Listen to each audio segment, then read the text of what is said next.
Hello and welcome back, everybody, to our lore playthrough.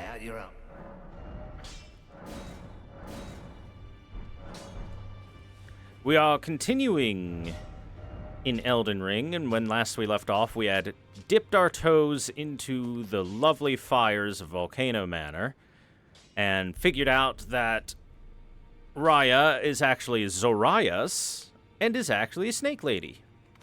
How nice for her. Anyway, we will now be shifting gears from that, and instead we will be moving around, and we will be doing the Altus Plateau. We're going to be looking all around the Altus Plateau, checking out all the stuff there, so get excited for that.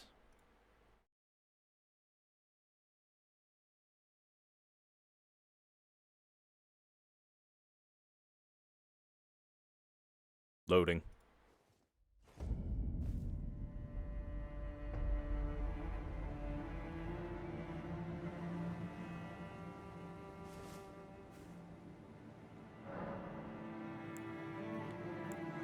Hey, what do you know? Melina actually has something to talk to us about. The Erd Tree is close. Yeah, it's right there. Only a little further till the foot of the Erd Tree. And the accord is fulfilled. It takes me back.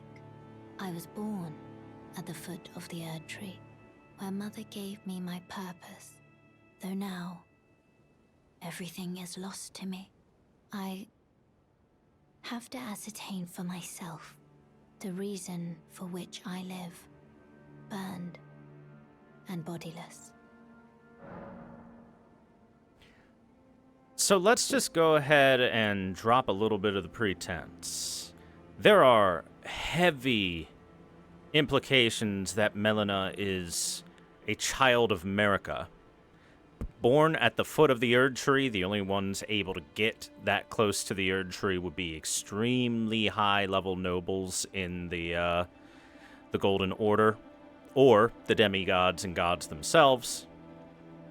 The fact that Melina herself actually looks pretty close to America, if you were to compare their character models together, just a different hairstyle, but otherwise the facial features are all the same once we eventually properly see her. And the fact that she was given a purpose from that point in time. So, Melina, though she is now burned and bodiless, as she says, she is technically a spirit and no longer has a body herself, for the most part. So the fact of the matter is just that she has definitely been at the foot of the Erd Tree at some point in time, when she was newly born, very young, what have you. And she is very much hinted at having some sort of connection to America, and might even be one of her children.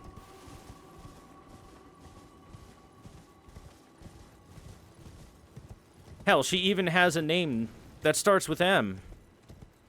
Remember, all the demigods have a G, an R, or an M as their name, almost like somebody with the initials GRRM might have been part of creating the characters.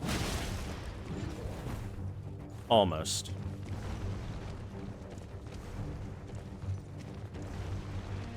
You gonna figure your horse out there, friend?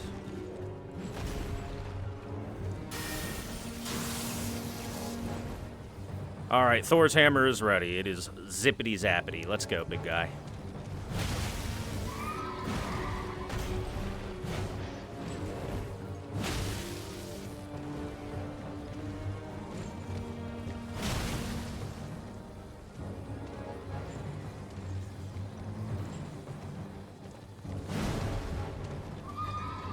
Great, he's gonna have friends helping him out soon.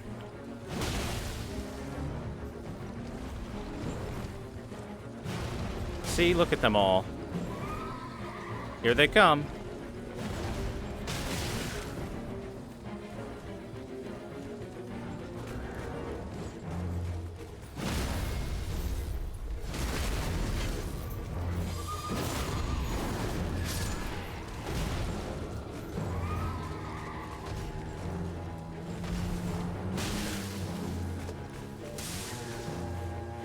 The Nippon brick folded 0 times.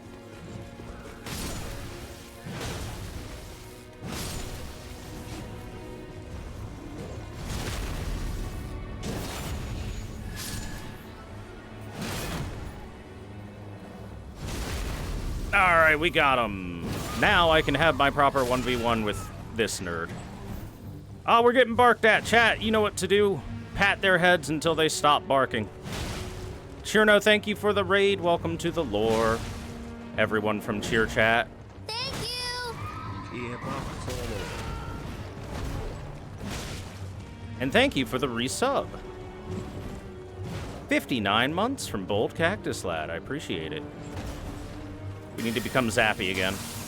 It's not Thor's hammer without electricity.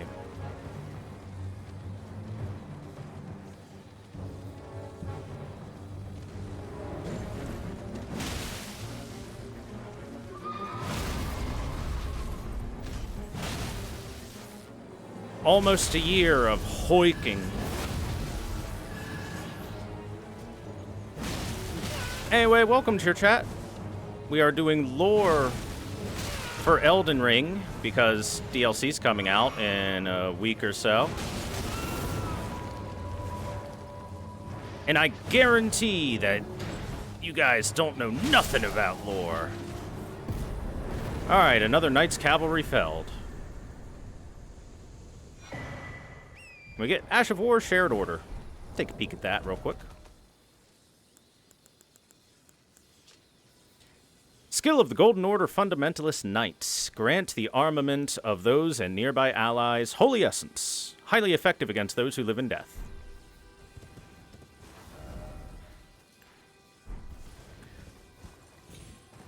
Remember, guys, the Knights Cavalry are an elite set of warriors set up by Morgott, the current reigning king of Leyndell, in order to hunt down any tarnished that seem like they have some level of making their way to the Erd Tree. Because he is wildly loyal to the Golden Order. How much do they get paid? Not enough.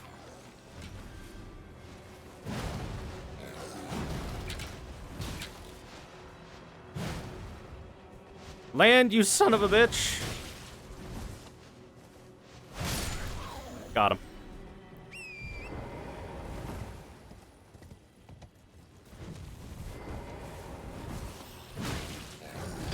Sanic here with his rolls.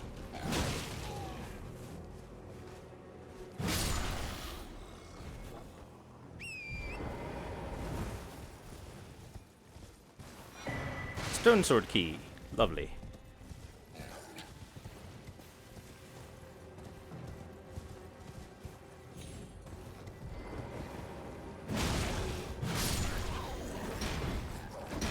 Hey look, some misbegotten that were praying before I so rudely interrupted them.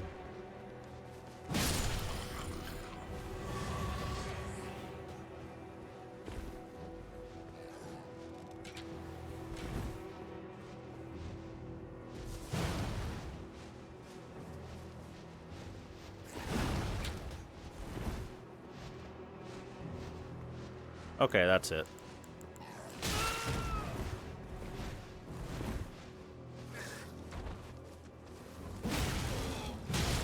I threatened magic, and he actually came to melee me.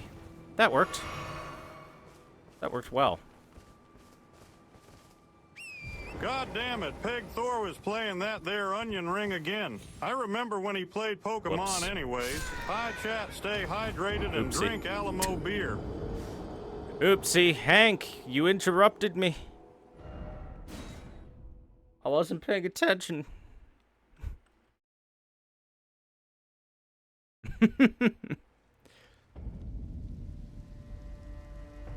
Hey, you know what? It kind of worked. It got me down to where I wanted to go. That being said, my runes are up there, and I kind of wish I had them.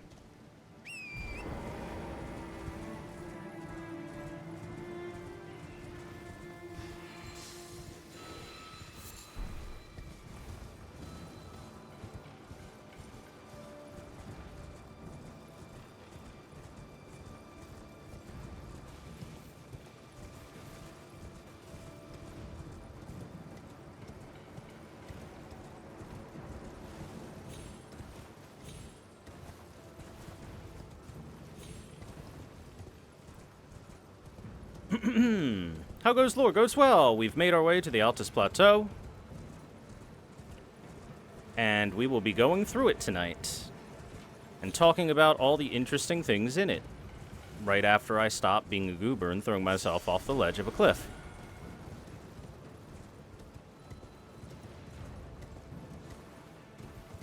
I do have to go down there, though. If you didn't quite see it, there is a Everjail down there.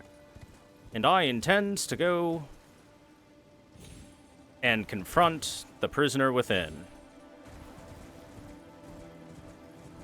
Just not throwing myself off right? That is true. If I threw myself off better, I could have survived that fall.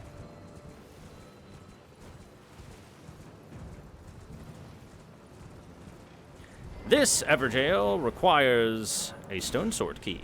Good thing we got one right up there, right above it. The Golden Lineage Everjail.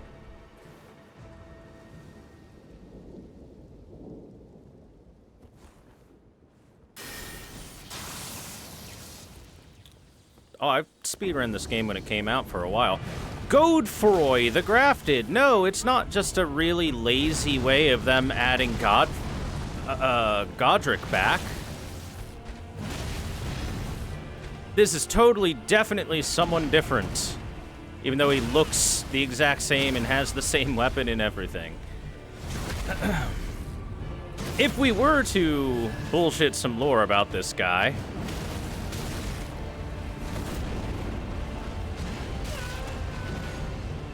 The basics we could say is that he is the inspiration for Godric to do grafting in the first place. Maybe he saw this guy, another distant relative, had already attempted it and was a lot more powerful due to it. So he thought, I'll get on the grafted train too.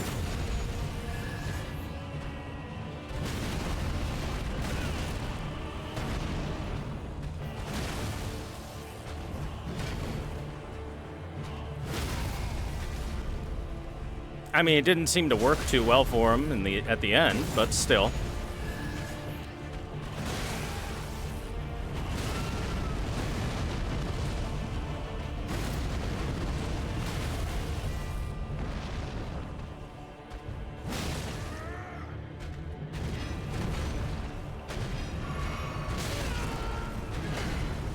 Owie.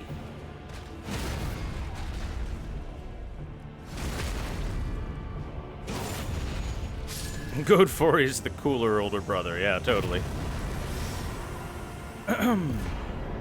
We get the Godfrey icon for our trouble.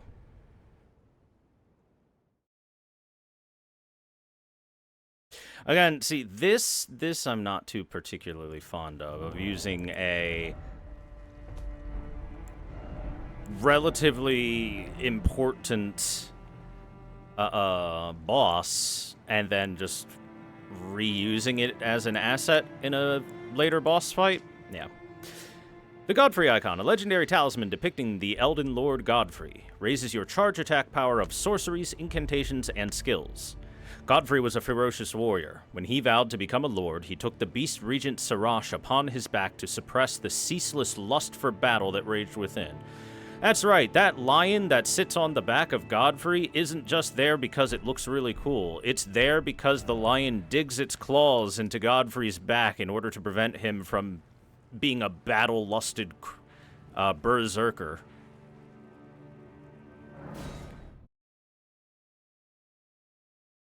The lion is technically a downer. A drug for him to use.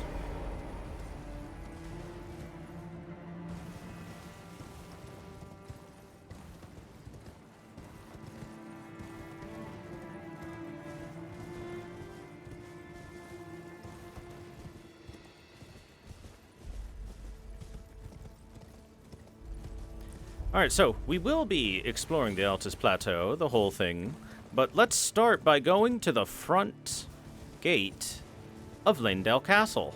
After all, that's our ultimate goal, is to get into the city of Landell and hit the foot of the Erd Tree. And it's right there. Why wouldn't we try knocking on the door and seeing if we can be let inside?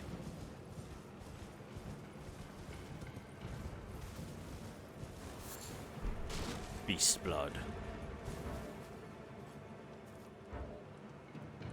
Y'all gonna leave me alone long enough for me to open the map and look at stuff?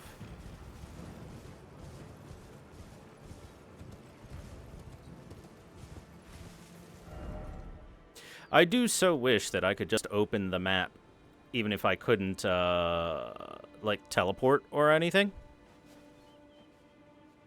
It would still be nice if I could open the map and look around and whatnot while in combat.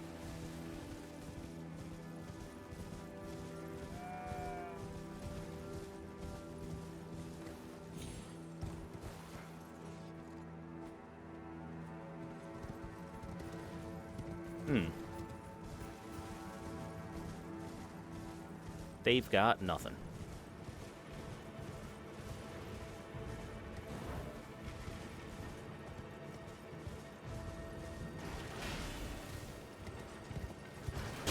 Ow! The ballista.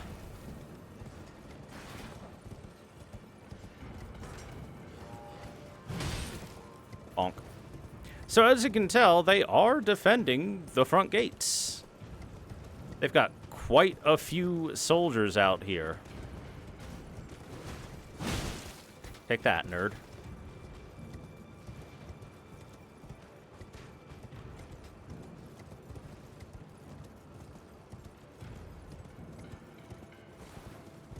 And the big defense is 2 tree sentinels.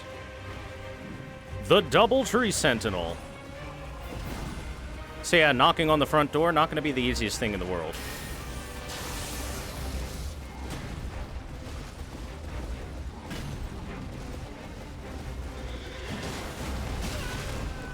Oh, God, that hurt.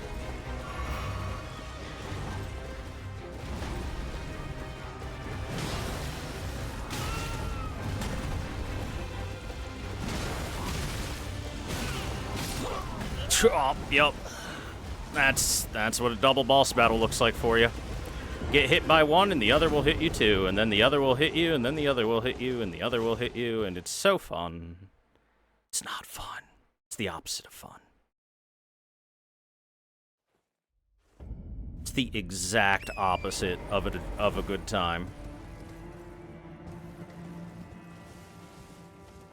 What do they eat? They eat the cinnamon toast taste of Cinnamon Toast Crunch.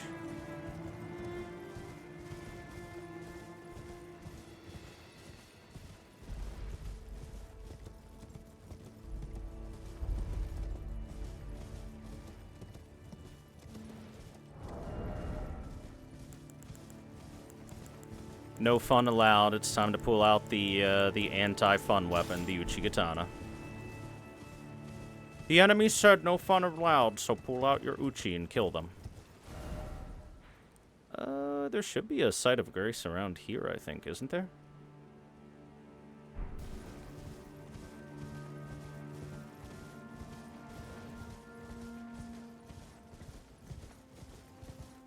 Oh yeah, there it is.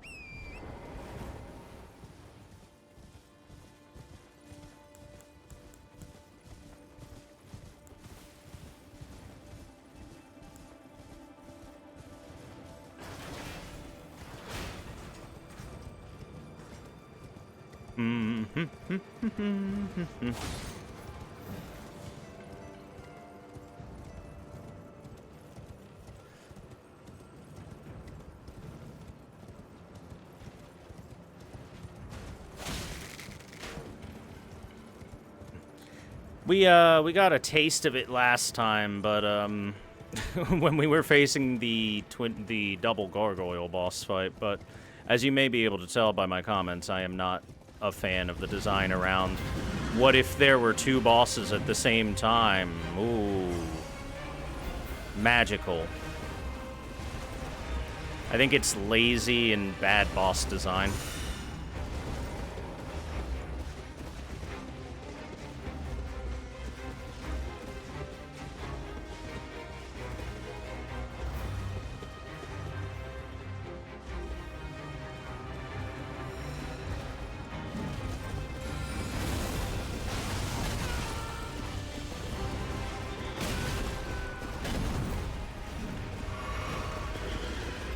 Sir, I'm trying to cheese you if you would be so kind as to let that happen.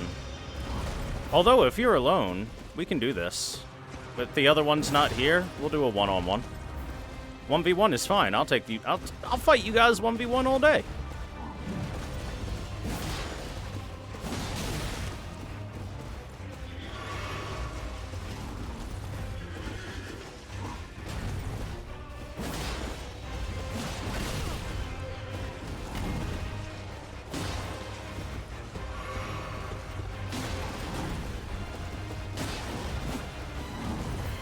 The second the other one gets involved and it becomes a 2v1, that's when we change tactics and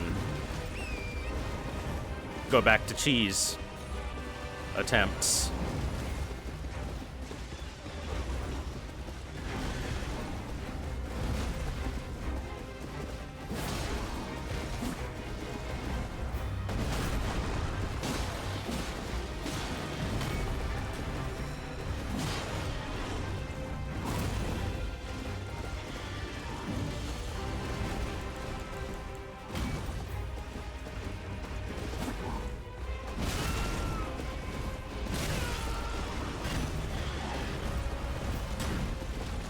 Nope, it's 2v1.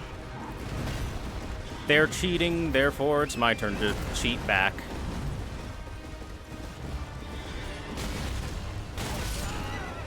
Oh, okay, yeah. What if we removed all semblance of skill from the game and just let the enemies maul the fuck out of the player? That'd be fun, right?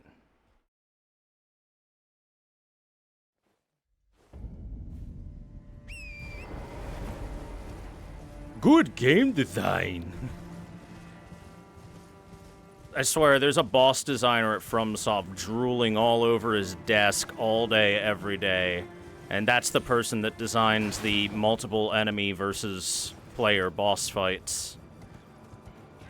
Maybe they keep him around as like a charity case, or like, oh, you know, like his family asked really nicely. It's this guy's dream. He's been brain dead since birth. He's always wanted to be part of video games, and, you know, we can write it off as a charity. That's the only explanation I could possibly come up with for these absolutely god-awful boss fights.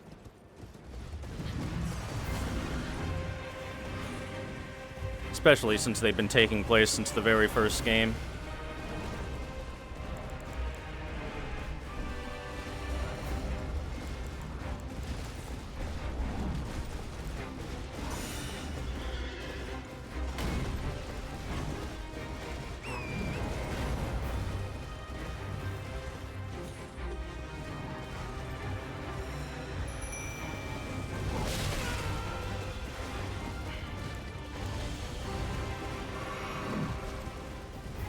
Alright, boys. Show them what you got. They don't got a whole lot so far. I'm gonna throw rocks. I'm gonna throw a lot of rocks.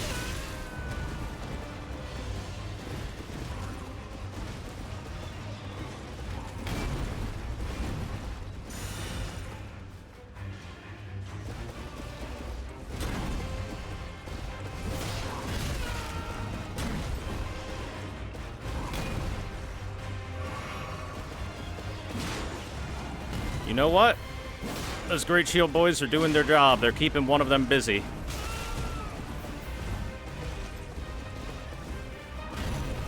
Keep them busy, boys. Oh no. They're not going to keep them busy for too much longer at this rate.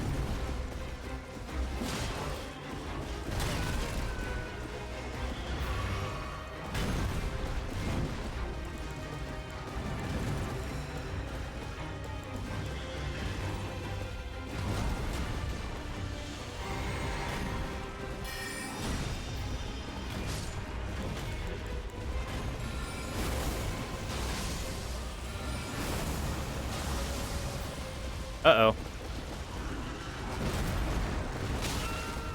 Oh, great. It's the 2v1 mauling. You're not allowed to fight anymore. Because there's two of them, and they stagger you with every hit.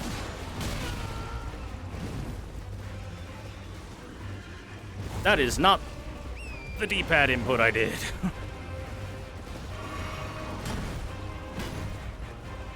Doop, doop, doop, doop. I'll say Great Shield Boys did keep them occupied for a fair bit of time. It's pretty impressive. Where'd the other one go with the shield? Oh, he's figuring life out over there, okay.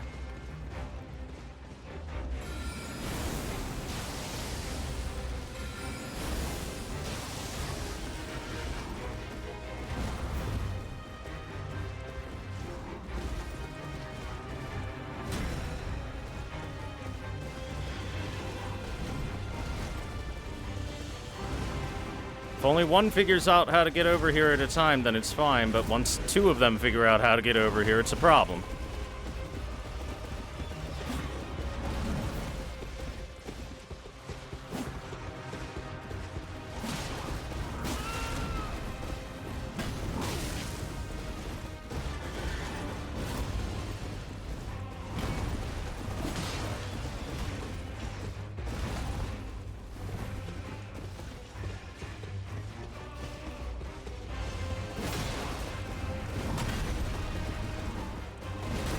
The cheese spot.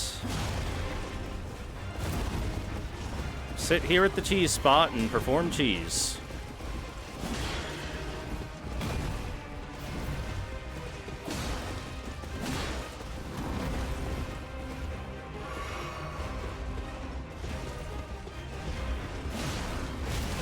Ah!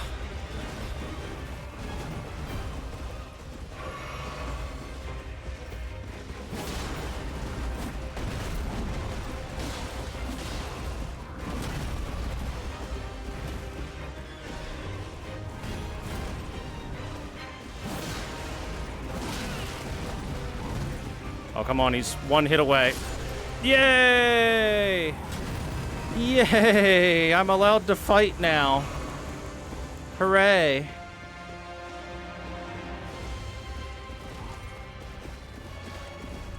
I'm allowed to play the game now.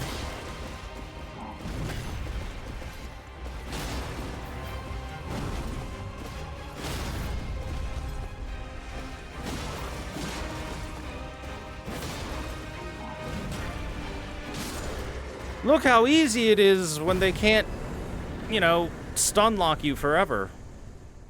Easy peasy. Erdtree Great Shield and a Hero's Rune. The Erdtree Great Shield, a weighty great shield forged of gold carried by the Order of Tree Sentinels. The heavily equipped knights carry them, blessed by an old incantation of protection. The living rampart of the Erdtree, the Tree Sentinels are the standard to which all defenders of the Erdtree aspire. With the unique skill Golden Retaliation, ready the shield to unleash its protective incantation. This will dispel sorceries and incantations, retaliating with golden power. And we also got a Hero's Rune. That's a big one. There were once heroes who walked the battlefields, abundantly blessed by the Erdtree itself, who upon gaining their honor simply died. And thus is the Hero's Rune. Now, that's our pathway. We've done it. We've opened up a proper pathway to get into Lindell. We'll do that later. Those Tree Sentinels are now dead for good, and I don't have to worry about them anymore. Thank goodness. They won't come back.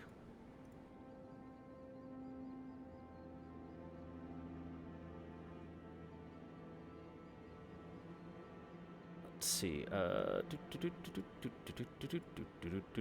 I'm just double checking a couple things. We're going to heal up and go right into another boss battle in a moment.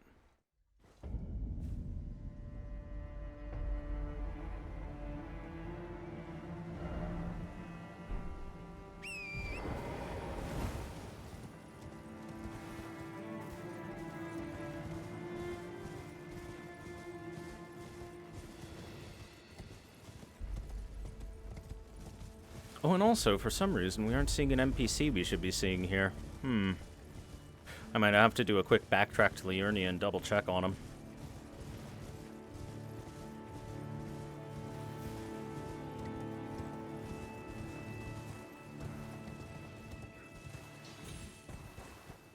Look, back here.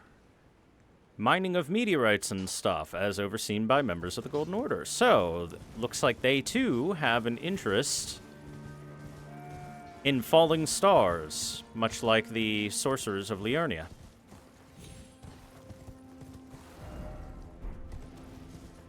Oh, here we go. Right over here.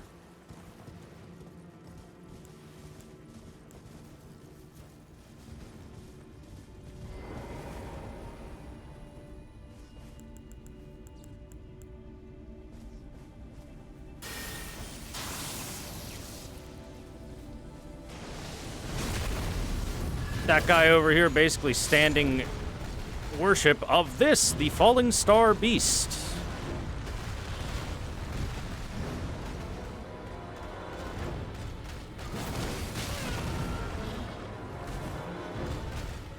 Tail.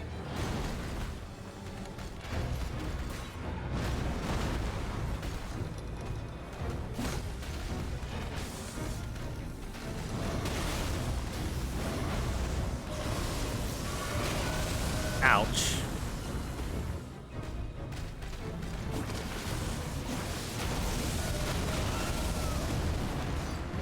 Gravity magics all over the place with this guy. And lots of throwing of rocks and whatnot. It's got these big insect mandibles that it charges at you with. It's a really neat design. It even looks like it's made mostly of rock. Ow.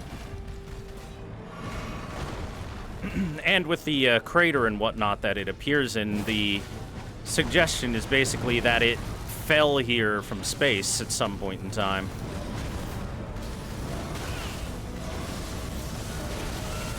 That still hit me during my roll. Bullshit.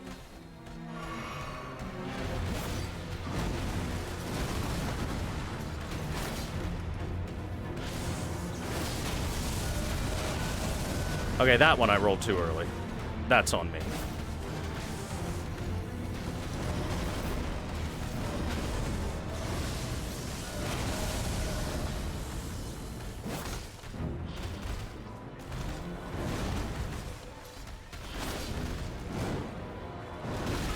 Ow.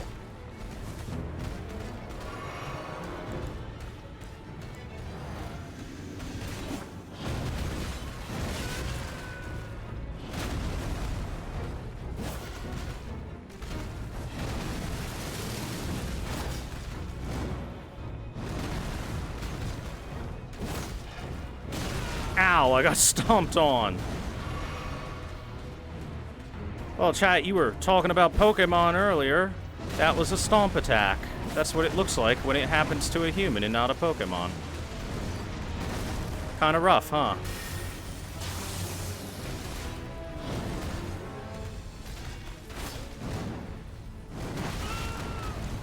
And that's Body Slam.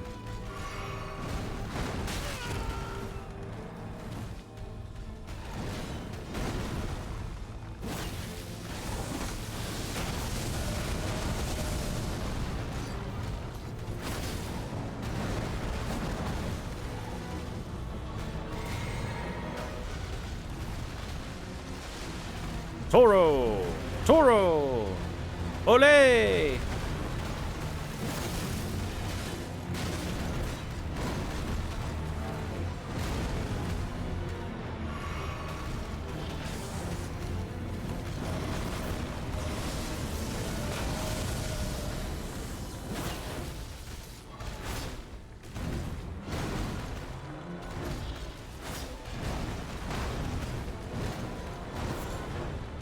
Dude, this thing is deceptively hard to hit.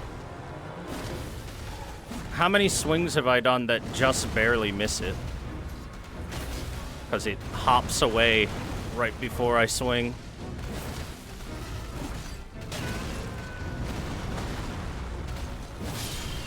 There we go, finally. deceptively hard to hit. Somber Smithing Stone 5, Smithing Stone 6, Gravity Stone Fan, Gravity Stone Fans, Gravity Stone Chunks. Gives us all that as our goodies. It doesn't give us anything really particularly useful, but hey, it's interesting. Interesting stuff. Oh, right, hold on. I just remembered. Let's head back to... I gotta find out where Bach the Seamster went.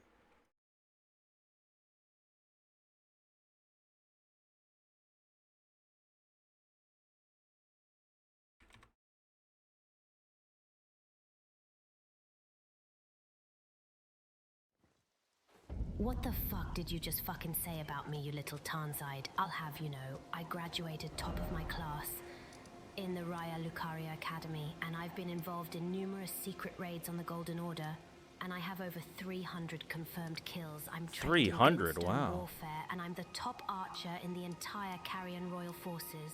You are nothing to me but just another tarnished. I will wipe you the fuck out with precision, the likes of which has never been seen before on this realm. Fair enough, Ronnie. Alright, Bach is over here. Talk to me, Bach. Bach the Seamster, at your service, master. Ready to make adjustments to your garments.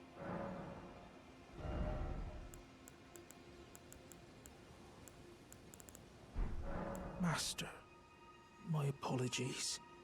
Your wardrobe includes the garb of the old demigods, and I'm afraid I can't make adjustments to them. Here we go.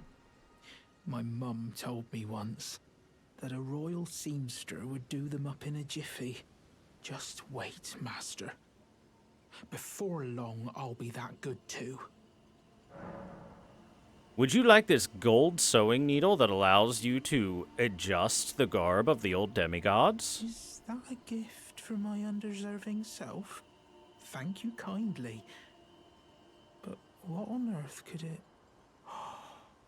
Oh, amazing. I've never seen a golden needle.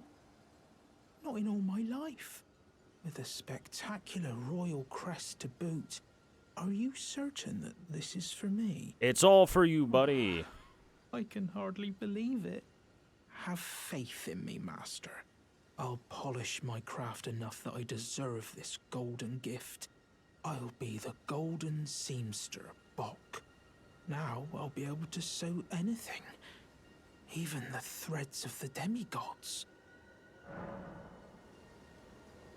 Surely your mother would be happy for Do you. you think that Mum would be pleased if she knew that I'm as good as any royal seamster now? Oh, it's still not enough. I need to learn how to sew from scratch like her. Well, hey, now he has the ability to alter garments such as Radahn's lion armor. And you can alter it to take away the cape, but why would you ever want to take away the cape? Oh, going so soon? Please do be safe on your journeys. Bach, this ready to make... And that's it for him for now, but the next location he should show up is actually right next to this site of grace. That's why I was like, where is he? Astolfo's penis is delicious. I have something else he can polish. You know, I'd ask when chat would stop horny posting, but I already know the answer is never.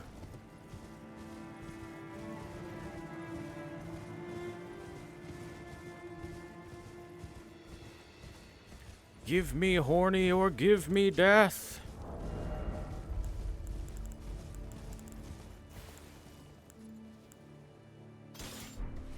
I haven't used a greatsword in a little bit. Bonk.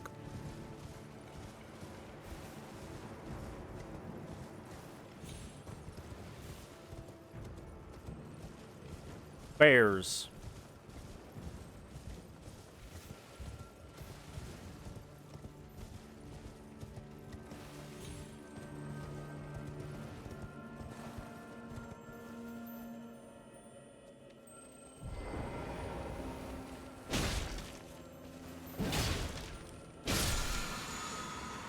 You're just an FP restore. I killed you for making noise and making me think that I had found something I wanted. Big bear! Oh!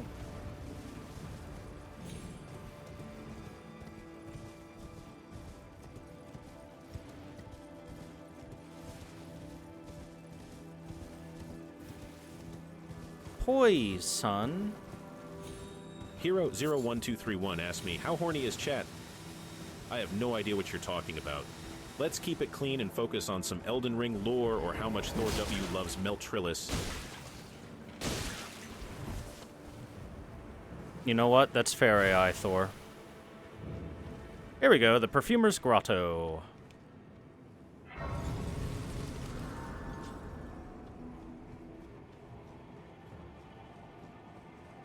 Another dungeon for us to do. And hey, this dungeon won't be quite as generic as a lot of the catacombs that we've been to, at least. In terms of the enemies that we're going to see. As we are in the Perfumer's Grotto, means we're going to see a lot of perfumers. Like this guy. And those guys.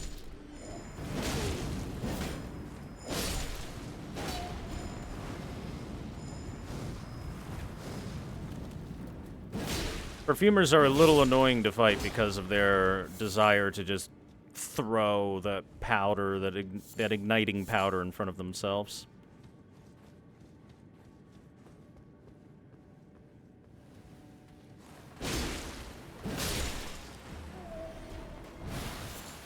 Living jar shards, some fireflies, some perfumer gloves. I'm poisoned. It's okay, I can fix it. I've always got Flame Cleanse Me ready, just in case I need it.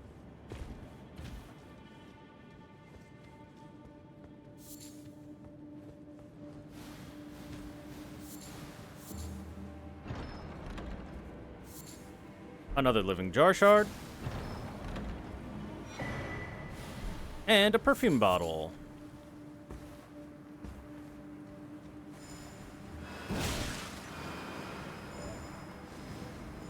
Nah, y'all can think about over there yourselves.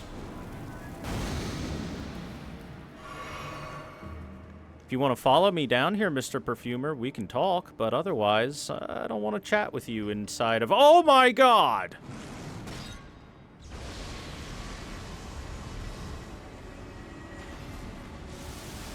You are no longer important when the son of Satan is over there.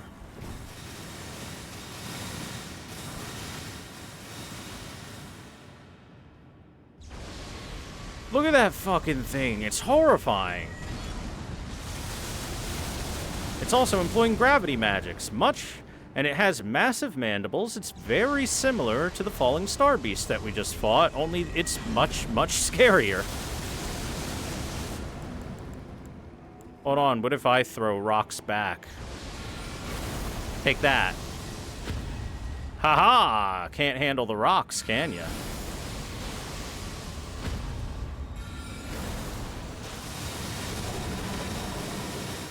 Got him. We fought the gravity magic with the gravity magic. Shot our rocks at it. Let me get an artery leaf. Hey, look, there's lots of stuff over there. You can even see some snails in the area as well. Rock snails.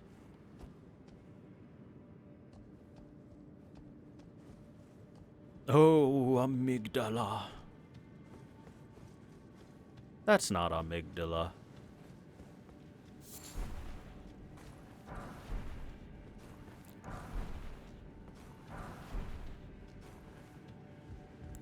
Pretty sure there's nothing hidden in the entirety of this area.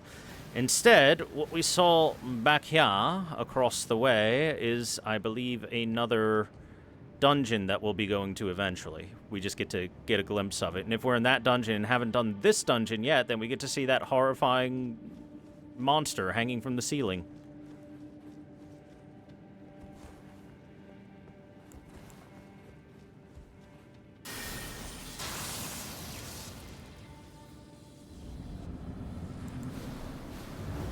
Omen Killer and Miranda, the Blighted Bloom.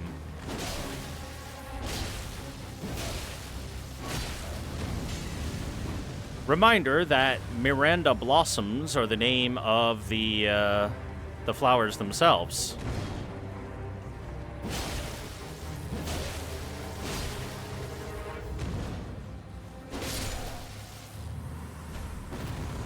Alright, now all that's left is the flower. Time to deflower this dungeon.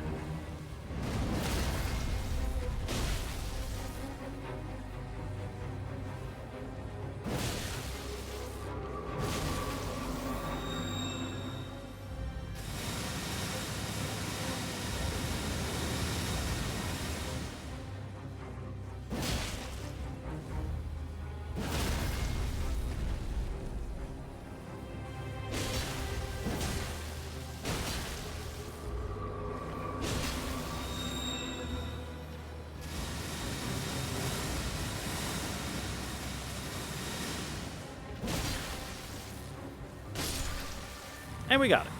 Easy peasy. Great Omen Killer Cleaver. New weapon. I'm guessing it'll be with the other cleavers? No. Right below it. It's Great Axe.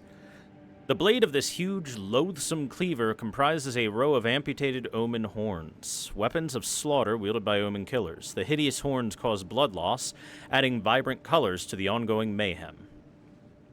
So that gives us just a little bit more backstory on the Omen killers. Like I said before, they are a unit that was created specifically to hunt down and carve the horns off of juvenile omens, and if they have grown to be large enough, just straight up kill them.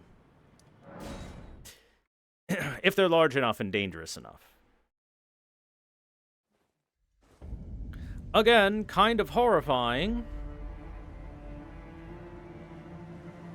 Considering the fact that they go around hunting specifically juveniles, infants, and or kids. Must have gotten the Ash of War here. Okay.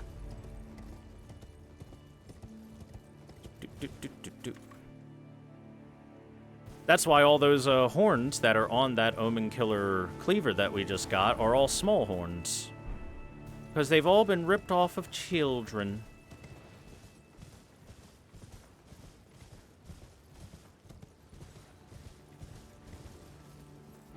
Oh, well, I got that.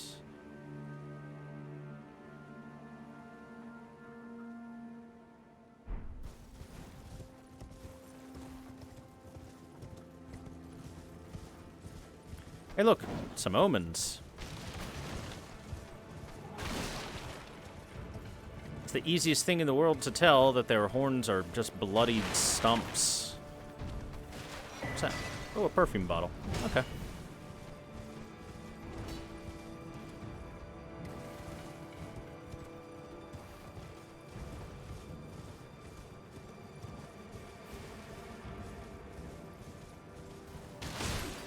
As is common with FromSoft lore, that thing that everyone says is really cool, and that we should totally strive to reinstate as the ruling faction, is kind of horrible in a lot of different ways.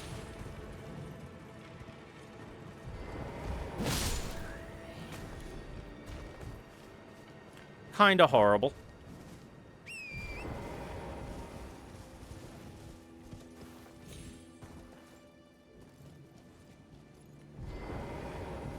They only commit... I guess they could be worse. They only commit a little bit of genocide. They're only a little bit racist.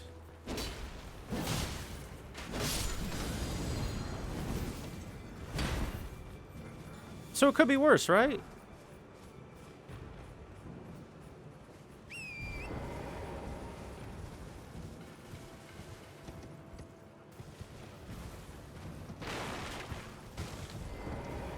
What's in this chest? The Great Shield Talisman. Boosts your guarding ability. Talisman depicting a knight holding a great shield. The Knights of Leyndell once modeled themselves after the Tree Sentinels. Their purpose is to protect that which deserves protection, and thus the shield always comes before the sword.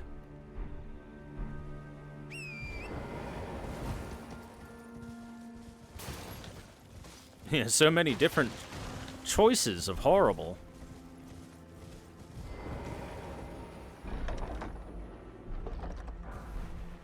Troll's Golden Sword. There it is. Sword given to the lesser giants who fought for the Erd Tree during the war against the giants long ago. Though they have lost their minds, they stay inseparable from their swords that are in sad shape, such that the gold plating had flicked away.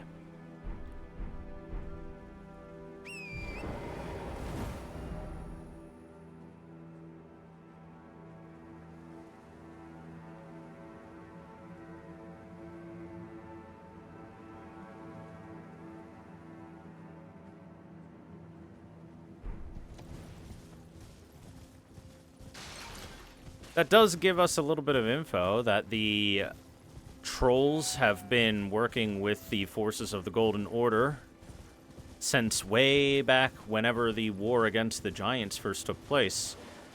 Trolls are even classified as lesser giants. Oh god, it's a crab. Where the heck did that crab come from?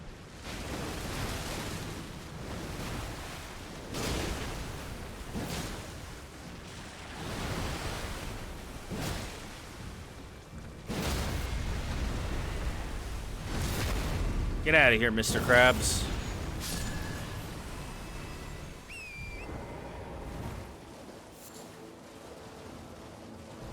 So here's this giant enemy crab. We're gonna attack its weak point for massive damage. Bloodblade.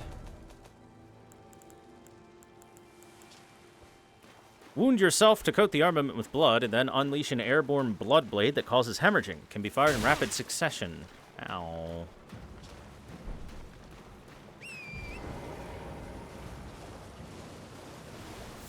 You know what? I hate the new Jeff Keighley world of video game conventions that are just, here's your pre-recorded video. We don't get nearly as much cringe as we did when E3 existed. Bring back E3. Bring back the cringe.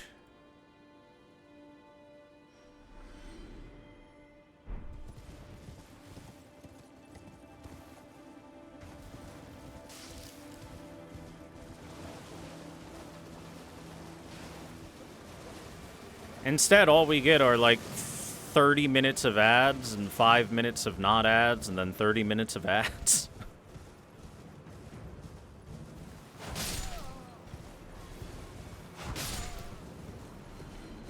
Hey, look at you.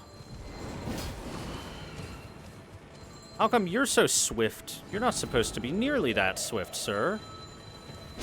Quit it. You're doing 50 in a 30, sir. It is illegal to move that fast.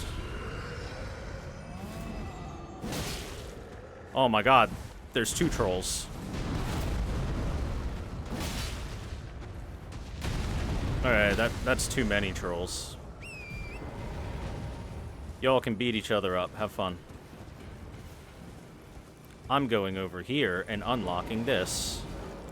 We need 2 stone sword keys, because there's none inserted right now. There we go. That'll unlock this dungeon.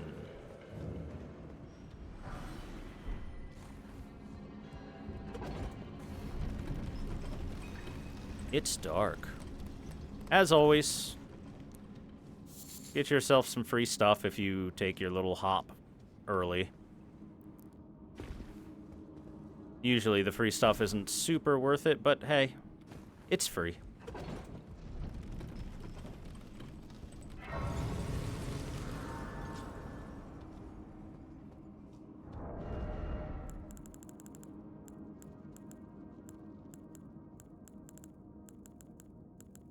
How about we go back to the hammer while we're inside of one of the mines? Usually there's Usually in these mines are those... We ai Japanizu goburin do yuhabuke no takatobi oni goroshi ayamu eto Japanizu goburin aka Oh, boy. Aokiro. No onizu ando moa hai bibito shatoruzu gorin. What have you oni done, sekushi chat? midiamu Stop it. bayoreto oni murasaki daidai shakunage oni rarara hieru kanatunai hyaki agyo hai tenshon Japanizu goburin doranku hapi don hebereke ayamu eto Japanizu goburin retsu gu tsukimida utai yasawage ya furoshiki tsutsunde sharu ui nanchara hito mo ayakashi moshaku ni hoshi ukabe. Thanks. Surprisingly solid pronunciation from the AI there. Anyway, here's what I was talking about. These rock-covered miners that have tough skin and everything like that are very common in mines. So it's good to have a big smashing weapon for them. Because if you have a smaller... like a slashing or piercing weapon, then you do much less damage and or just bounce right off them with your swings. So instead, you want a big striking weapon to just bust their backs, blow their backs out with your huge hammer.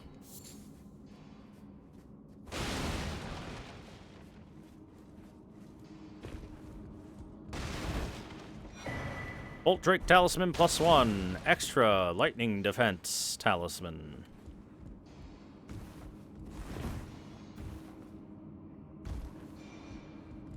And it's better than the one we already had. The one we already had is a +0. +1 is more than +0. Don't tell them I'm here. I want it to be a surprise. That was a good surprise.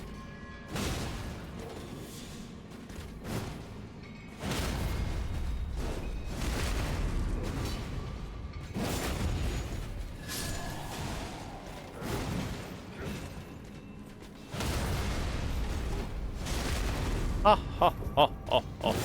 Do you like my iframes?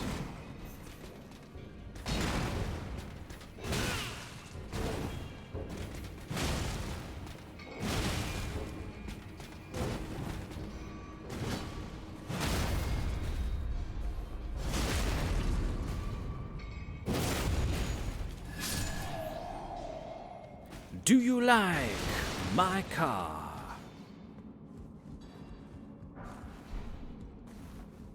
Alright, so before we get too far through this place, and while I have the time to talk about it, let's talk about how mining is really important even to the Golden Order, perhaps because they incorporated the sorceries of Liurnia into their own tenants, I guess you could call them, and allowed them to join the Golden Order after the war. But the fact that we're finding these mining operations not only in Liurnia, but also up here in the Altus Plateau, goes to show that they probably have their own practitioners of sorceries, and thus want the Glintstone, or at the very least are trying to figure out any of the mysteries of Glintstone, and further carry on the research of the Liurnian sorcerers. We got a troll hammer. Let's see if I can find it. There we go. Minor tool of stone digger trolls used to crack bedrock. Trolls are descended from the giants, and these were supposedly once used as ceremonial smithing tools. In the distant past, smithing was considered divine. So yeah, trolls used to have a culture. Used to.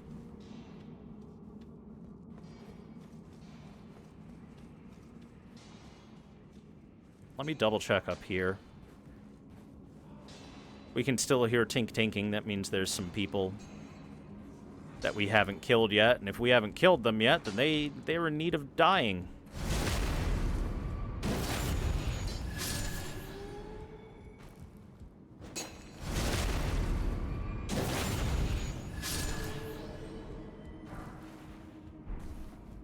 And there were some smithing stones for us to grab, which is always nice.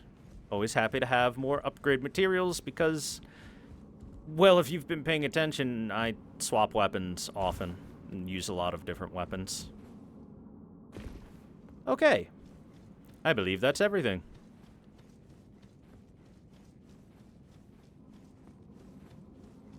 Let's head on over to the boss fight. Activate Mjolnir. Hey look, a Stone Digger troll. Hey look, he has a troll's hammer.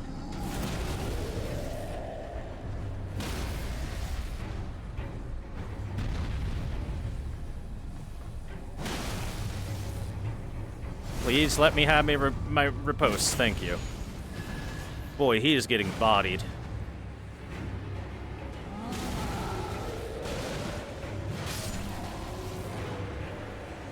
He did not last long.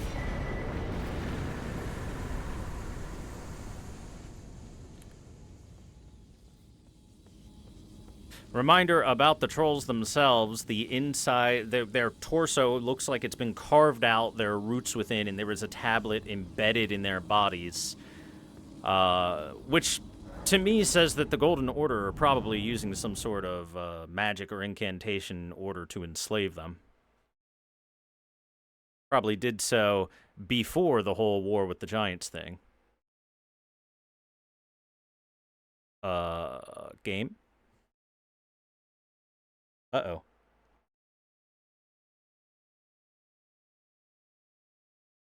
The game crashed. Wow. I haven't seen a game crash in a long time for Elden Ring.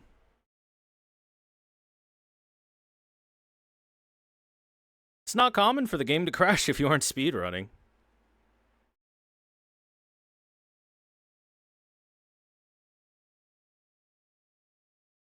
Not a big deal. We're okay.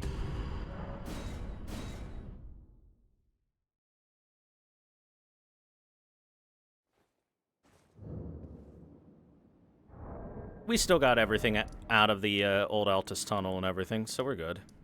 We do have a Volcano Manor request over here to deal with Riley. Might as well do that while I'm in the neighborhood, am I right? Besides, it's on the path that I'm heading towards anyway.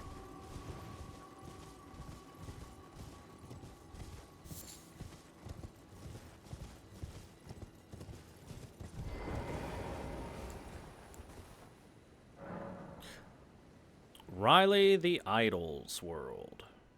He's an idol? Oh shit, let's get an autograph.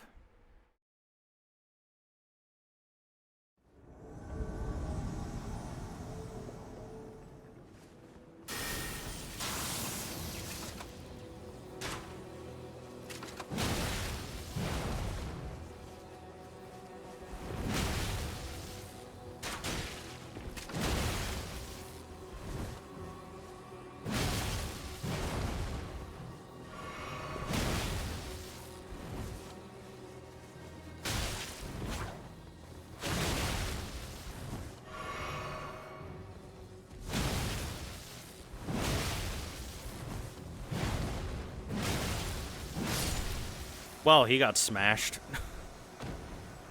Not much of a fight there. A rune arc and a furrow-calling finger remedy. That was not much of a fight at all. That was kind of a slaughter. Krapus's Vial and Black Key Bolts. Krapus's Vial Talisman. Let's see.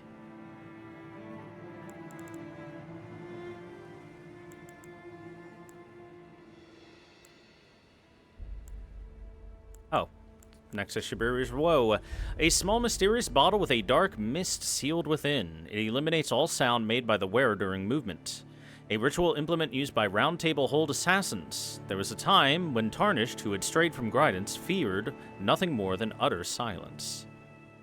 So, Round Table Hold assassins, this is our second mention of it. The other mention we got was when we got the crossbow. Krapus's Black Key crossbow. Weapon of Krapus, who served the two fingers in the shadows of the Round Table as the head confessor, used for sniping. And you notice that that guy was using Krapus's Black Key crossbow and shooting the Black Key arrows as well. Okay, we're... Chat can't be trusted with Tangia again.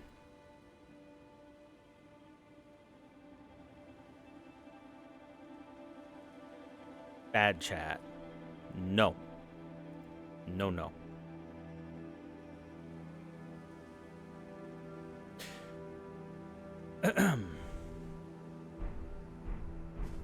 So that guy is more than likely was a Round Table Hold assassin at some point in time under the employ of Sir Gideon Ofnir.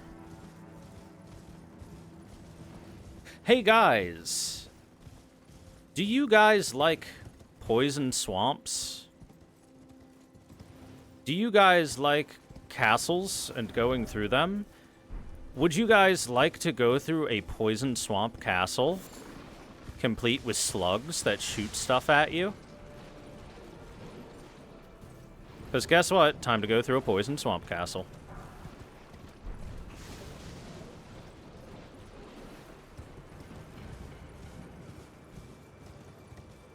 But Gideon's our friend who would never do anything to harm us except everything.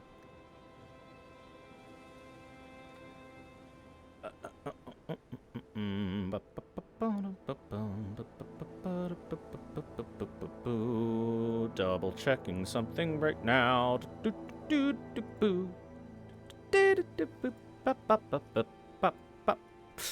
Because before I do this, there is an NPC I want to talk to, but I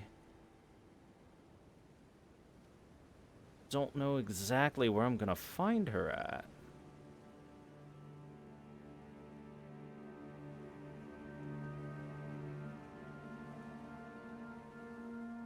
Is she at the Lux Ruins? She's at the Lux Ruins, okay. In which case, I'm gonna go grab this Site of Grace real fast. And then we're gonna head over there to talk with her.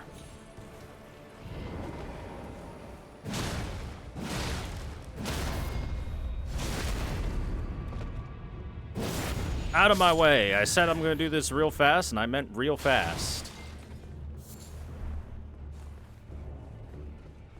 There's lots of zombies all over the place in this castle. Oh, well, there it is. That wasn't long at all.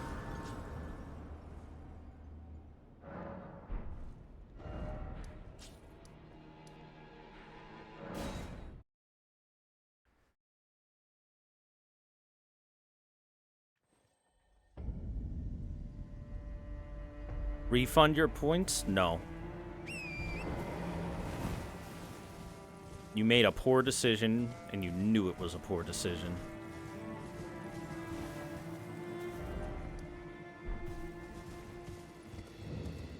Let me just double check here. The Lux Ruins.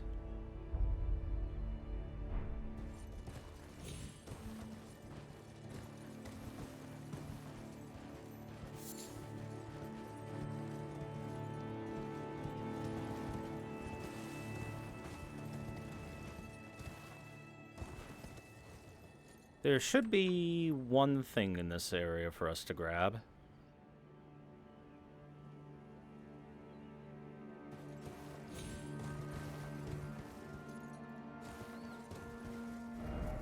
Maybe I have to go all the way up.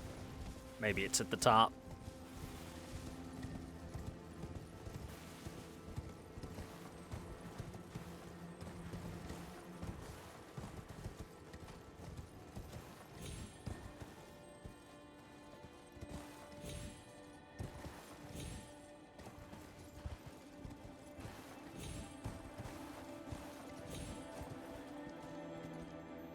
Yeah, it must be up there because I can hear the shiny. Am I gonna have to go around? I have to go down to get up. Okay, I have to go down to get up. Based on the map. So let's go down and then go up. It should... Looks like I can go around like that, you know what I mean?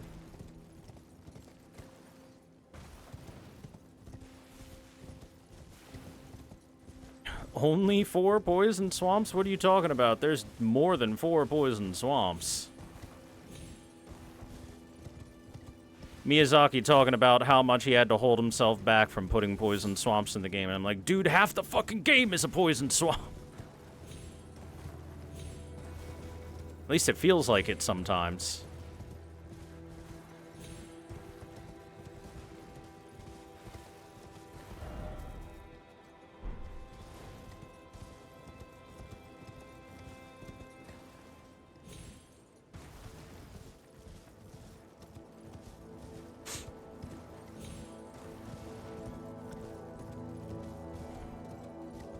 Oh, but you don't understand. That swamp was rot. Therefore, it wasn't a poison swamp. It took a lot of restraint from Miyazaki not to add more poison swamps, and instead to replace them with a rot swamp or two.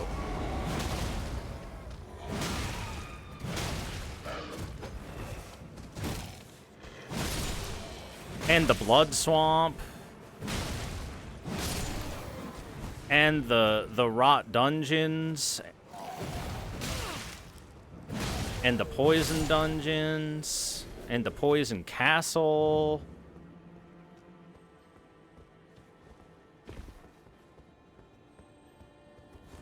Like I said, it must have taken a lot of restraint not to just make it all a big poison swamp, the whole world.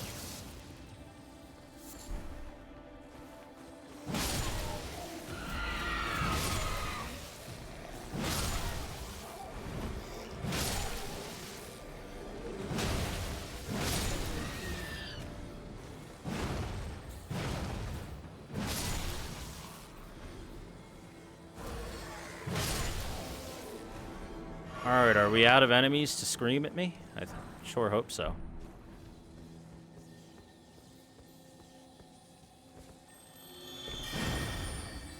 Oh, you're one of those.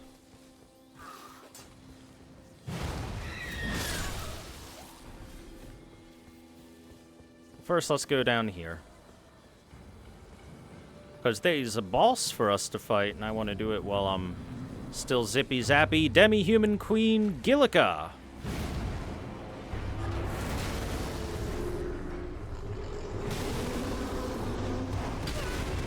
Ow.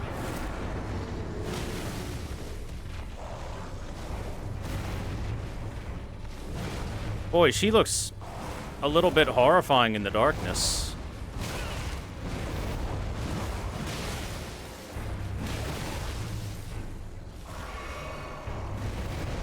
How have you not staggered yet? There we go.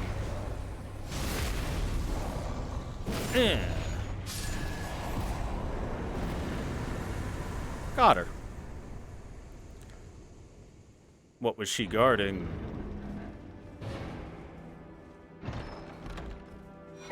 The ritual sword talisman. This is actually a very good talisman as well.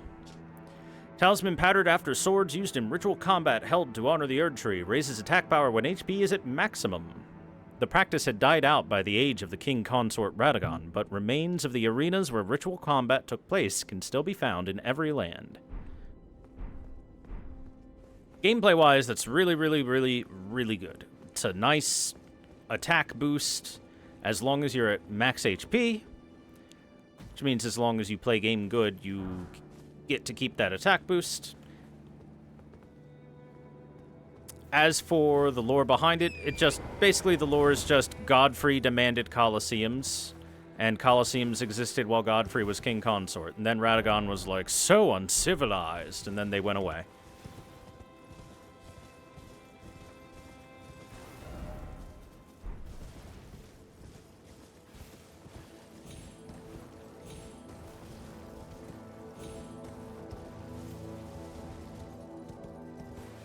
I can't wait for the DLC to be half Poison Swamp, half Rot Swamp, and half Blood Swamp.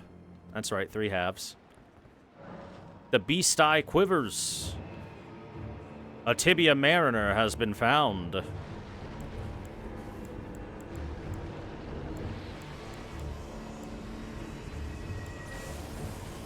Ah! That's a big skeleton.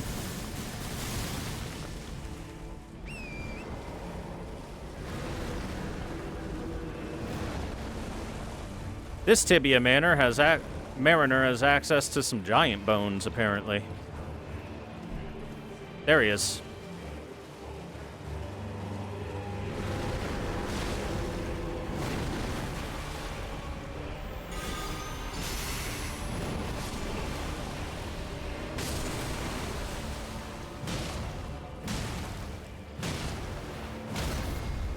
Ooh, that's a lot of damage. Take this! As you can see, the Tibia Mariner... So, notice how this does no damage to the Tibia Mariner, despite being effective against those who live in death, suggesting that the Tibia Mariner is something else entirely. More of a natural phenomenon, as opposed to the more unnatural phenomenon of the skeletons.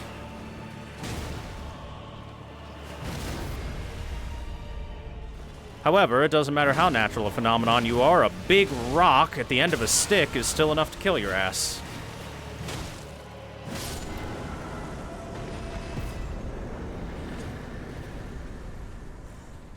Here's the difference in damage. These guys get absolutely demolished by holy damage. By the things... The incantations designed specifically to destroy those who live in death. Also, they gave me some new ashes. Or, I'm sorry, new spell, Tibia Summons.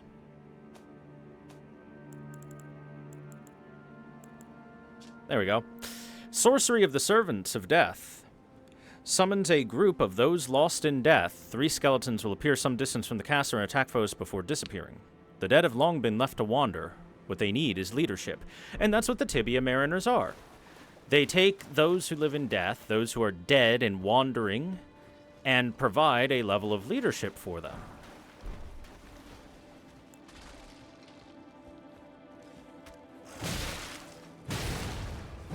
That's why these skeletons all congregate around them and answer the call of the Tibia Mariner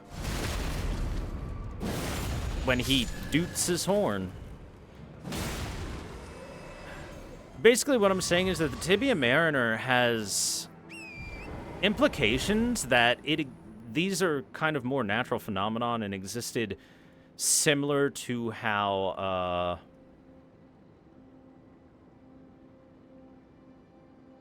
what's the word I'm looking for? The death birds seem to have existed long before the Erd tree and whatnot.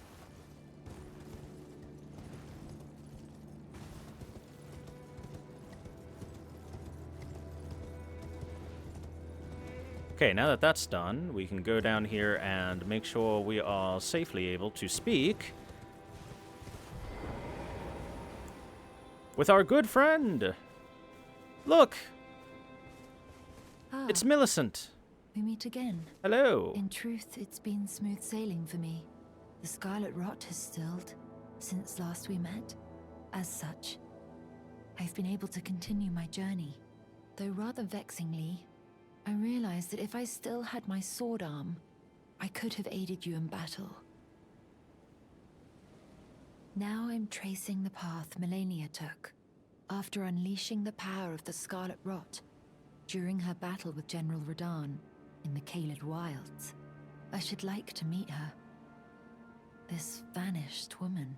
I think she's in the north, in the lands that lie beyond the Erd Tree. Now, I'm tracing the path Melania took. She's passed into the lands that lie beyond the Erd Tree. So, this red-haired young lady is tracing the path of Melania, one of the demigods, child of Marika and Radagon. And Melania was also racked with scarlet rot from birth, and was also a great swordswoman. Look, Millicent is Melania's daughter. There's no trying to hide it. It's pretty obvious, the implications that Millicent is daughter of Melania. Yeah, let's go back to looking like a hobo for a little bit. Sometimes you just need to look like a hobo. A fancy hobo. Look how much of the screen that takes up.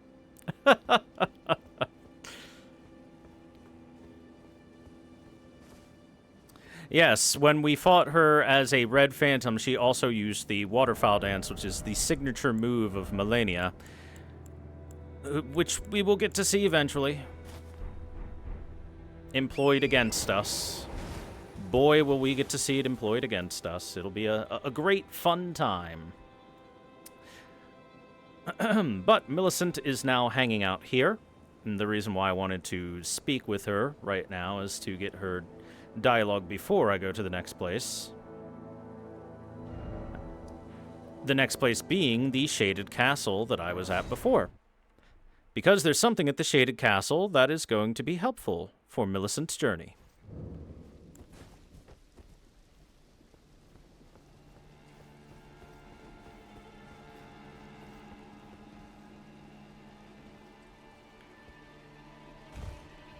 Alright, time to go through the Poison Swamp Castle.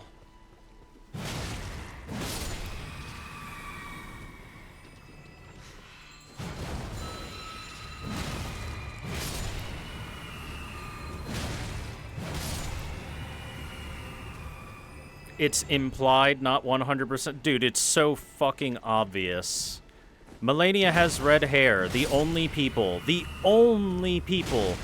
in the whole entirety of the Lands Between that have red hair are Radagon and Radagon's family that are directly related to him. Not even kidding. That's why you never ever see anyone else with red hair. Who has red hair?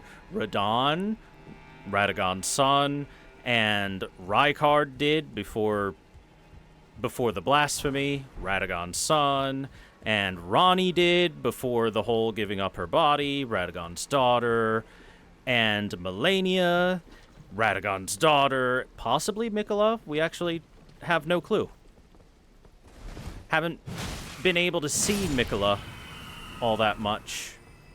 Mikola is constantly veiled in mystery.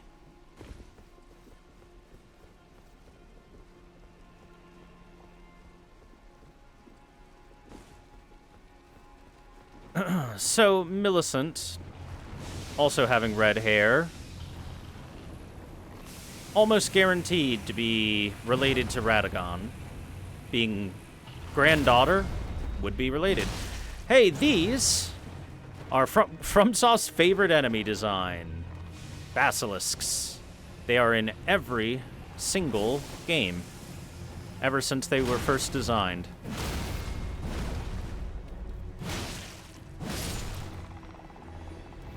But that's because they're a good design. Anyway, in this game, they are related to the Deathblight itself, as the breath that they shoot out, that builds up Deathblight. That's what that indicator is, Deathblight. And if it builds up all the way, you instantly die.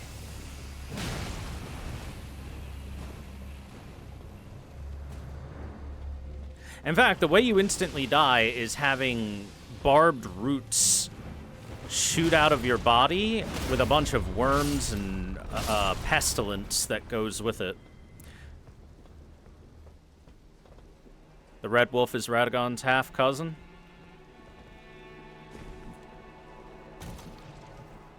Yes, exactly. See, you get it.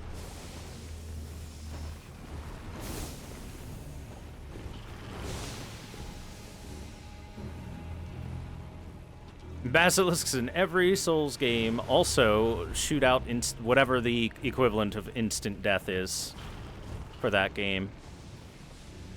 One thing they do have that's very interesting.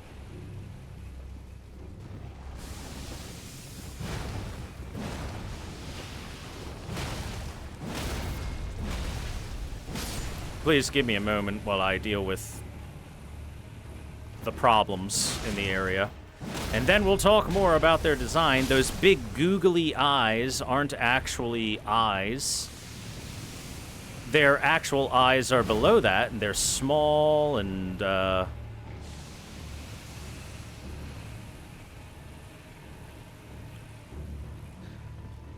like, beady little things. Uh-oh, close. See if I can get a good look at them.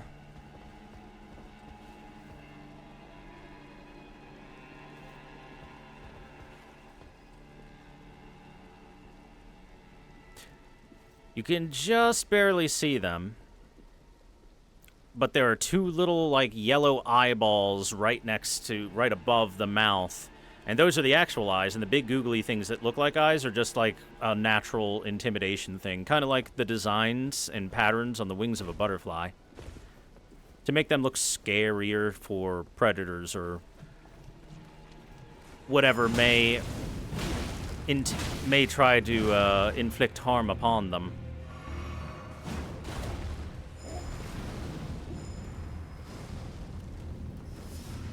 Classic perfumer. Dope him before the fight.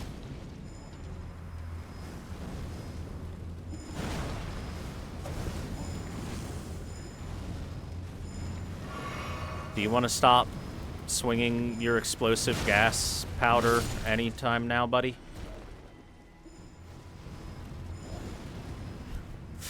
You see, enemies like that would be infinitely less annoying if they worked like actual players and they ran out of their perfumes like a player would. Because a player can do all that too. The problem is that the player will run out of that stuff. The NPC enemy, on the other hand, has infinity perfume. They will never, ever, ever run out.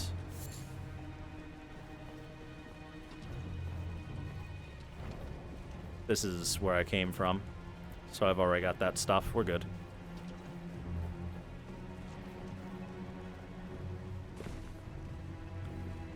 It was my problem with the guns in Bloodborne, is any NPC player-style enemy that you faced in Bloodborne would just shoot you forever if they felt like it. I remember there's one specifically that's a gunslinger build and does really high damage with its gun. I remember sitting at the foot of some steps as it shot the steps and just being like, I wonder if he'll ever run out of ammo. And then 10 minutes later, I'm like, nope. Ammo is infinite. They will never run out. Ah, it's one of the horror monsters. Nope. Nope. Nope. You can live down there for all I care. I am not dealing with you. Not in the poison puddles.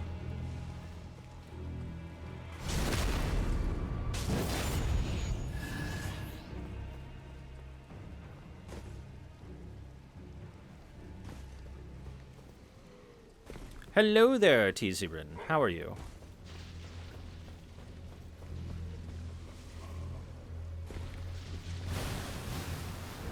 Hey, look! Scarlet rot flowers.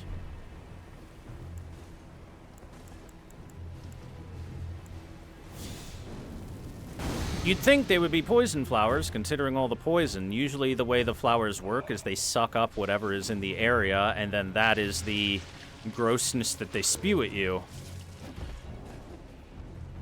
But those flowers are scarlet rot, despite there not being a whole lot of rot here and there being a whole lot of normal poison. Very interesting.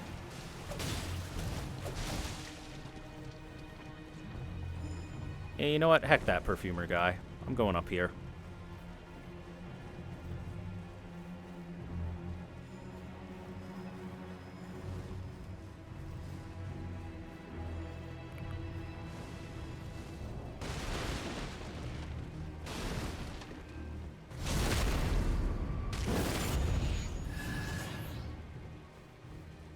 Thanks for the heal.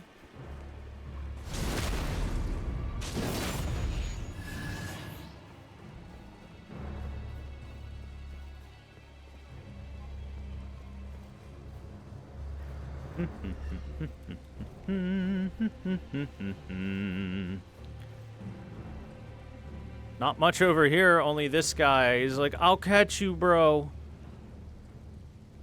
Just waiting to catch him in his loving arms. Unfortunately, that is a corpse that is not going to get up and walk around unlike the rest of the corpses. It's a corpse instead of a zombie.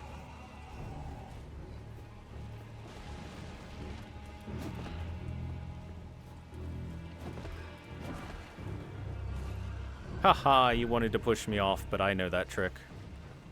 Hey, look what we found here. A clean rot knight.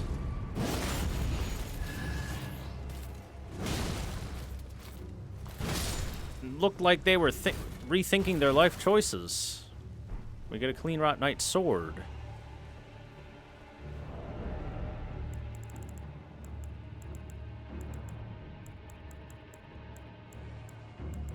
Give me a moment while I try and find out where the heck it is. Thought it would be in the claymores.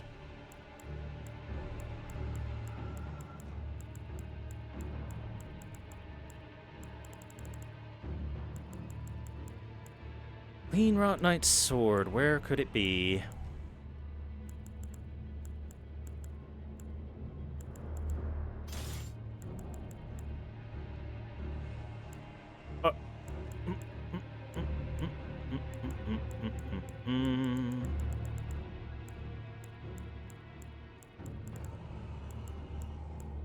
Oh, here it is. With the rapiera. Piercing sword of the Clean Rot Knights, who fought alongside Melania, Blade of Mikola. Mainly used as a backup weapon in combination with a long-handled armament.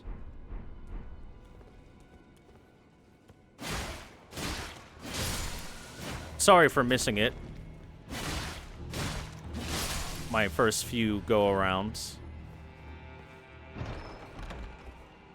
Inside we find the Valkyrie's prosthesis.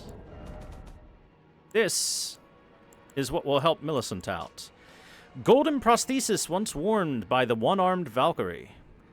A masterwork of craftsmanship with practice and skill, it can be used as proficiently as a real arm. When Male Marai, lord of the Shaded Castle, embraced this prosthesis, he claimed to feel the presence of his personal goddess. The one-armed Valkyrie. We also have got these many statues which look to be of praying maidens and or dancing maidens all over the place in here, almost like they're put in storage. Perhaps because the Lord of the Castle no longer really believes in the Golden Order all that much. Okay, can you shut up down there? God damn. So much screaming. That's right, Troy. It's one more week till that juicy DLC.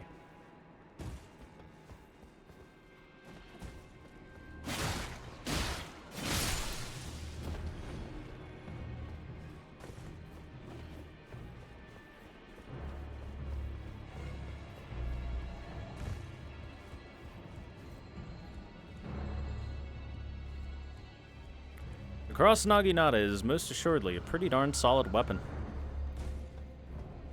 Builds up bleed pretty quick in these guys, that's for sure.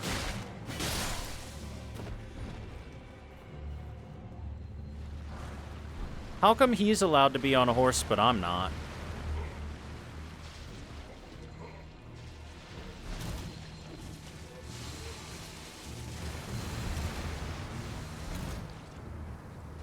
Eh. Eat rocks. Eat more rocks. Ow.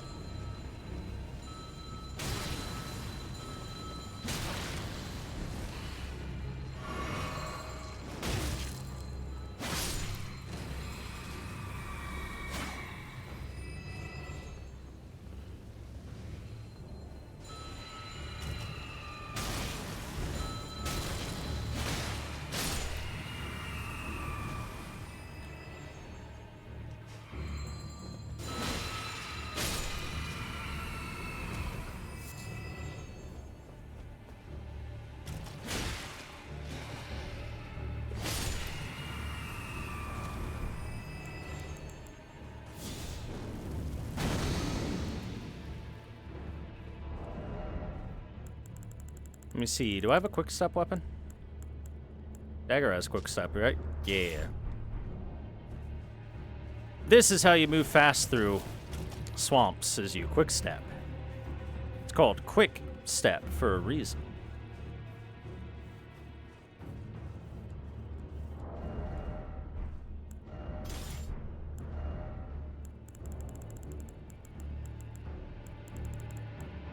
Let's re-grab my Naginata.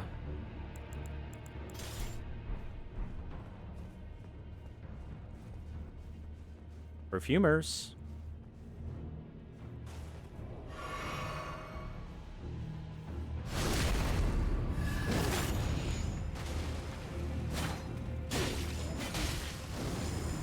Jesus, that was a lot of damage. Half my health? For, like, barely touching me with that stuff?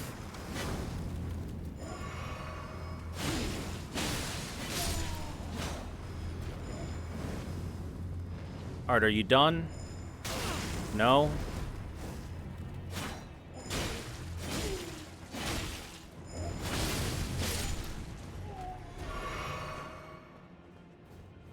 God, I hate perfumers. Is this New Game Plus? Nope. This is just a new game.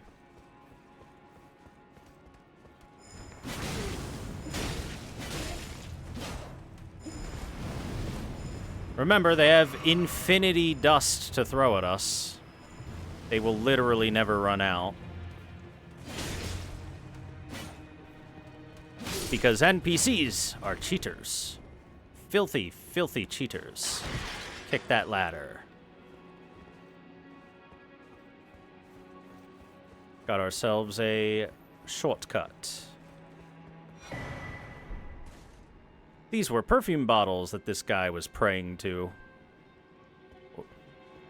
Or kind of looks like praying, but more than anything, just kind of like, come on, man, I'll catch you. So yeah, I can now drop from over there, down into there, and then climb up here as a quick shortcut. I don't think I'll do it right now. But it's available to me.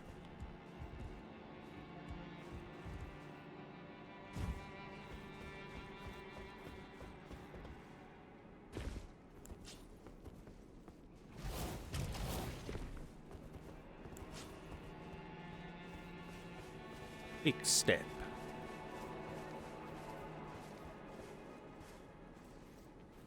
What's up this?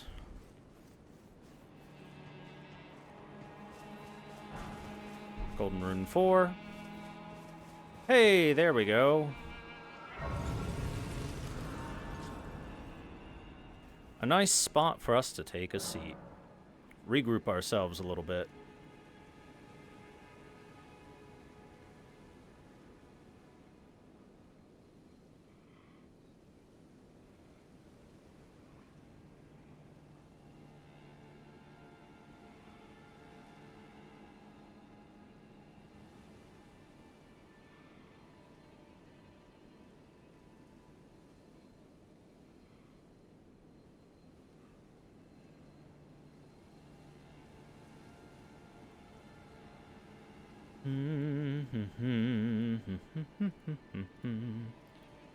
Got all that. Didn't get that, though.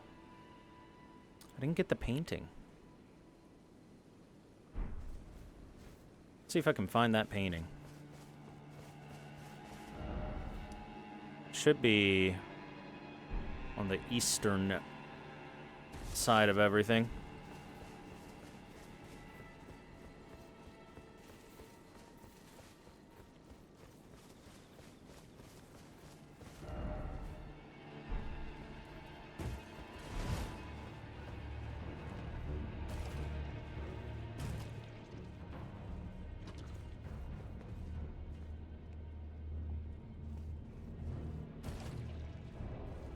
Looks like it won't be in there.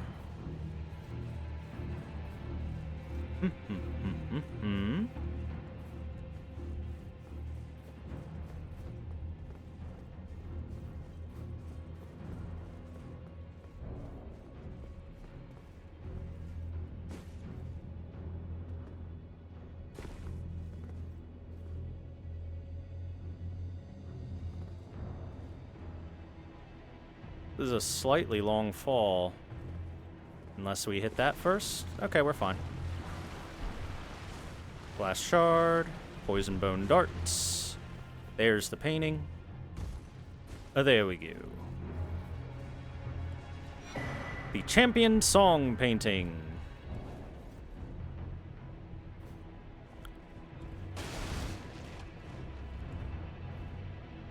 Okay, well, looks like it is at the Altus Plateau. There seems to be a statue of someone carrying someone, and it seems to have perhaps the Volcano Manor in the background. That's our hint at where to go for a cache of items.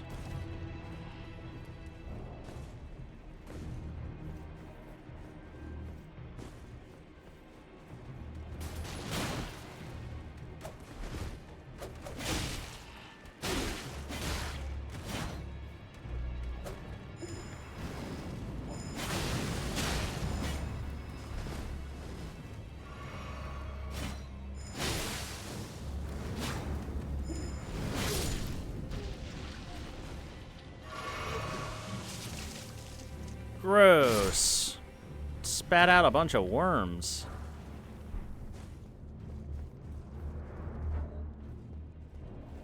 How am I still in battle? What the heck is aggroed on me? You? Is it you?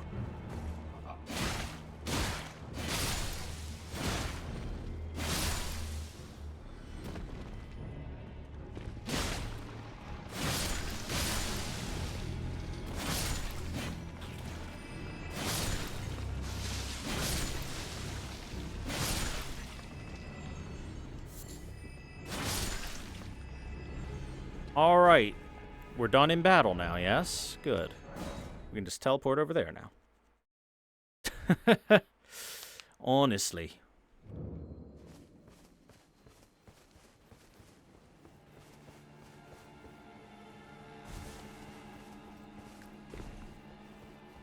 Let's go up these stairs. Oh, great. A Royal Revenant.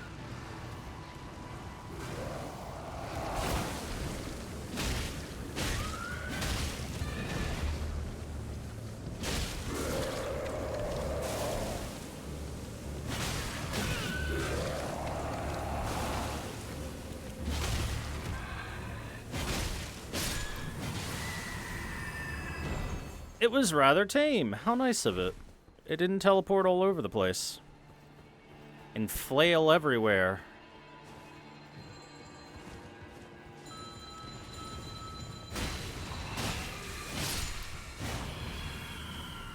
No horses allowed on the castle premises.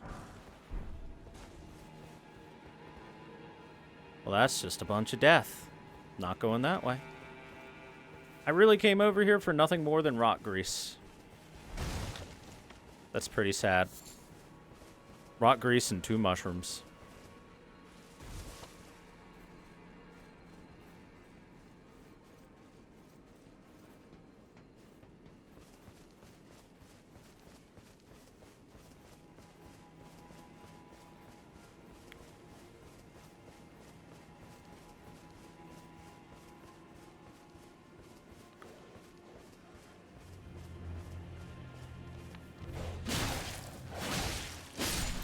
Dog. Hey there, Mr. Ghost. What are you all about? House Morais is ruined. Just desserts for falling for that severed harpy. No surprise that guilty cretin took the castle and our storied sword. Oh, just a noble lamenting his fallen house. Nothing strange here.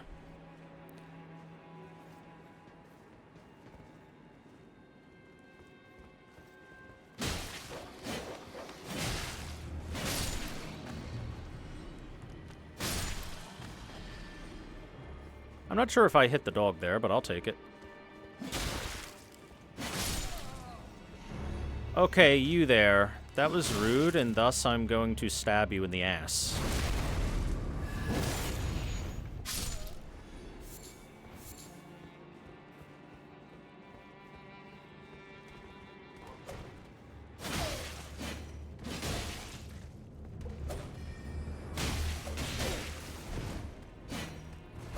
They sure did have a lot of these statues.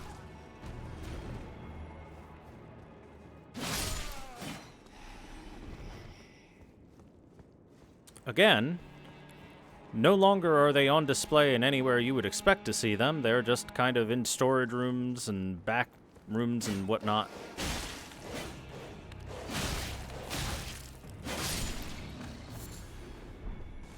Hefty beast bone.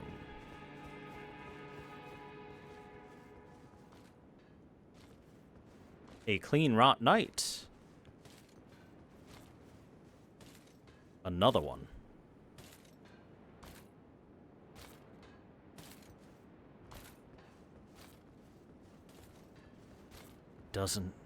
They don't know I exist.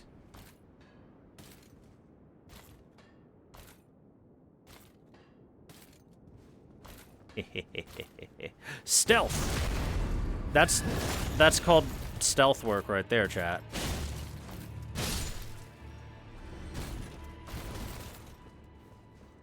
I am the ghost of Tsushima.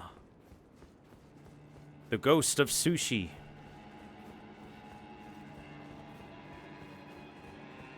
Sushi Man.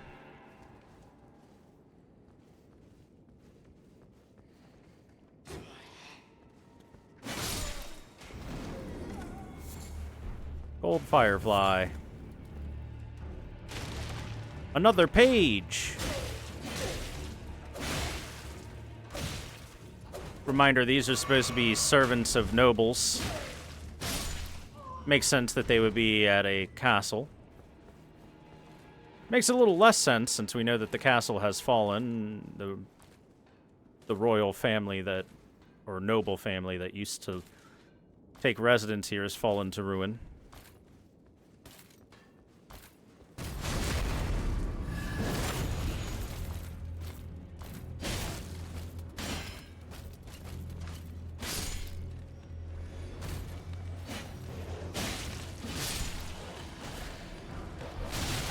Ah!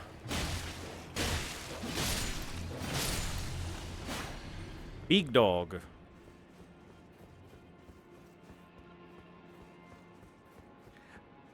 You can see that these statues have been around here for a while, as they're coated in leaves and whatnot.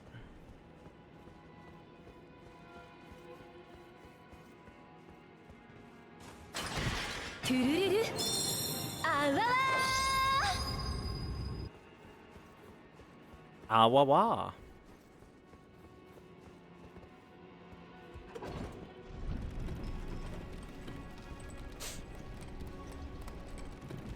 It's just apparently been a long time since this castle has been filled by nobles and whatnot. Let's go see who our boss is. I know who our boss is. Behold! Elamar of the Briar.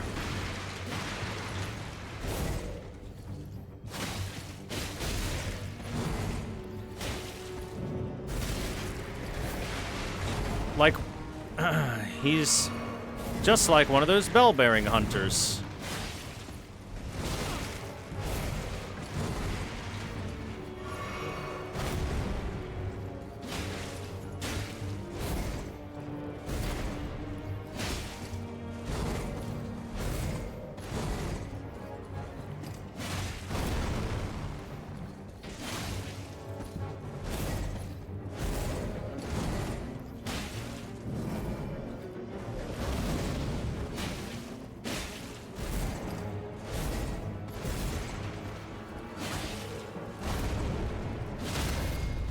Oh no, are you getting annihilated?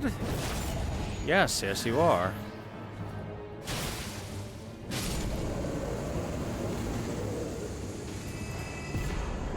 Take that, Elamar. And we get Marai Executioner's Sword and the Briar Great Shield.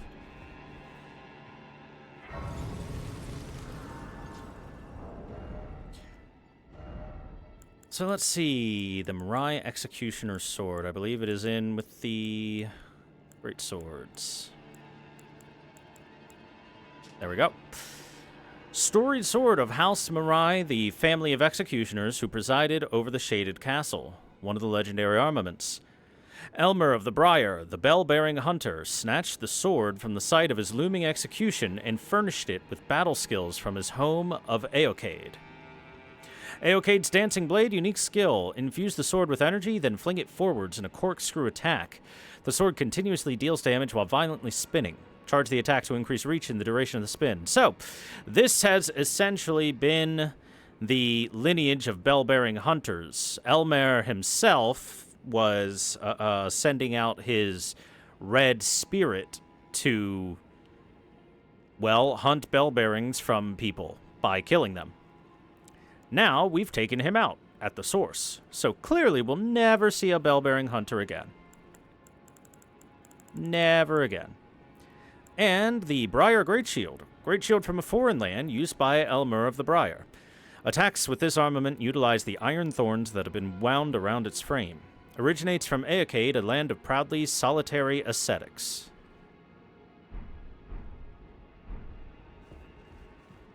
And as for the Fallen House and talking about them being tricked by a woman, we see this portrait of a woman dressed suspiciously kind of like a Valkyrie. Oh, and if you look at her arm there, well, you actually can't tell it's a prosthetic, but it is a prosthetic arm.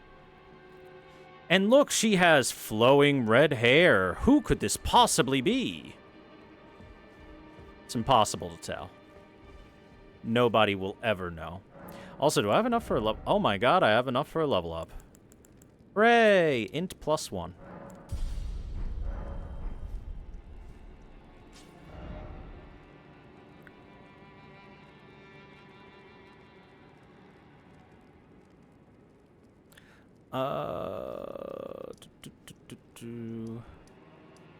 Let me hit the inner gate. There was a ladder I didn't go up, which I think leads me to an item that I should like to have.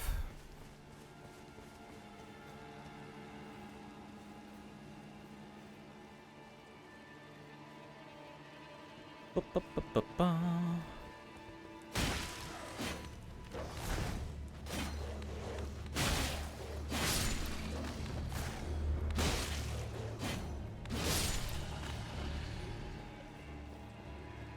Wait, I did go up this ladder.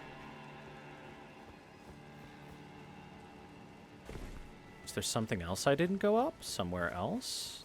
There might have been. Yeah, there was a different ladder elsewhere.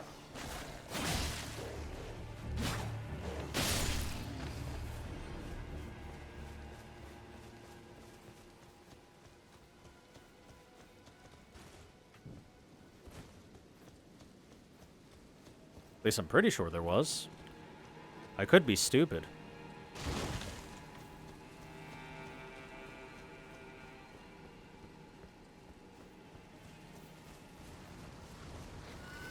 Why does that thing respawn?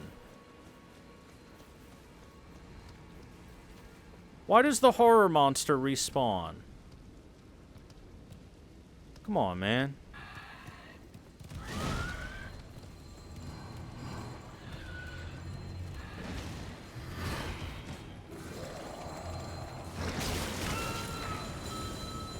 Oh, wow.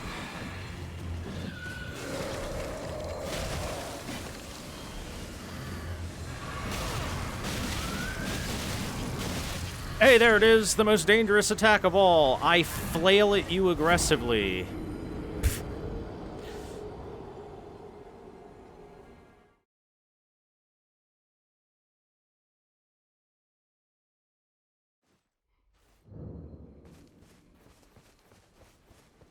To be honest, if every single enemy in the game had an attack like that, every game would be much harder.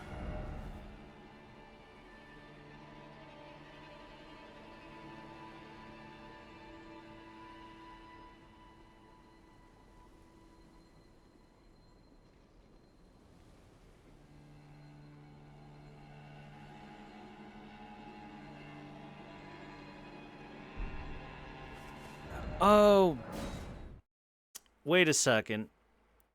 It was the ladder inside of the room past this ladder that I didn't go up. That's where the ladder was. I'm just being dumb right now. Please excuse my dumb.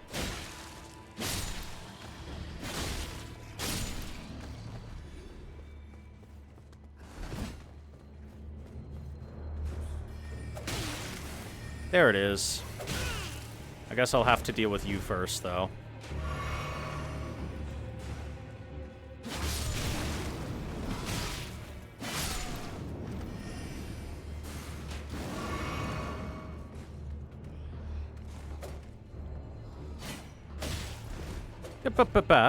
Sir.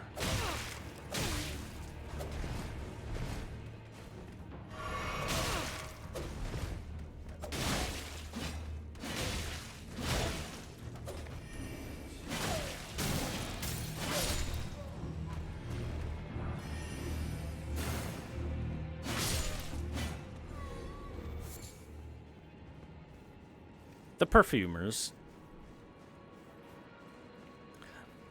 So yeah, this castle seemed to have had a big love for Melania for one reason or another. And at least that one ghost is blaming the downfall of the castle. Oh, hey. Specifically on people getting involved with Melania and her kind. That's why Clean Rot Knights are here, because of it. Because where Melania goes, the Clean Rot Knights follow.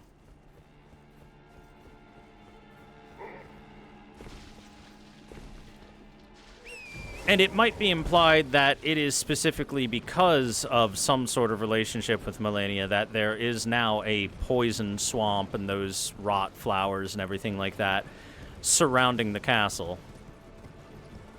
Because as unfortunate as it is for Melania, she is intrinsically intertwined with stuff like rot and poison. She just can't escape it.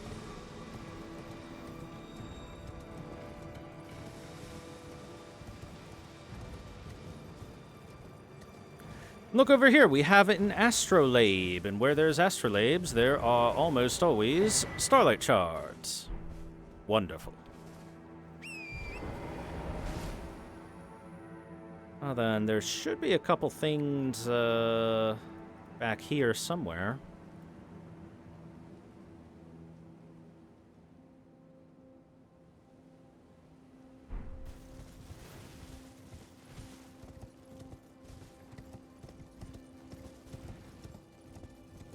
I remember there being some stuff over here, and yeah, looking at the interactive map, I am confirming my suspicions. There's something over here. A lot more of those statues, all busted and broken everywhere.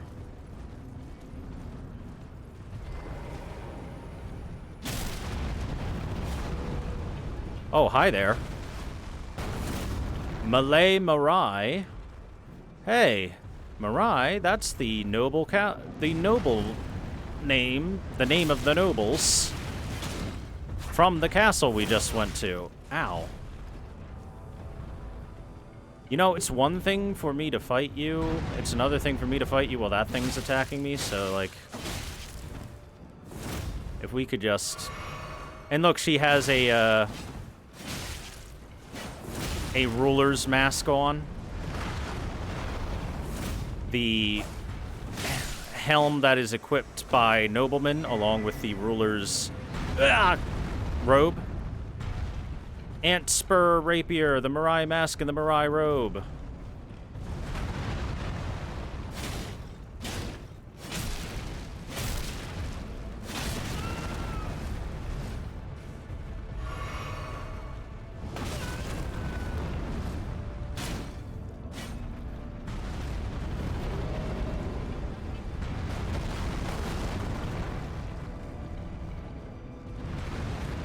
Stop that. Sit. Or don't. That's fine too, I guess.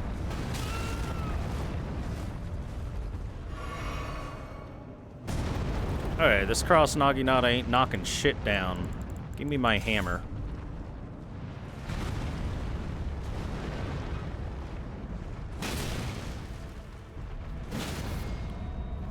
Sit.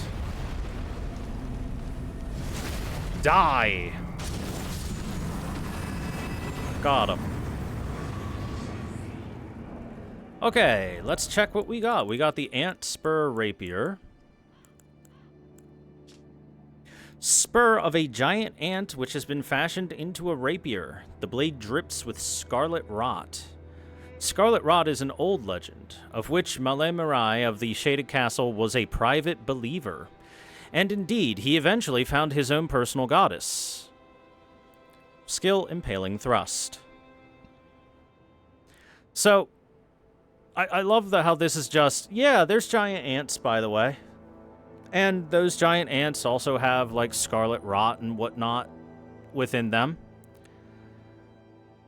Seems like that's just a natural, common occurring creature that we just haven't seen yet.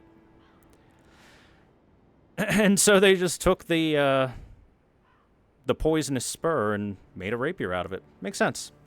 Anyway, as a believer of the Scarlet Rot, his own personal goddess was Melania, which kind of makes sense. She is a demigod, and B, was born with Scarlet Rot flowing through her body. More like, you know, racked and afflicted by Scarlet Rot, but still.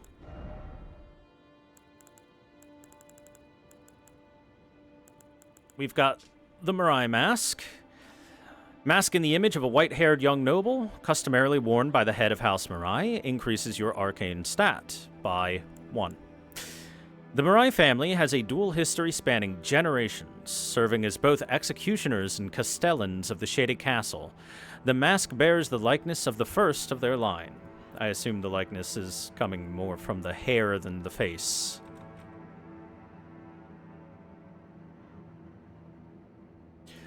A castellan, for those that don't know, is like a warden of a castle, basically.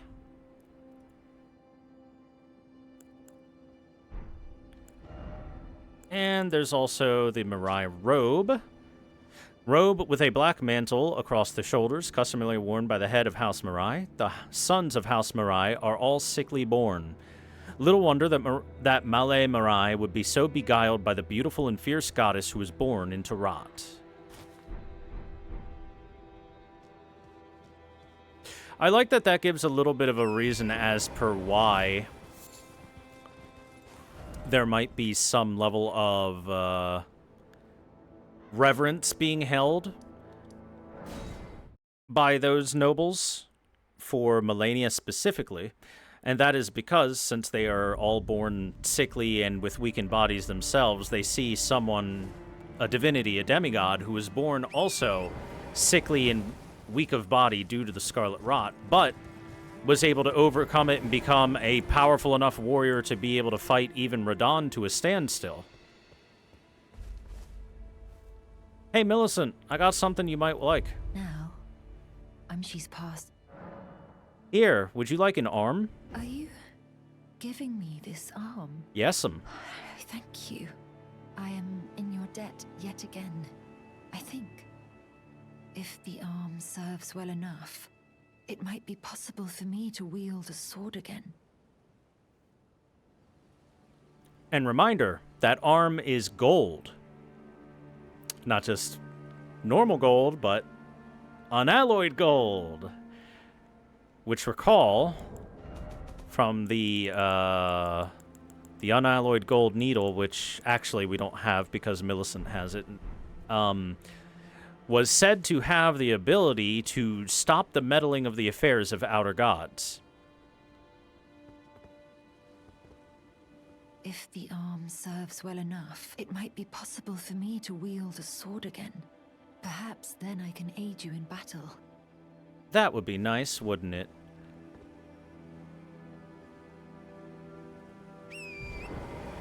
Sure would be nice if she could aid us in battle, wouldn't it?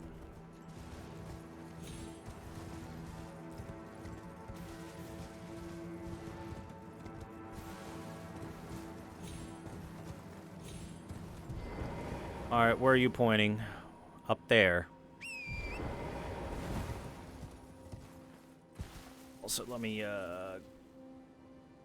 grab my interactive map and double check around this area just to see whether or not there is anything big for me to pay much attention to.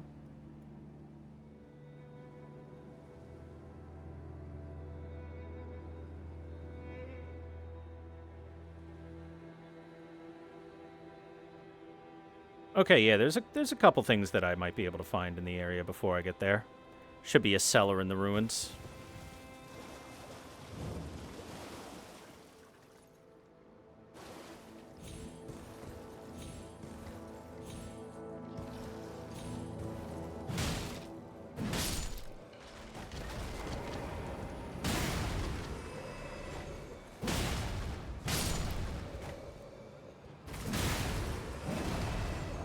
Oh yeah, I no longer need a big weapon. Let's grab the Naginata again. I'm glad that the Naginata is a good weapon. Polearms are usually not particularly good in these Soulsborne series of games, which you would think they would be good because long reach and stuff, but usually they're way weaker than alternative choices. This one's pretty good.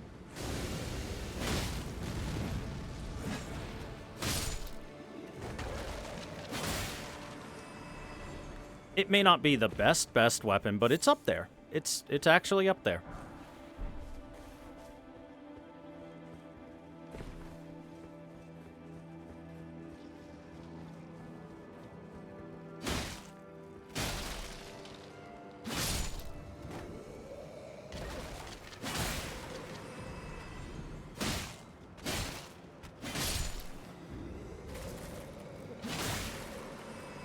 Alright, we're going to need one stone sword key for this, and in it goes.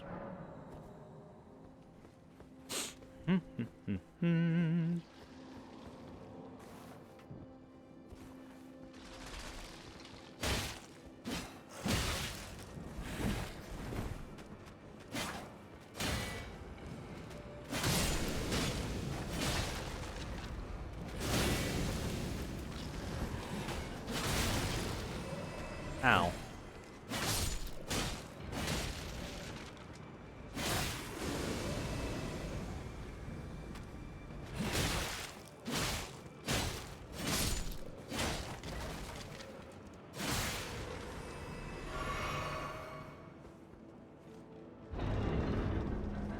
Do I think it would be dangerous to have a job as a tour guide in Elden Ring? Nah, I'm sure that all the undead and the monsters and the hollowed out soldiers would be kind enough to realize that a tour guide and tourism is good for the economy, and they would just leave you be.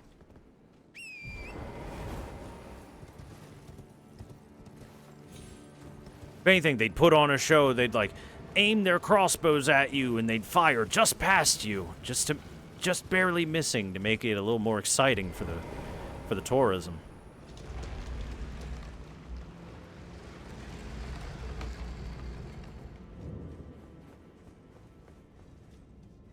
Windham Catacombs.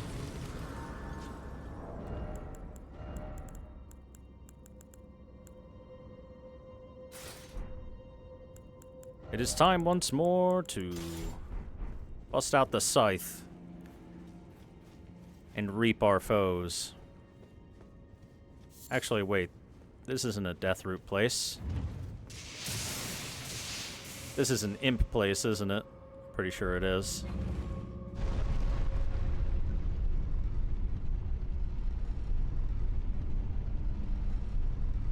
Yep. Darn.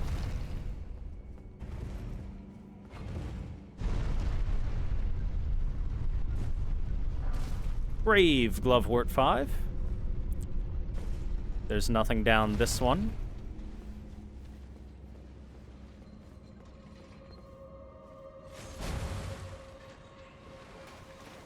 There's the imps.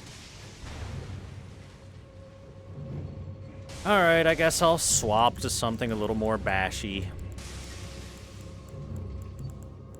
about the Great Horn Hammer? We haven't used this yet. Sagas, thank you for helping to keep me alive.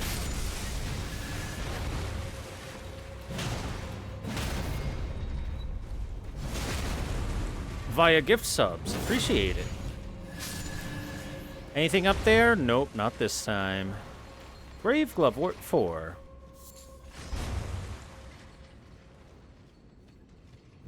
Look at that guy sitting on the wall, but he's a trick. Because of that guy sitting around the corner is the real danger.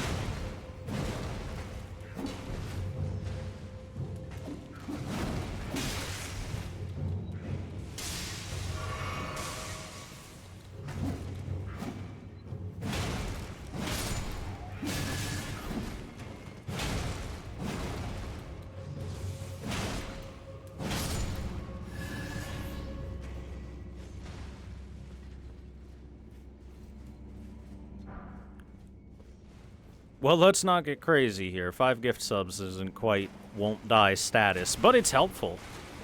I greatly appreciate it. Thank you. Remember, slimes are highly resistant to non-elemental damage, physical damage.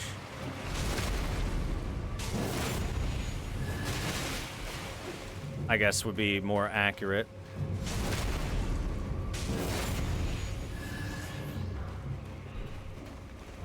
Ghost Glove Wart 6. Zombies all over the place here.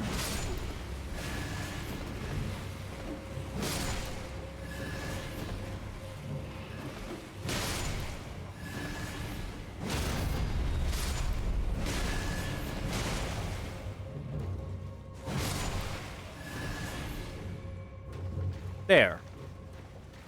Now I won't have to worry about them behind my back while I fight this guy.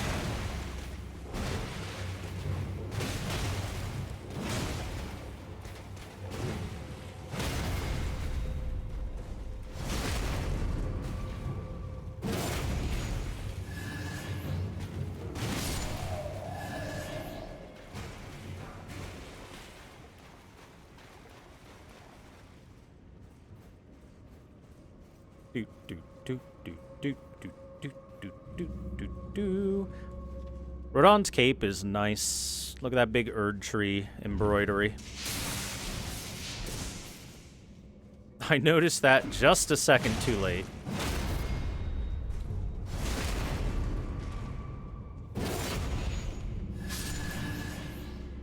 Okay, we need 1 stone sword key for this.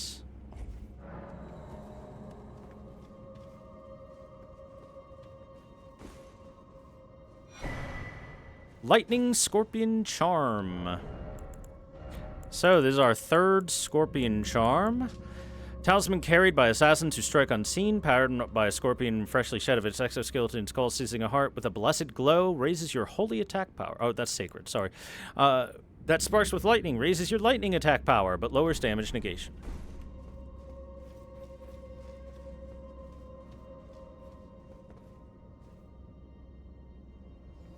Do you see the ceiling? Do you see the trick? Do you see the trap? The ceiling tries to squish you.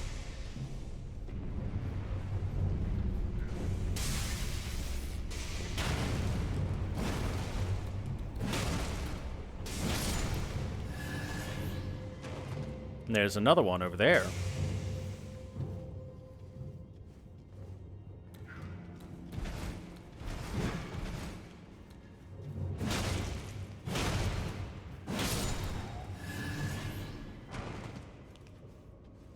Sneaky little buggers. Any of them on the ceiling? No? Okay, it's just me and you. Look at him staring at that thing. He loves that statue.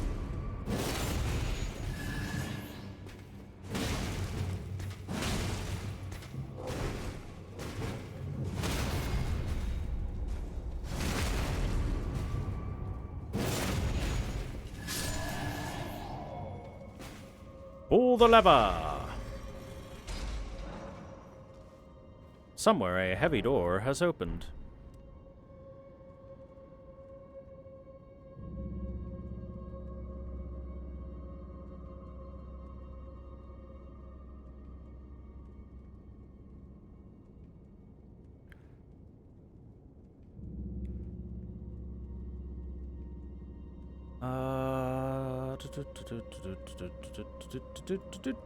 Just double checking what's in this dungeon. I do have a couple things left to grab.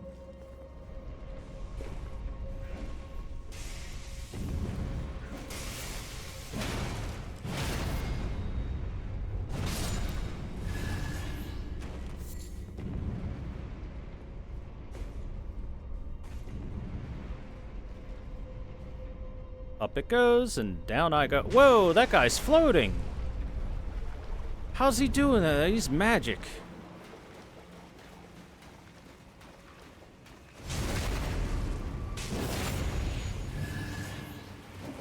Don't step on the trap. Uh-oh, I stepped on the trap. Oh, that didn't do a whole lot to them, did it? Magic Grease, Golden Room 5. Ancient Dragon Apostles Cookbook. There we go, that's the real prize. There's no need for me to deal with Mr. Krabs there.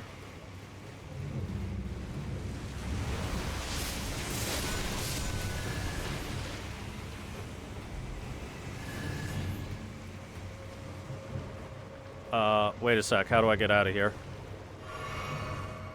Uh-oh.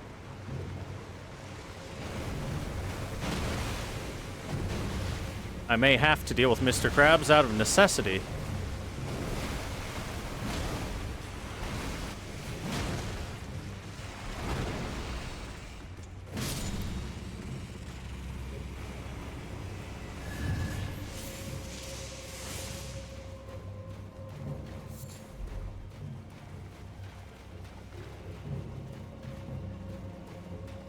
Here it is. That's how I get out of here. There's a lever to pull. Silly me.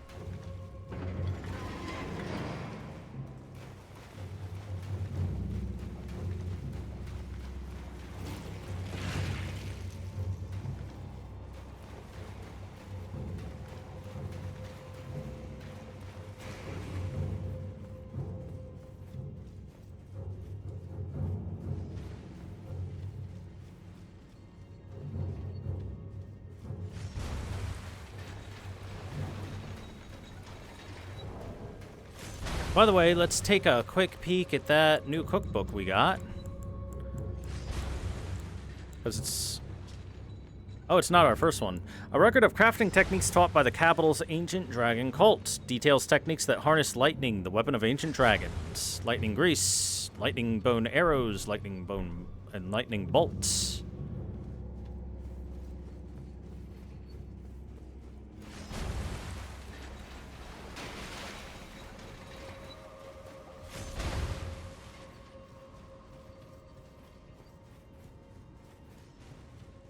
Now then, where the heck was the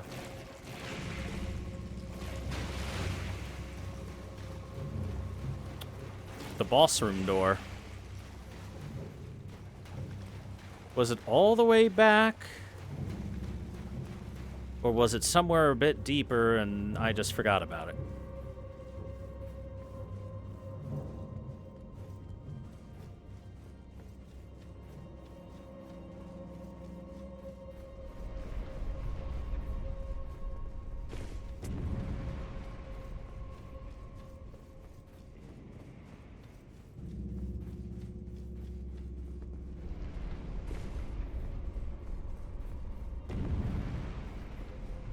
Must be all the way back. By the way, notice that these aren't the normal imp gremlins that we see. They have a much more like human-esque face to them and look a lot more disturbing because of it. Ugh.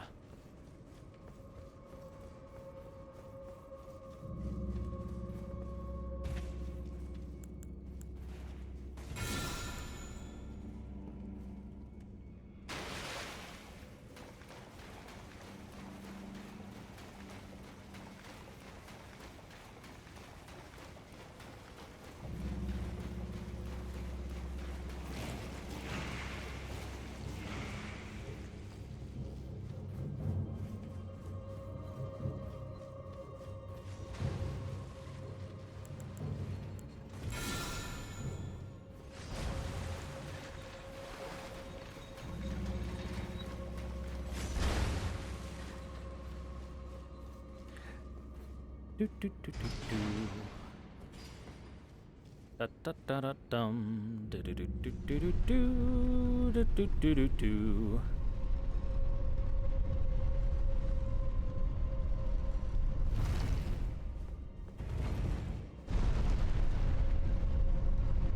Everywhere I go, constantly sounds like there was something walking around.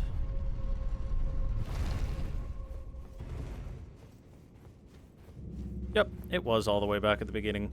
Alright, what's our boss this time? Is it yet another watchdog? It's yet another watchdog. Erdtree Burial Watchdog. This one is Zappy.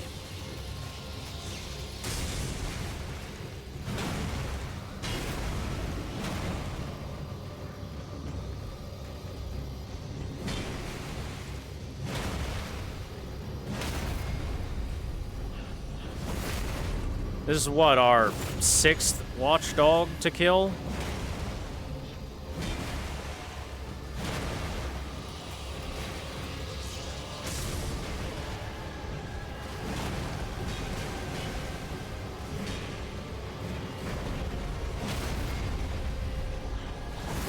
Flawless victory.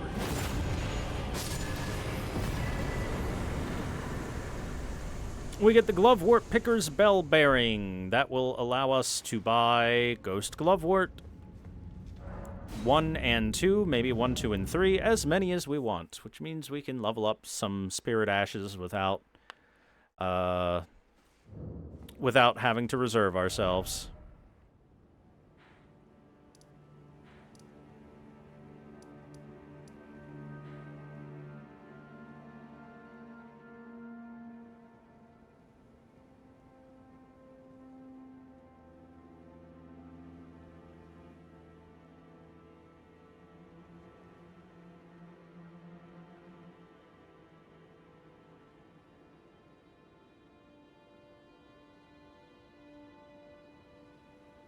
Okay, I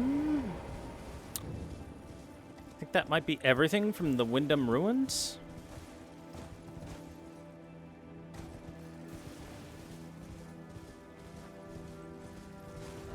Yeah, seems like it.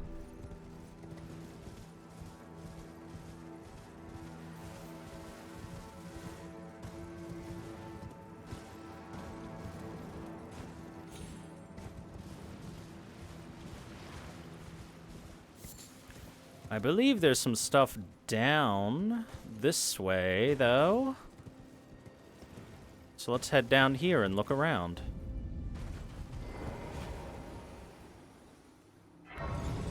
Behold, this counts as Melt Gelmir. Here we are at the Seethwater River.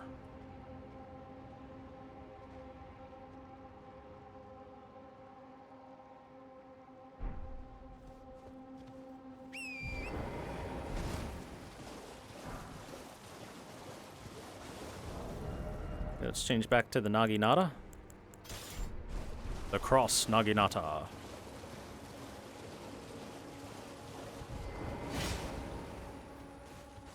Boy, that's a big scarab. Ash of War Barrage. Archery skill using a bow held horizontally. Ready the bow, then fire off a rapid succession of shots faster than the eye can see. Usable on light bows. That's similar to what the various enemies like the marionettes do, where they just plink you with arrows really fast. Plop, plop, plop, plop, plop.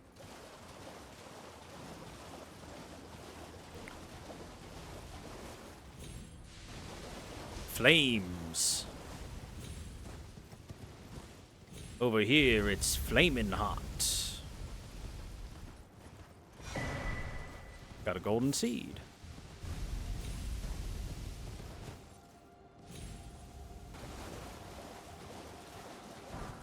Smithing stones, volcanic stones. Wow, you can find volcanic stones near the volcano? Who could have guessed?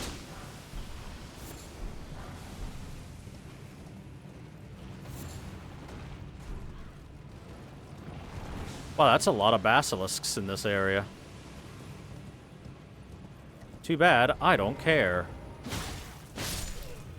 Okay, they're gonna make me care. They're gonna force me to care.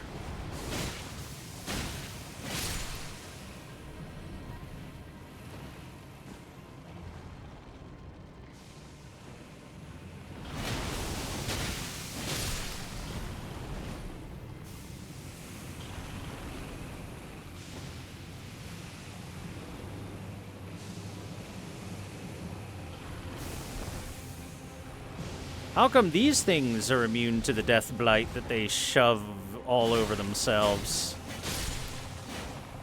It must mean that they are some sort of creatures that are intrinsically intertwined with the Rune of Death.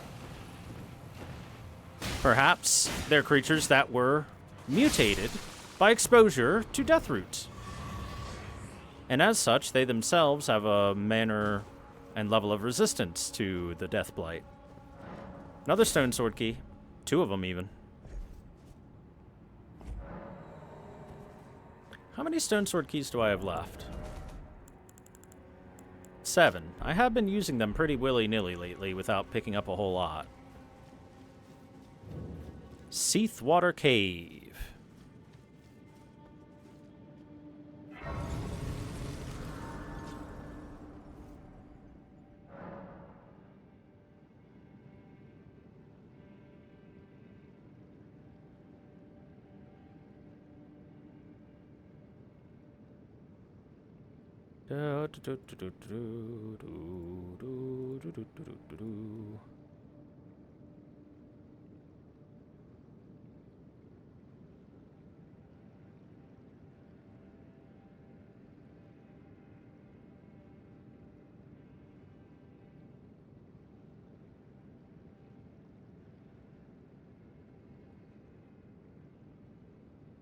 Just double checking what's in Seathwater Cave in terms of items. Nothing major. We're just gonna grab a couple things and kill the boss and get out. Shouldn't take too long at all.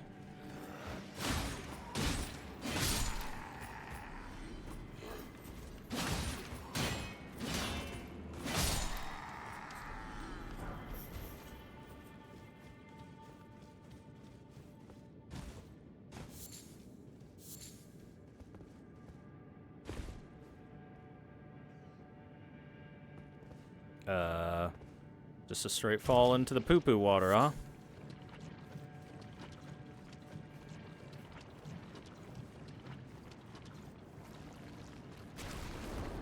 Gross.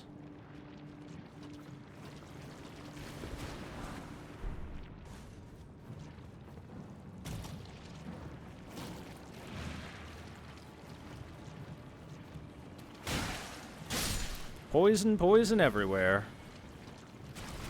Ah! Ah! Ah! My bones!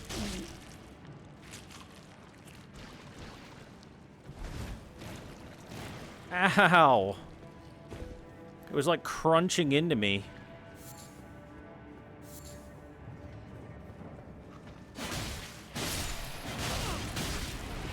Holy damage. Do not underestimate the rats.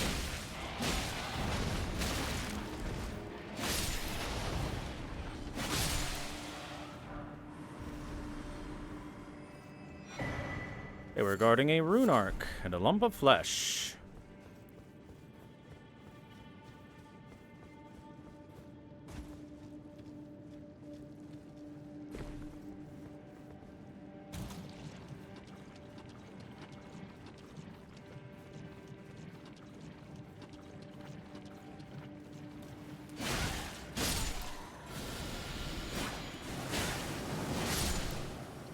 I'm gonna get poisoned anyway, I might as well just accept it. Let the poison into my bones. I can always flame cleanse me it off. Burn the poison away. Oh, I see you up there. I see you. And you see me.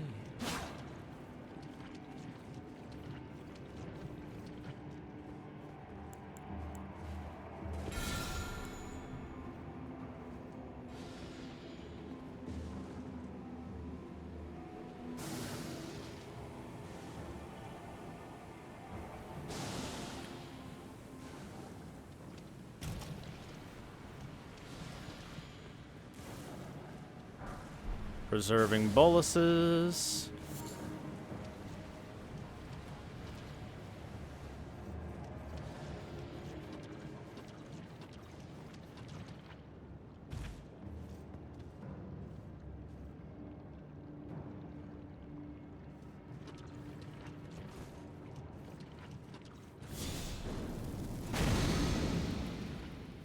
Get rid of the poison again. Okay, that drop probably leads to the boss. More than likely, at least.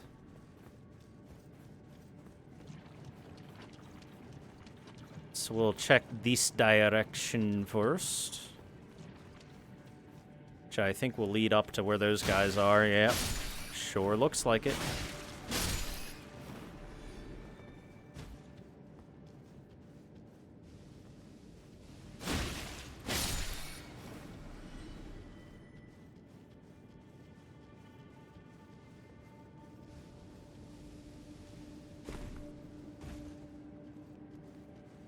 Hi there, did you enjoy having the high ground for a short period of time?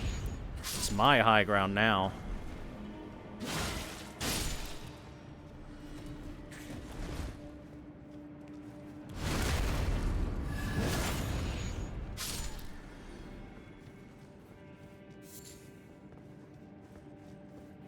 Now, what's going on in this room back here with all these guys that look like they are praying to this Miranda flower?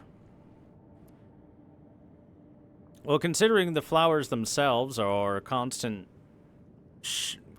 shit out spores of poison and whatnot, kind of makes sense that these guys would worship them to a point.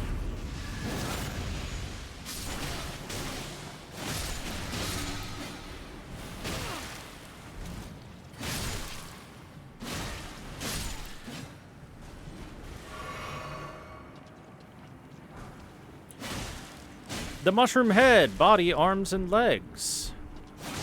The mushroom set. If I want to look like a servant of poison, then I may now do so as well. I'm killing this flower.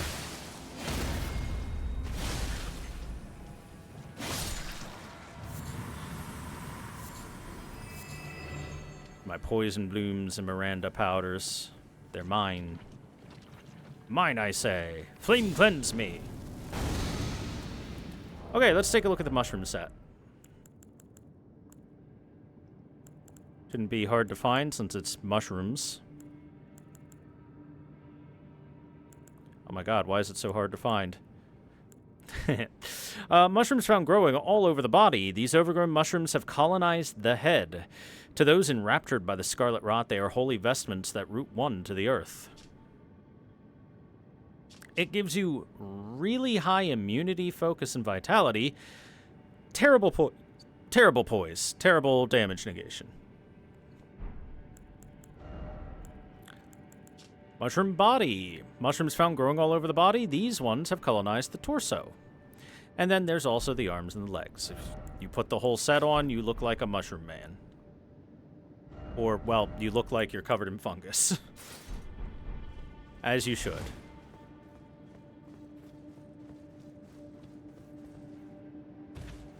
You look like you're a dirty, dirty girl in dire need of a bath.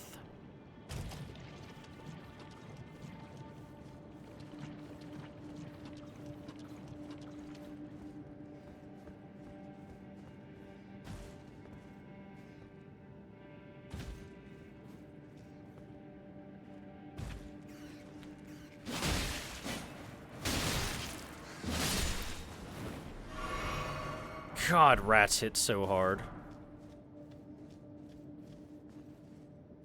Despite being rats, they do way more damage than they should, in my opinion.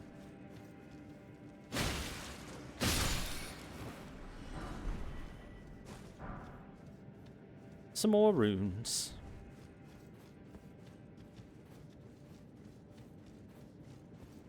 Alright, what do you think the boss is in this poison cave, chat?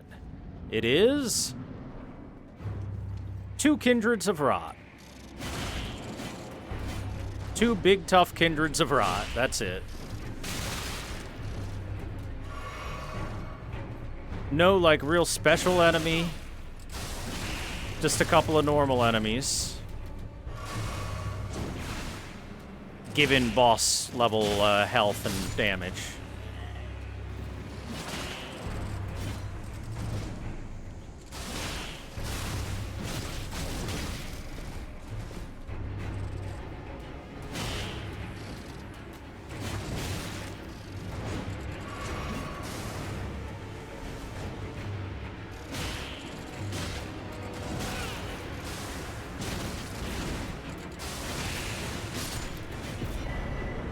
And we get the Kindred of Rot's Exaltation Talisman.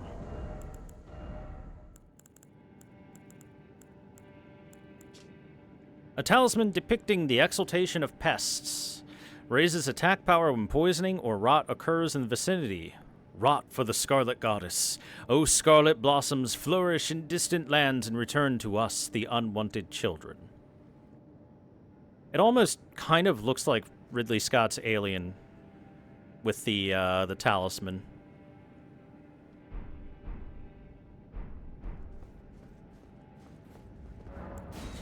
So the Kindreds of Rot are worshippers of Rot, either formerly humans or they were always born of the Rot as those pest creatures. And they worship their Scarlet Rot Goddess, who is Melania. However, Melania doesn't really want nothing to do with them. She's not a big fan of the Scarlet Rot, which is not surprising considering it has, you know, racked her body in pain over the course of her entire life.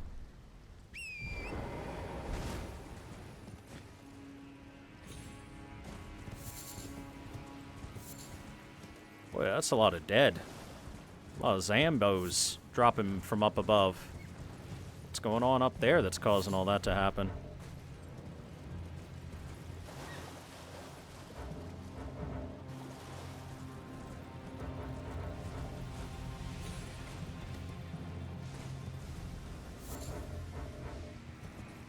How long do they stay aggroed on me for? I'm so far away, man. Let me open my map!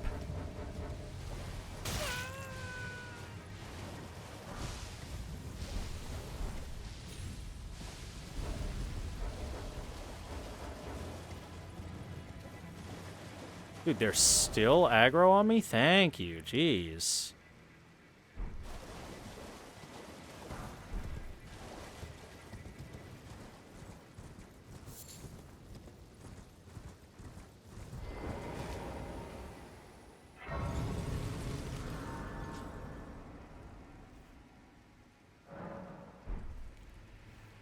So we've made our way all the way over here to the Seethe Water Terminus.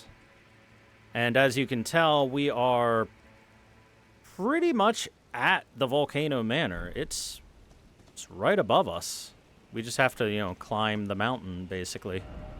But there's this little fort here. So let's head on over to this little fort and see what they're cooking. They gotta be cooking something for us, right?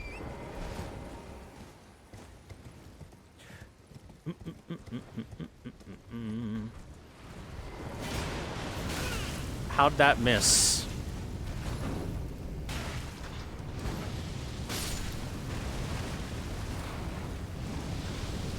Ooh, the Mad Max machine is rolling.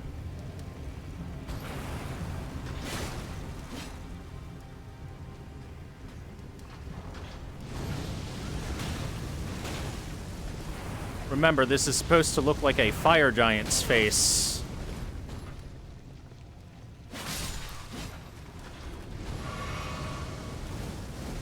As it sprays fire at you from all angles.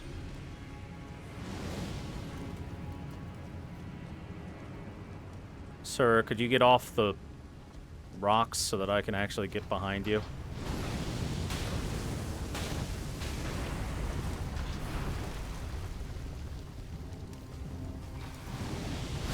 Thank you.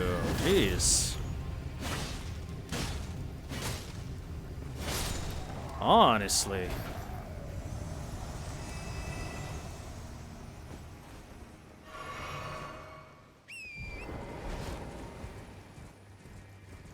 Look at all the spirit jellyfish. Aren't they cute? Teehee. A stone sword key. Yay! Hey, look over here. The forces of the Erd Tree, of the Golden Order, are fighting against the fire monks.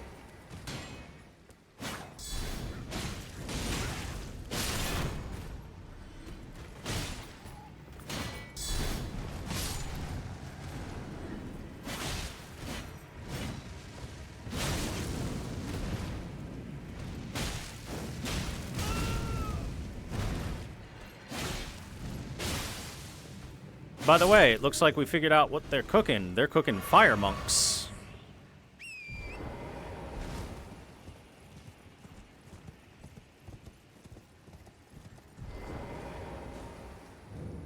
Fort Lathe. Hey, you're a big guy. Kaboom.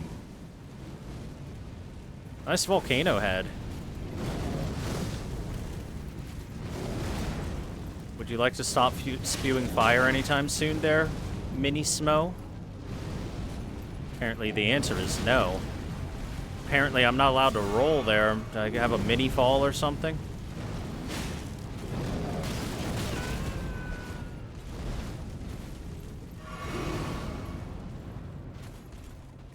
Alright. Hammer versus hammer. Let's see if your fire hammer is a match for my lightning hammer.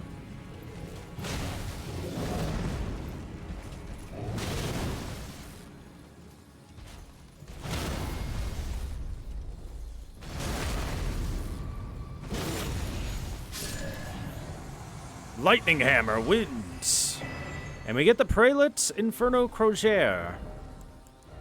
That is the weapon he was wielding.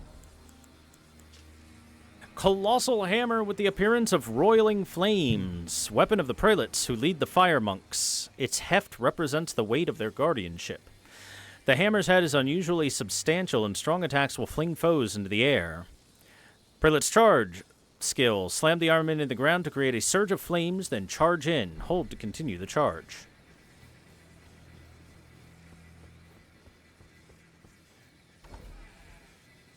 Knock, knock.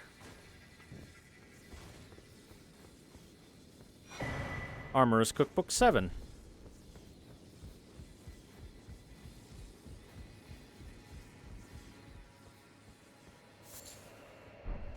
Eek! You wretched fools!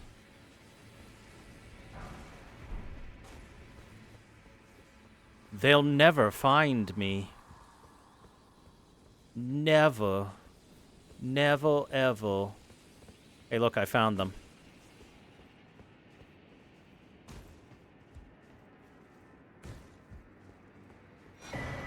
Fire Scorpion Charm.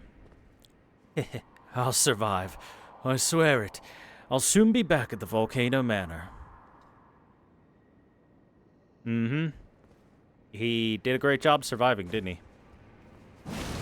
He did not survive.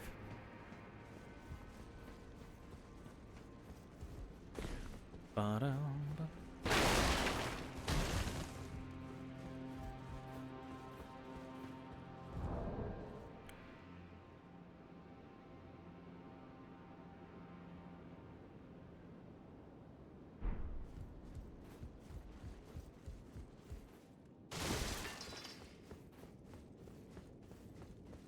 And thus, I believe that's everything to find in this Harrington little asked fortress. Me, I glued my balls to my butthole again. Oh my god, what did I do? I can't take a dump because now my balls are blocking up my butthole.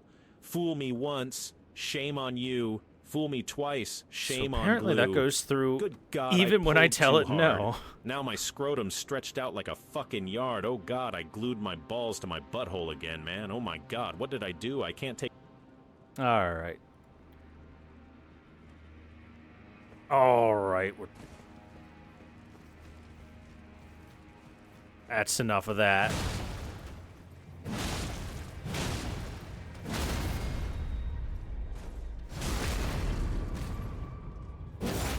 Would you just walk in on? Just the lyrics to the hottest song of 2024.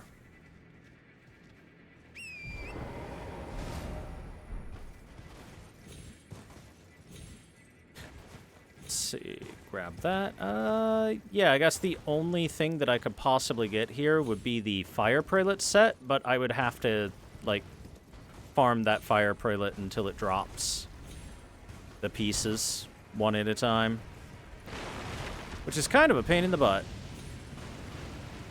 So I will not be doing that.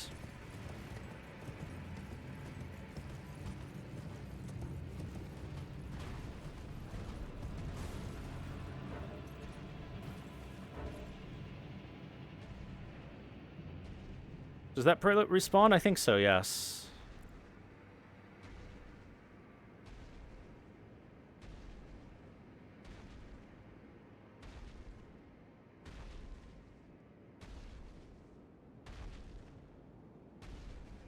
If it doesn't...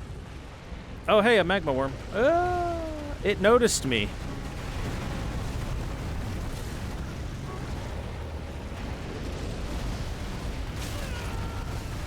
How?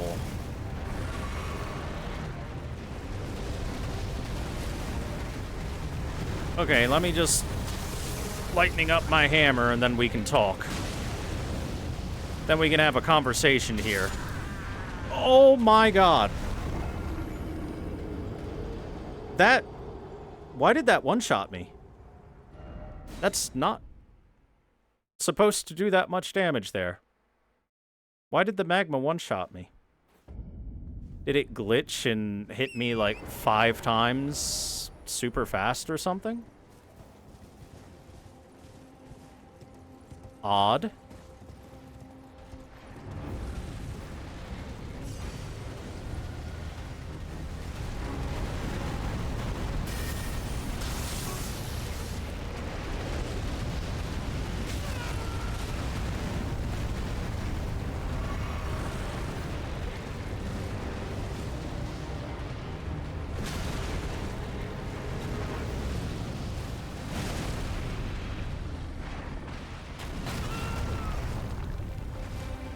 Okay. Big shockwave.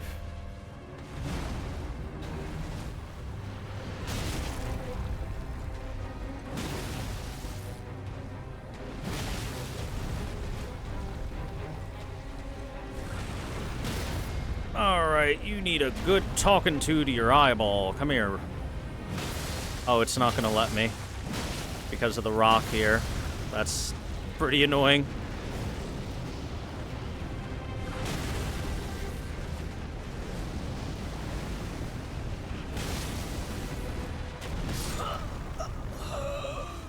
Okay, I repeat, why did that do so much damage to me?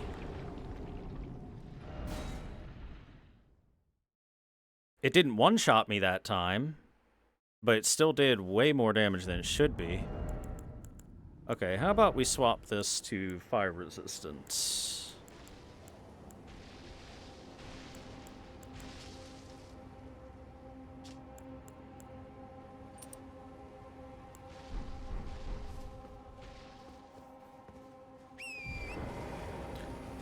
I don't mind the magma worm dealing damage when it hits me. I mind the lava, the magma, dealing that much damage when it hits me. It's not supposed to deal that much damage when it hits me.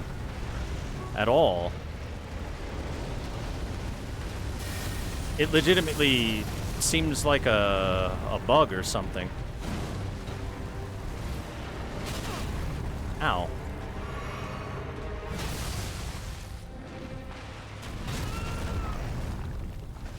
Okay, what is the timing for that roll? Has it gotta be, like, way before it even starts swinging?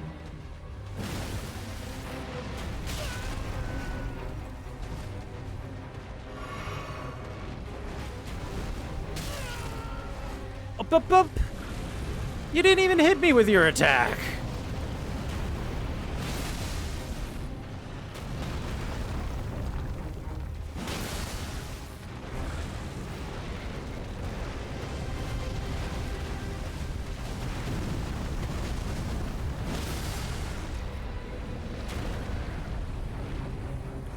I'll take the hit when I legit get hit, but that wasn't even an attack that hit me there.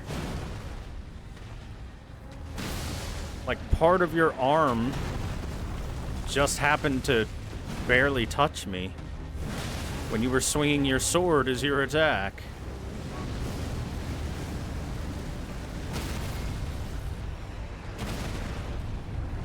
I can't get to its face. Not in time, at least.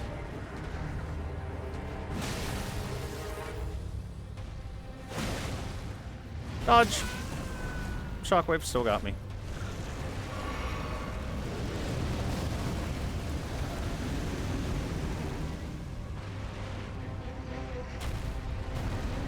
Spin!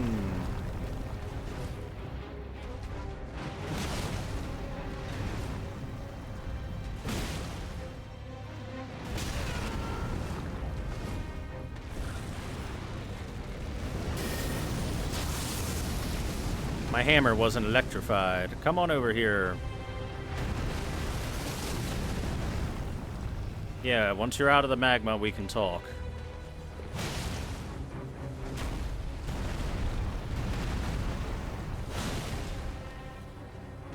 Good conversation. Oh no, I thought he was gonna get knocked down. Yeah, look how much damage that magma did. It did not deal 80% of my health.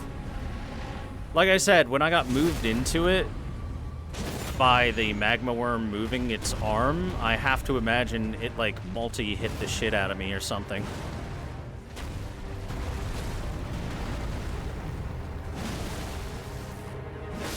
Alright. We're done here. Be gone. Dragonheart. New draconic power available at the Cathedral of Dragon Communion. So, reminder that the magma worms are former warriors who partook in Dragon Communion, aka the eating of dragon hearts, to the point that eventually they became draconic themselves. Bake me in your flames.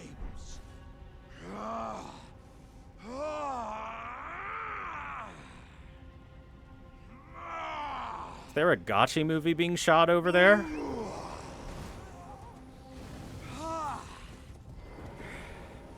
Oh, mountain of fire. Bake me in your flames. Oh. Ah, good sir. What business might you have in such a place as this? I hardly think you're here to temper yourself with flame, considering that fleshly form of yours. Your timing, though, is impeccable as ever. I've been making just the thing for you on my journey here. Take it. I'm sure it'll suit you to a T. A jar! But, it's hardly more than lukewarm here. I won't be able to temper my body such that it'll never crack again. Perhaps I'll head eastward. There's an old saying I've caught wind of. Above the lofty clouds, the icy giant's peak doth soar. Here lieth the flame of ruin, which ever burning roars. He's not wrong. Perhaps I'll head eastward. There's an old saying I've caught wind of. Above the lofty clouds. So, the icy giant's peak doth soar, here lieth the flame of ruin, which ever burning roars. An eternally burning flame of ruin, which, as we've learned from item descriptions and pickups, would be the giant's flame. Alexander is here trying to temper his body in the most literal of senses. Inside the lava, in order to make sure that it won't crack quite so easily and break open like it did in that battle against Radon, which, again, he calls it easily cracking. It's Radon. The guy is a massive super monster.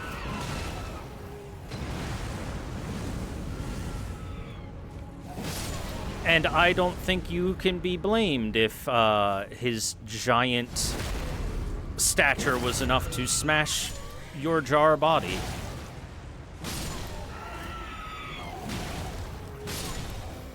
But it is what it is. As for what he gave us a jar. A jar that fits cleanly over the head when upturned. Made with pride by Iron Fist Alexander. In a uniquely jar-like gesture of friendship, it boosts the power of throwing pod items. Let's put it on. We are now a Jarhead. We've joined the Marines.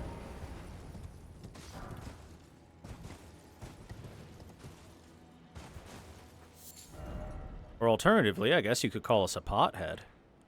Tee-hee. Tee-hee.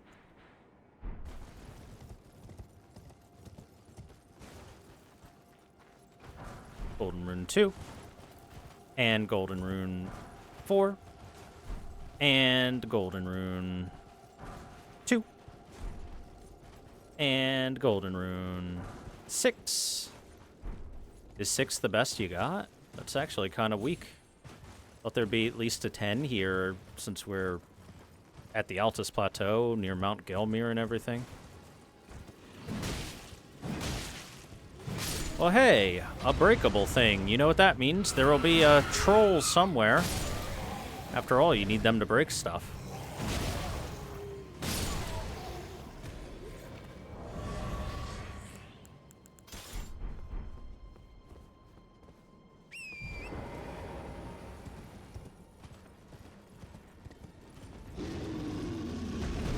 Or alternatively, there's a big fucking bear. Let's see if the big fucking bear can break this. Why, yes, it can, just by roaring. That's a big fucking bear. Let's stay away from it.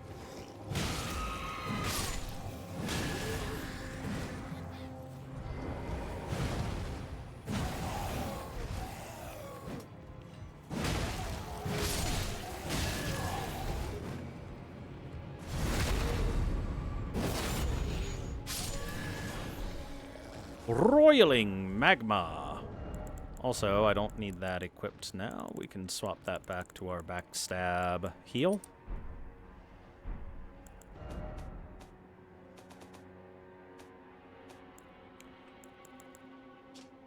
One of the sorceries developed from the magma of Mount Gelmir fires a lump of condensed magma that explodes a short delay after hitting the target.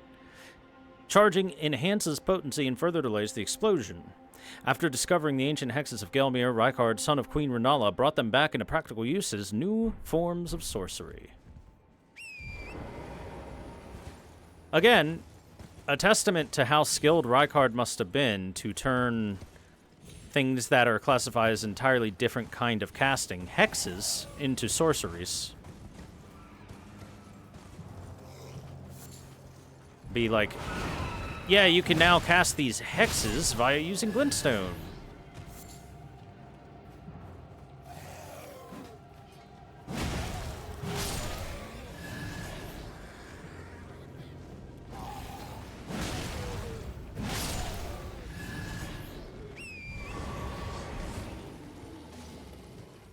Bear.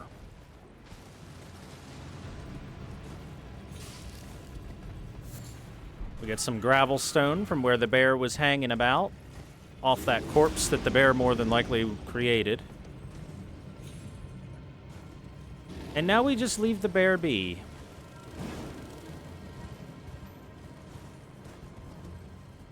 Because rune bears are scarier to fight than plenty of bosses. The last boss we fought before the magma worm, the double pests, the rune bear is scarier than that boss fight, for example. A pulley crossbow. Crossbow made with pulleys and power springs. The complex mechanism, which required advanced mathematical and mechanical understanding to craft, was likely made by a certain genius who learned Golden Order fundamentalism. One touch fires a volley of bolts. Be warned, large stores of bolts can be quickly spent. This is your machine gun. It's a menace of a crossbow.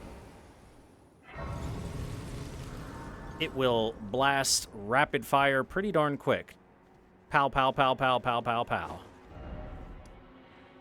By the way, if you notice, we're going around and around and around, circling the culvern of this area, and heading closer and closer into Mount Gelmir's zone.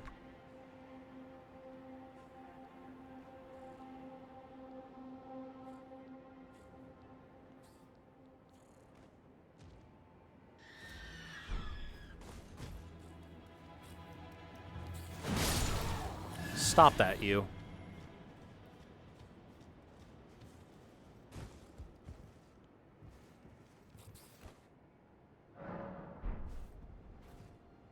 Alright, we're just gonna chill here for a sec. Whilst I, double check just a couple of things.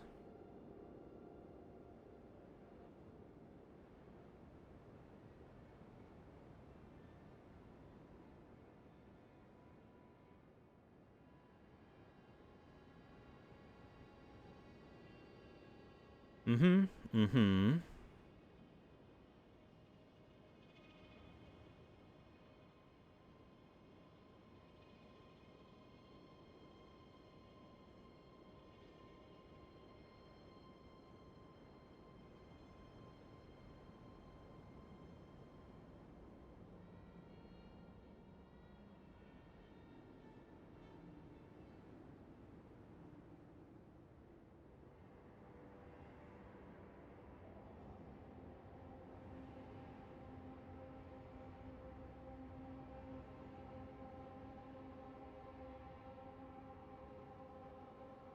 Okay, yeah.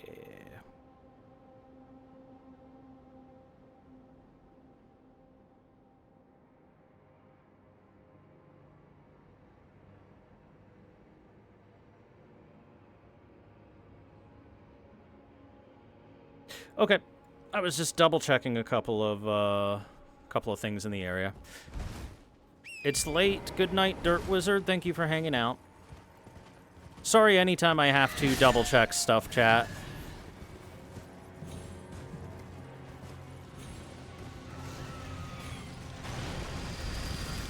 Hey, look! One of those virgin maidens.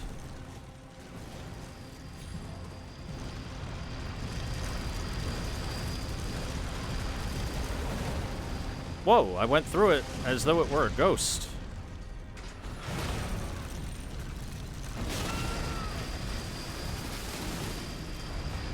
This one's extra nutso and wacky. Possibly because it's missing its head. Jesus!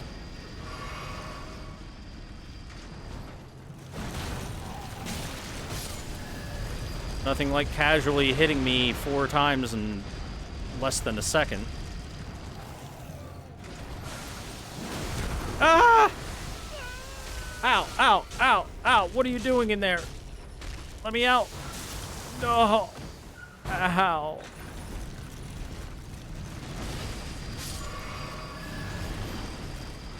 I did not enjoy that experience at all.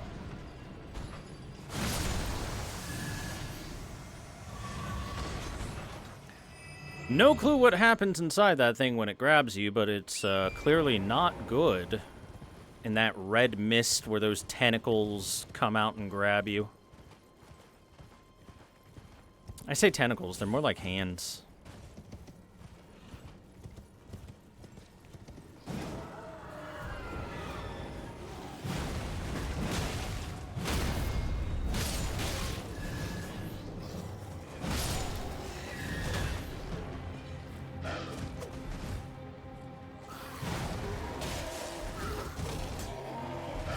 Who's D's and why are we grabbing him?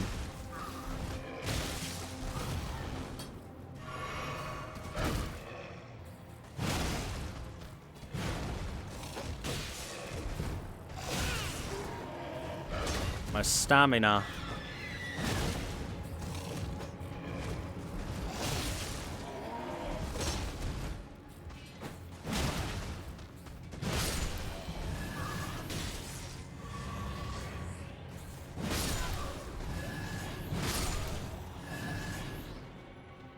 Got the little bastards.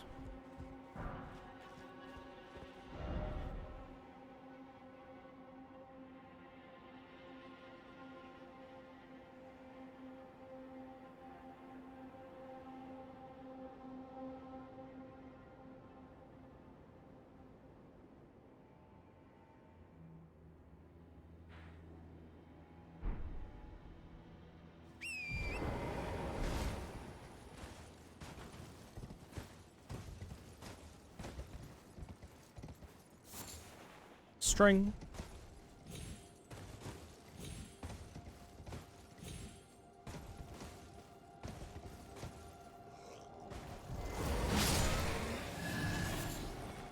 Poo-poo. Golden poo-poo. Errant sorcerers, manchettes, boots, and robe.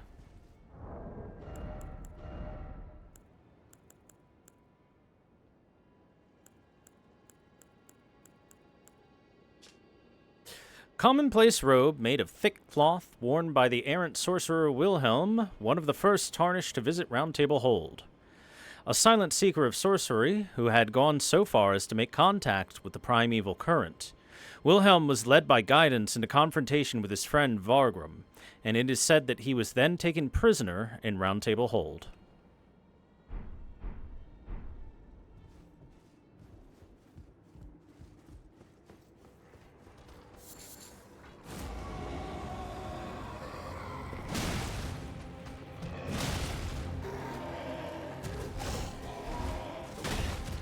That's yet another mention of the primeval current.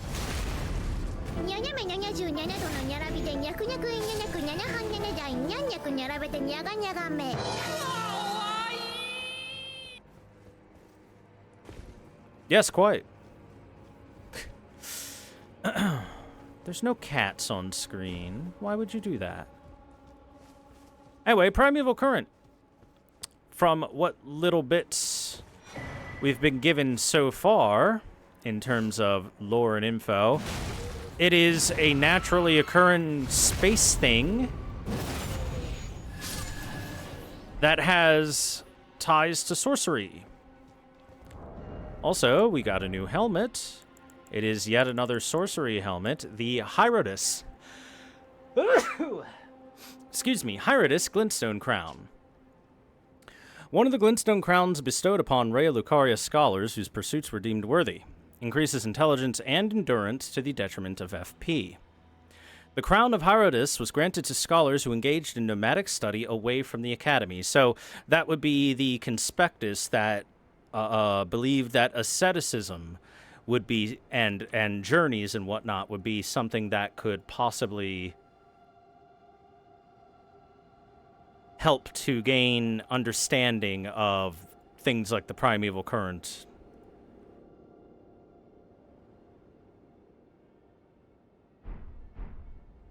And the fates of the stars and everything like that.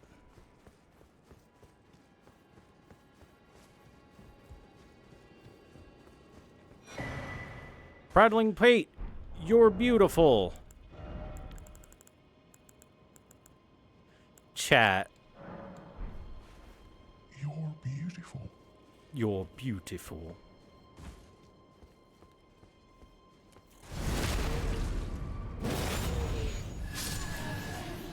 Hey, look! Why, there's a Raya Lucarian sorcerer over there. Seems to have made nice with the demi-humans here. But he's not making nice with me.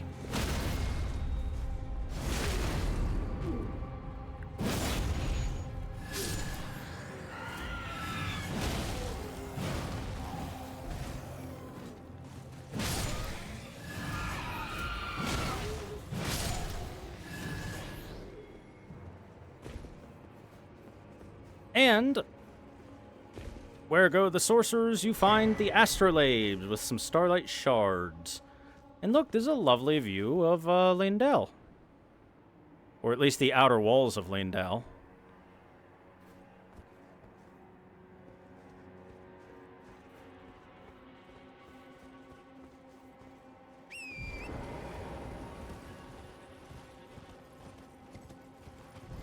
Again, look. More sorcerers. There's lots of you, so I'm summoning some friends. This demi-human can cast magic.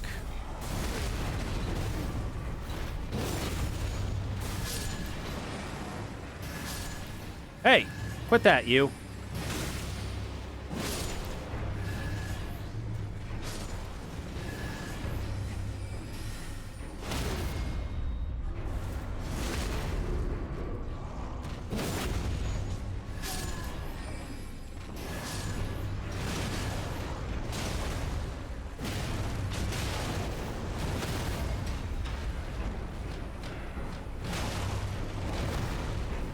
How come these demi-human queens look an awful lot like a certain Bloodborne boss, just less furry?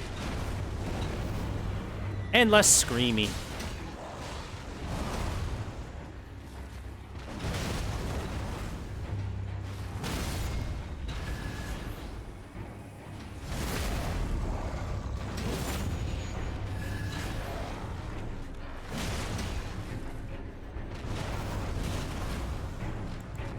I'm gonna take a sip.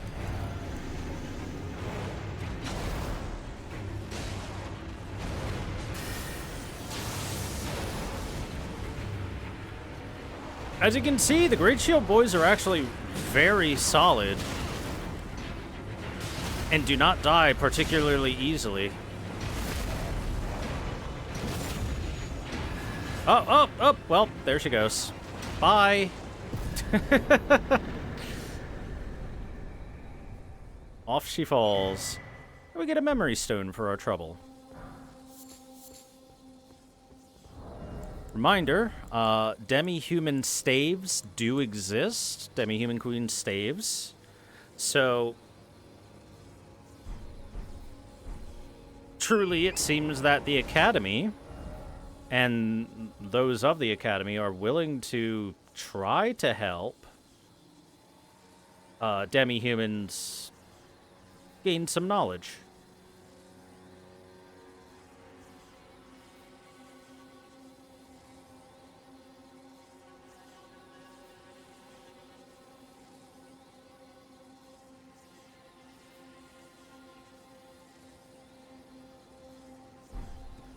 Let's see, we should be pretty close to... There he is.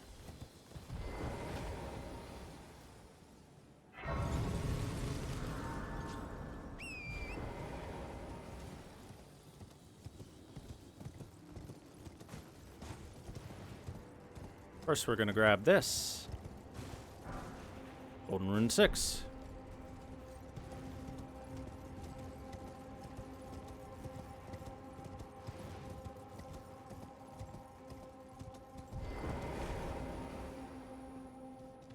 Behold.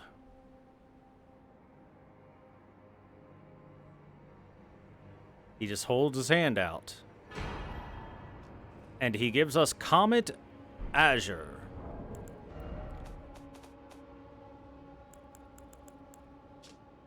Legendary sorcery devised by Azure, primeval sorcerer. Fires a tremendous comet in a torrent akin to the distant starry expanse. The place said to be the origin of Glintstone. Hold to continue releasing the sorcery's power. When Azure glimpsed into the primeval current, he saw darkness. He was left both bewitched and fearful of the abyss. So this is Azure.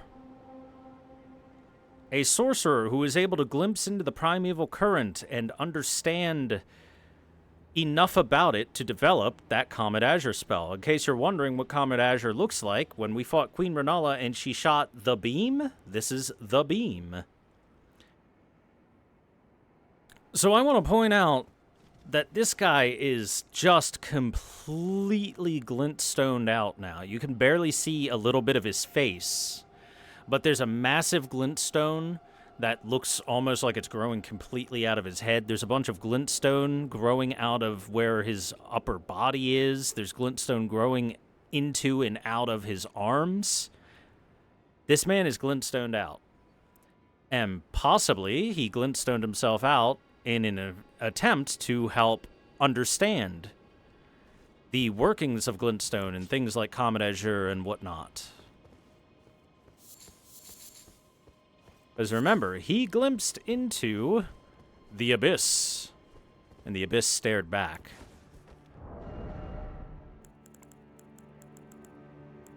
Now then, now that we've found this, it does mean there is someone we want to talk to. All the way back in Limgrave. Sorceress Selin.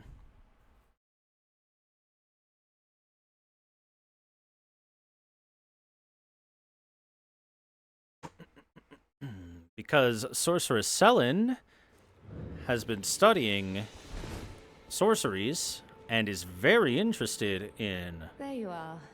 stuff like the primeval Shall we sorceries. commence the lesson? Behold, I found the ability to shoot a comet beam. What's this sorcery, my apprentice? Ah, then you have seen Master Azure. Master Azure was a founding Glintstone sorcerer, and my first teacher. A stern judge of men.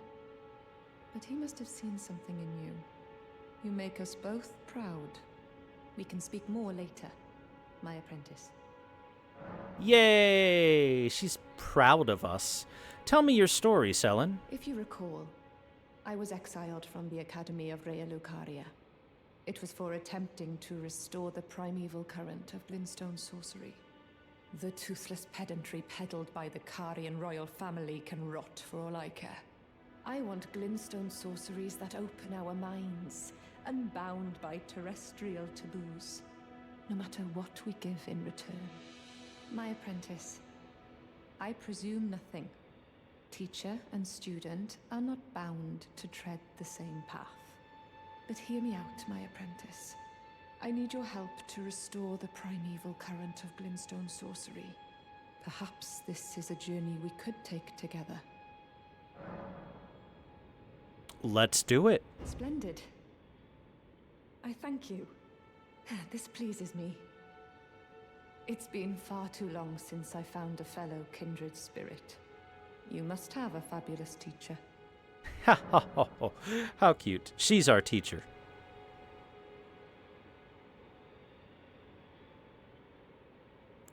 So what's this favor, you ask? I need your help, my apprentice. Master Lusat is another founding Glintstone sorcerer. And like Master Azure, he was banished from the Academy. Now he languishes in prison somewhere. My apprentice, can you find Master Lusat? With this Glintstone key, you should be able to cross the boundary that encloses him. The Celian Sealbreaker. I need him to restore the primeval current of Glintstone sorcery. He's nigh a child of the stars. Such is his body now. Got any After his leads? Expulsion from the Academy, I heard that Master Lusat returned to his home. Celia. A place called Celia, in the eastern Caelid wilds. Thinking about it, I obtained the Glintstone key I gave you from a Celian sorcerer. It wouldn't be too much of a leap to suppose he's still cooped up nearby.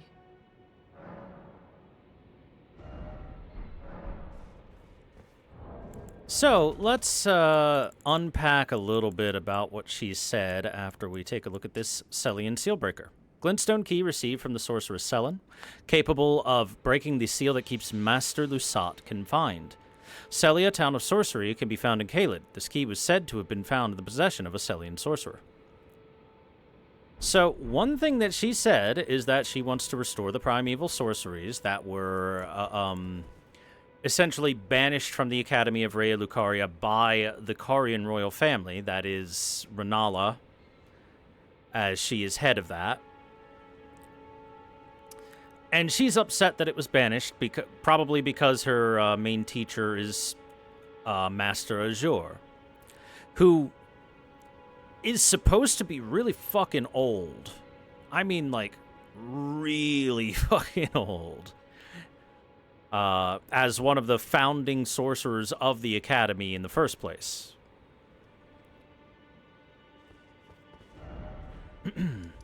And she finds that it's, like, disrespectful in the first place, that they've been kicked out, and on top of that is the... On top of that is the fact that they are extremely accomplished sorcerers, and hell, even the fact that the Comet Azure spell is cast by Renala. She knows how to do it, and she willingly uses it against you in the boss fight.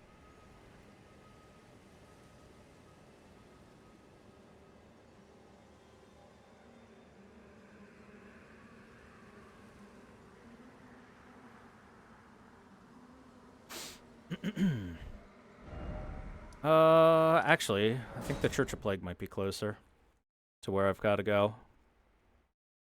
I know I went to the Celia back streets, but it's further past Celia. The entryway should be somewhere around there. This is the other thing I was talking about that we haven't done yet in Caelid, and that we would do later. And the later is now. The reason we didn't do it right away is because without that key, there's no reason to. Hey, look, we see an adjudicator for the Academy of Rhea Lucaria here. Almost like he's guarding something.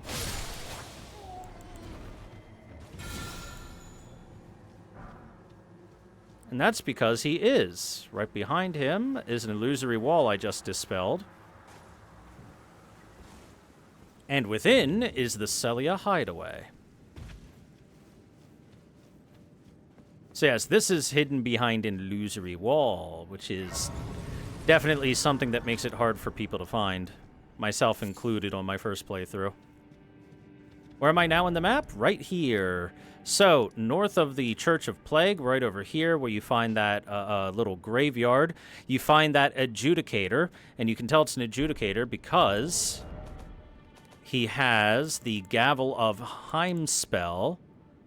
Here it is. Gavel of Heimaspell.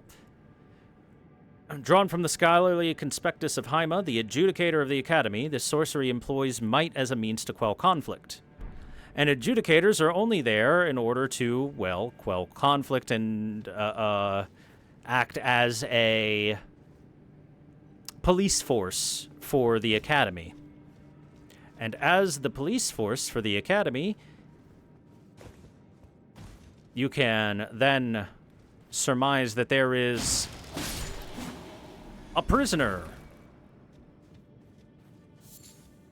And that prisoner is being kept behind the illusory wall inside of this tunnel where, once more, there are lots of miners doing mining.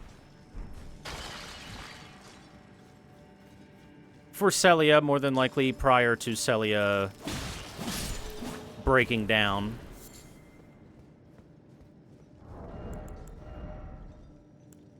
All adjudicators are bastards. That's true. It's quite true.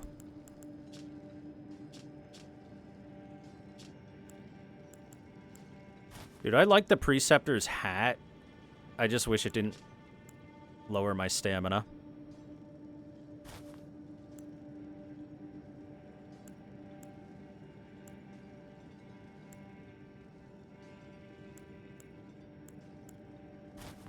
Oh well.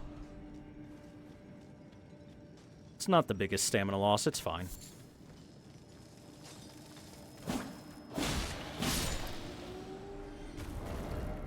You know what? Nah.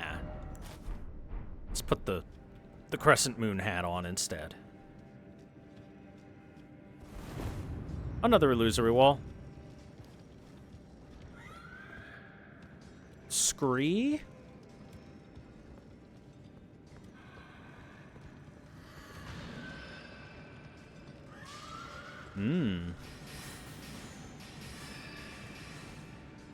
Ah! Where'd you come from? Nope! Well, I didn't want that to happen at all.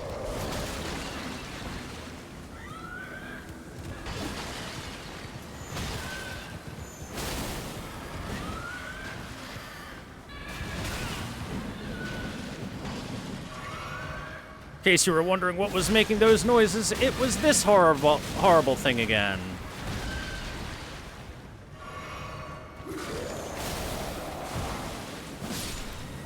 Die.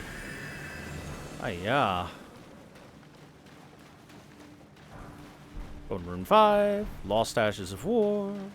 I didn't actually want to fall down here yet, but, well, it is what it is. I can just climb back up.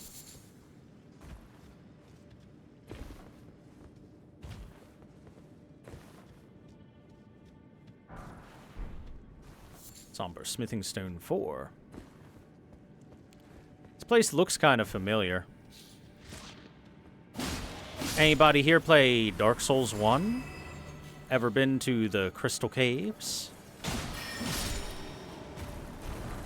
Looks pretty darn familiar.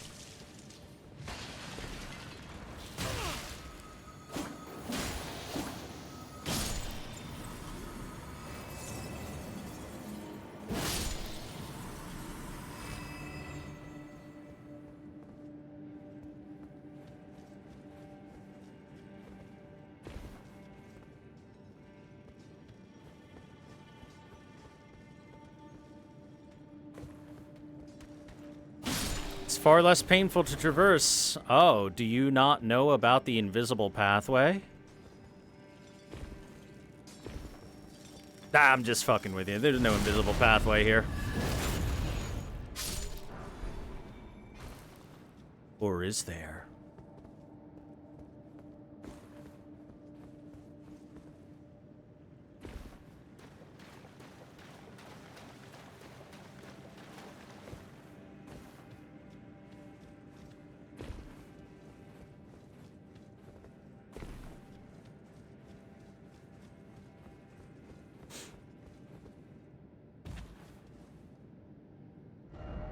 Anyway, the nice thing about this place is it shows off just how incredibly pervasive glintstone in general is, because we found glintstone in every single location of the Lands Between that we've been to.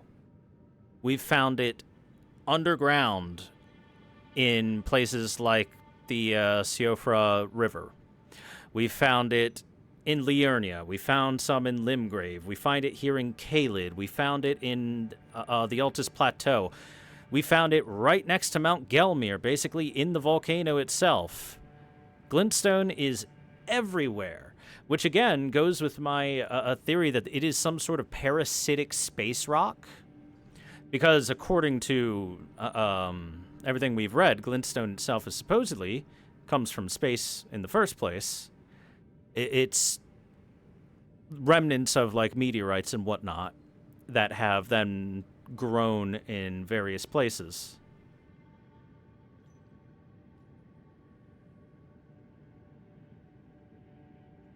But beyond that is the fact that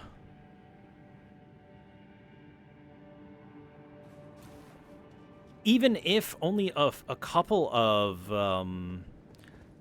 meteorites may have fallen, you still see these massive, massive glintstone structures and crystals jutting out of the area.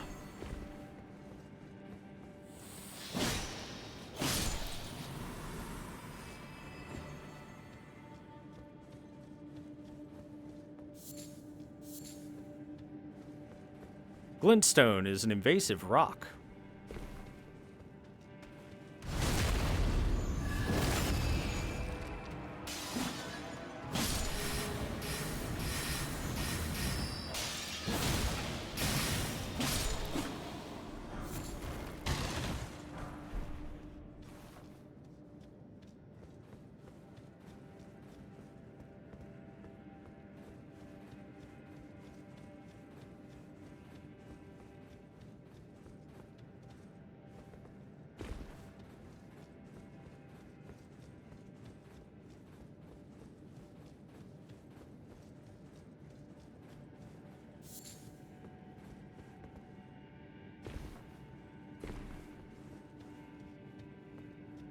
It was quickly weaponized by the inhabitants of the land. It was certainly weaponized, that's for sure.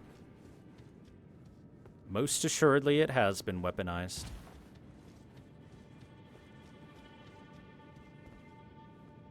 More crystals all over the place.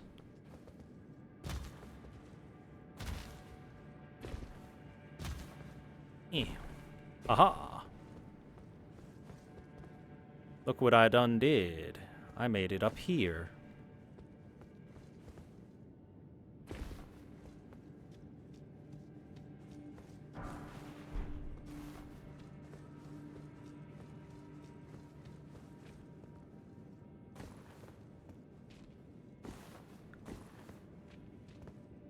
Let's see. Let me double check a little bit.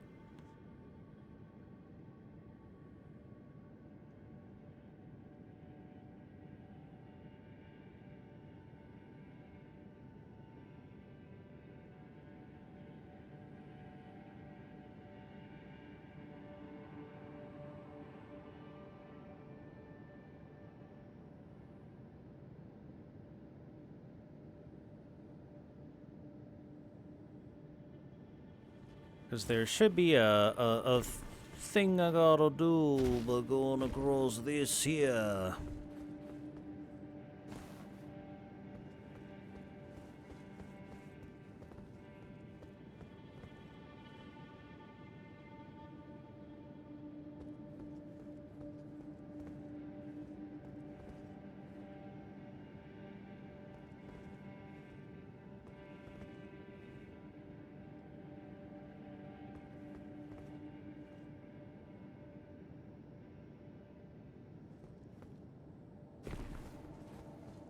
Is it this? Yeah, I think this is what I was looking for.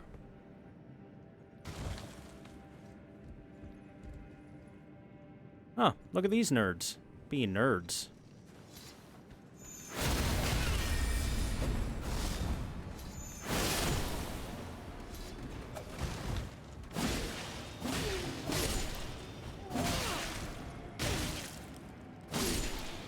By the way, I'm using the Moonveil Katana because what better time to use your magic weapon than in a magic area? Crystallian Ashes! There it is. That's what I was looking for.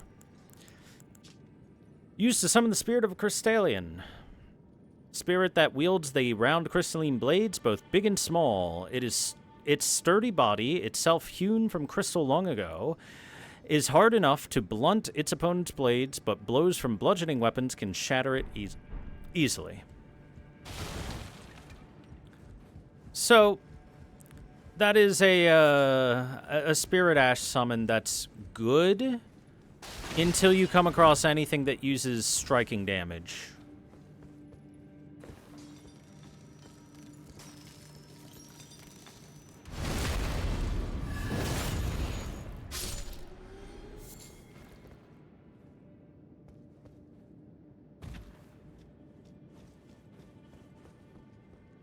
Then it lets out here. This is where we fought...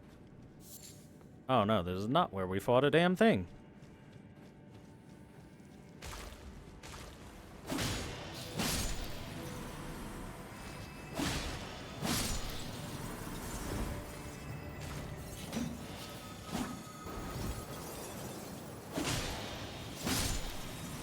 Glintstone snails.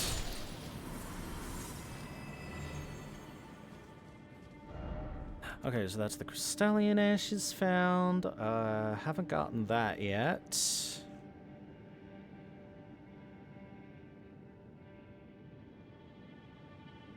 Or that.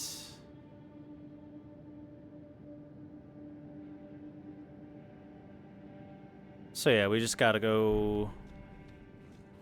We just gotta go find what we've come here for. Reminder, we're here to find Grand Master Lusat, who Selen is sure is being held prisoner here.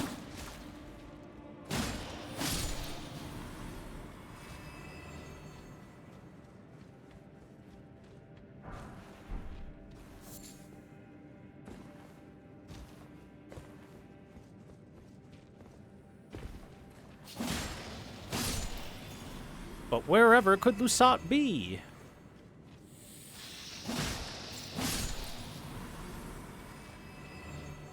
I mean, after all, we've been all over the place and we haven't seen hide nor hair of the man. Oh, look. An illusory wall. Crystal spear.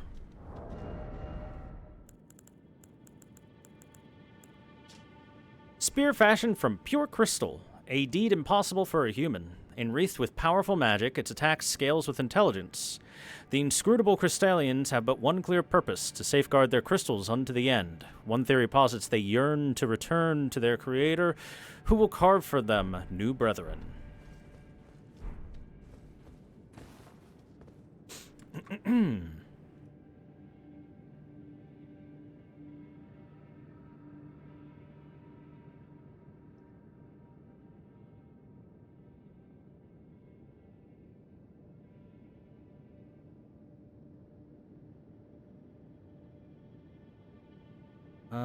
Let's see.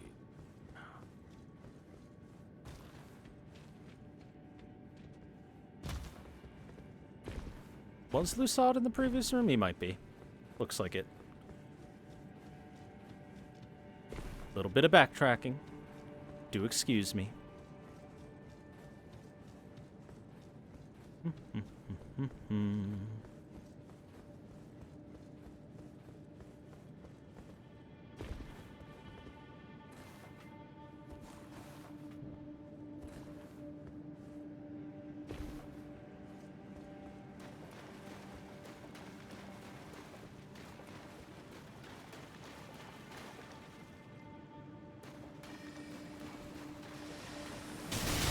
Ow.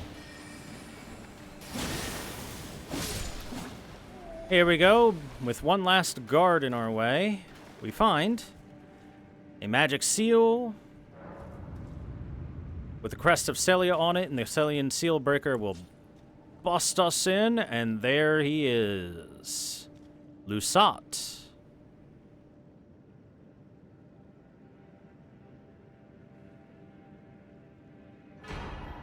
And he gives us Stars of Ruin.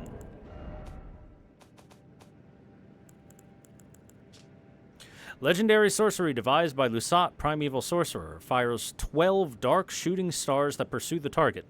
This sorcery can be cast in motion, charging increases potency. When Lusat glimpsed into the primeval current, he beheld the final moments of a great star cluster, and upon seeing it, he too was broken.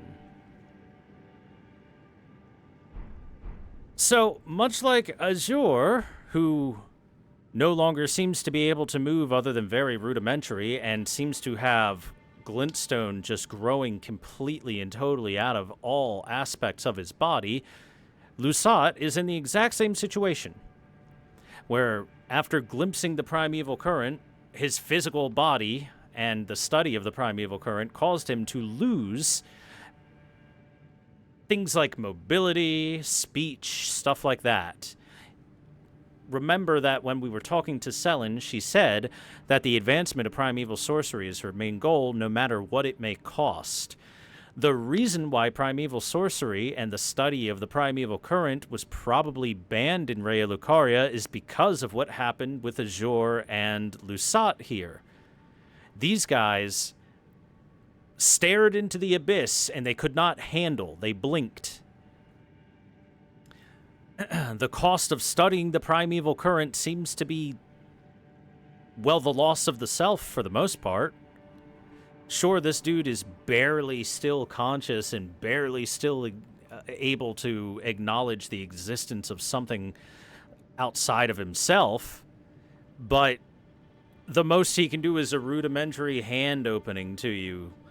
The most he can do is, like, barely move his own body because he has been so consumed by the glintstones and driven mad by the glimpses into the primeval current. So, hey, maybe Renala wasn't being a high-handed monarch when she said, no more of that. Maybe instead it was seeing the kind of horrible repercussions of this school of study, where two of the most promising sorcerers ever, two of the founding members of the Academy of Raya Lucaria, and great teachers of promising sorcerers. Hell, even Renala must have studied at least a little bit under them, considering she knows how to cast their ultimate sorceries, have been rendered inert, unable to do anything anymore.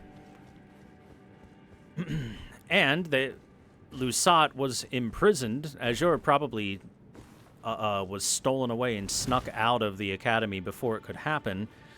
But Lusat imprisoned in order to not be able to whisper the truths of the primeval current into the ears of any other promising sorcerers.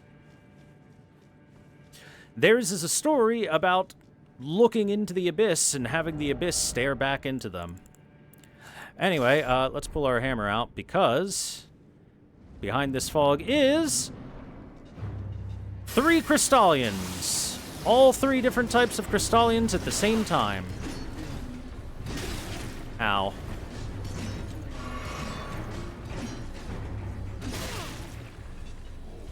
I've been rotted. Why do you have rot?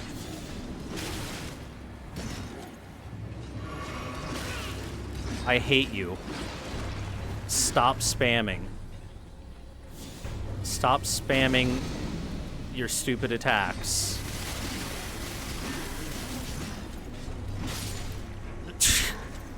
Yeah, okay. They've been infested by the Scarlet Rot because they're in Caelid. Oh my god, that fucking Spearman's attack is the absolute worst. Let me just hop at you and thrust this attack over and over infinitely forever. And make it so that it is literally impossible for you to get close and swing without trading. Stupid attack. Very stupid.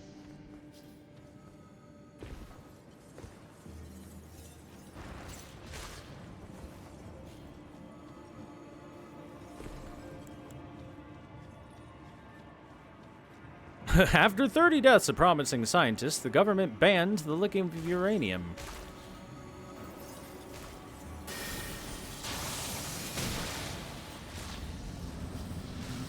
I mean, it is kind of like that. You know what? Fuck you. I'm summoning friends. There's 3 of you.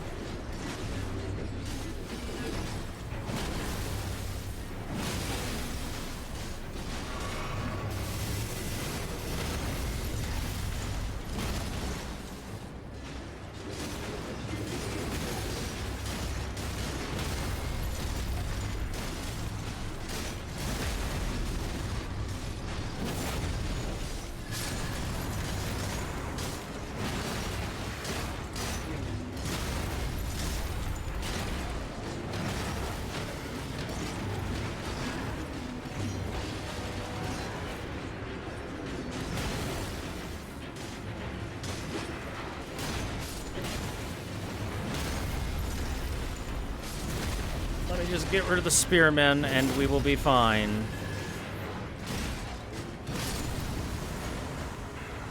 We've done it. A smashing success.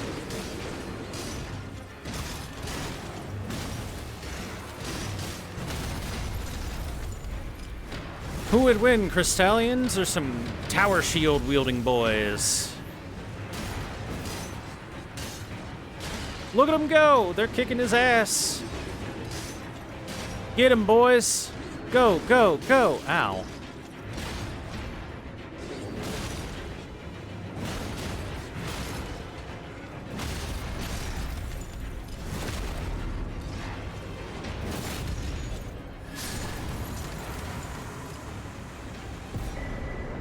And we get Crystal Torrent. That was what was cast at us earlier.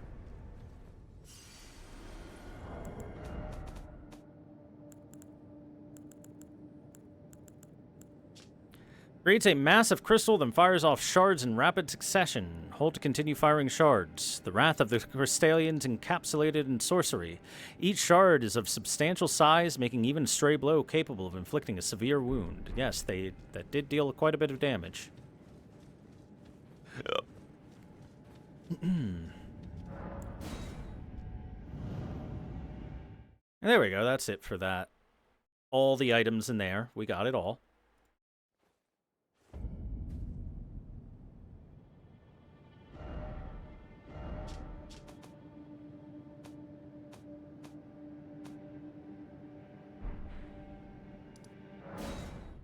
Let's go talk to Selen. Tell her, hey, we found Lusat. By the way, another thing I want to point out. remember how she said no matter the cost, she's willing to do these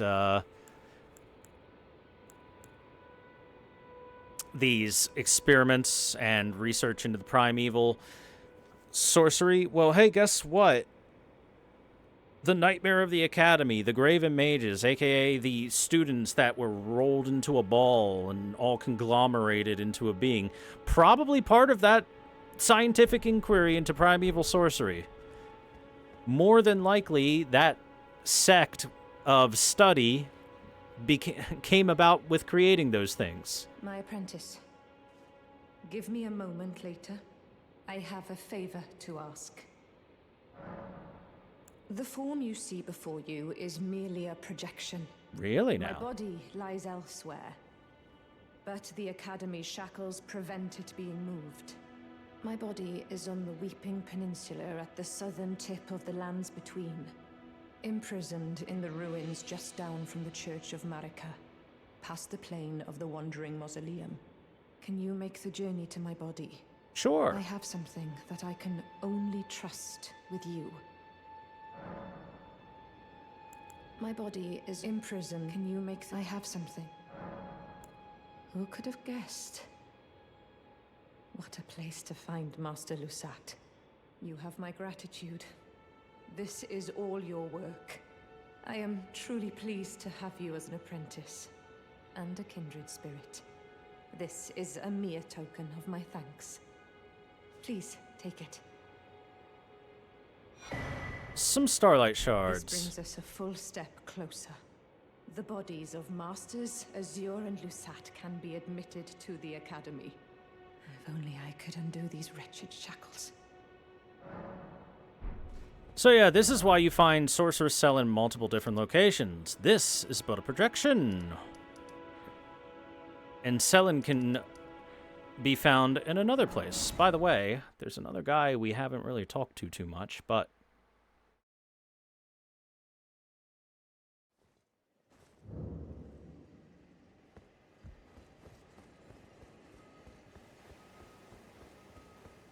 let's go do that.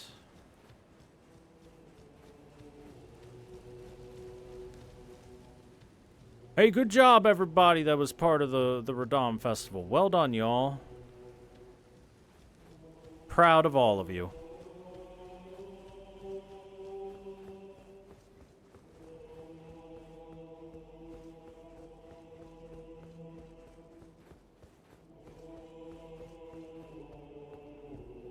At last, the war festival has ended.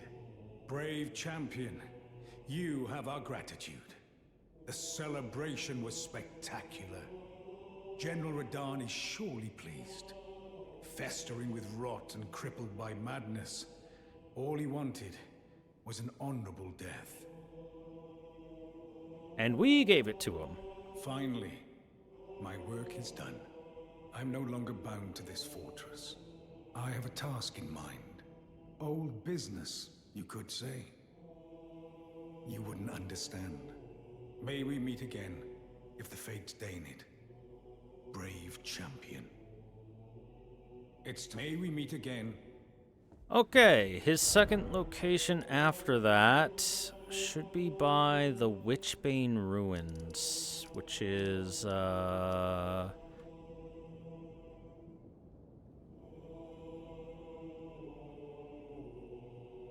shoot, where is the Witchbane Ruins?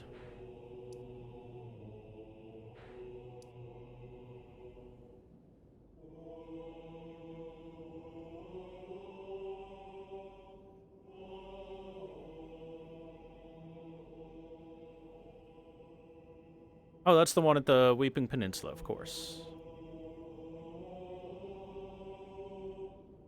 It's the one I was going to anyway.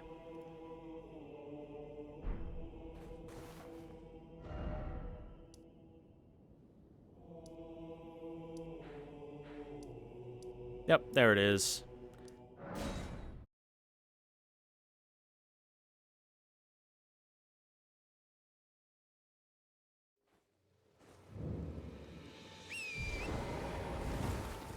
So Jaren there isn't just Jaren. He goes by the title of Witch Hunter Jaren.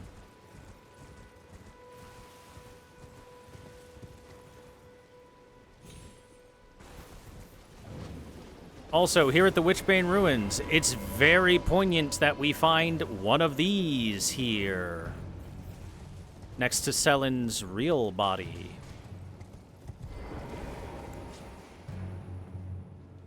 My apprentice, thank you for coming. These shackles take a toll on us all. There is something I need you to look after. My primal glintstone. A star has fallen, and my fortunes waver. Someone may come for my life, and so I entrust it with you. Myself. I accept.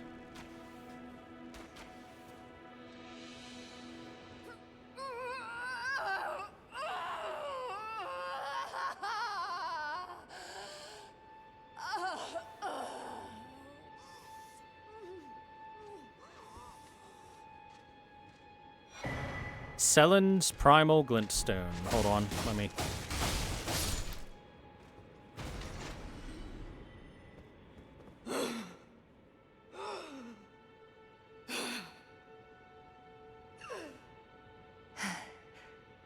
Thank you, my apprentice. This is my essence. Please, treat it with care. Treat it with care, my apprentice. What you hold is my very being. Treat it what you hold.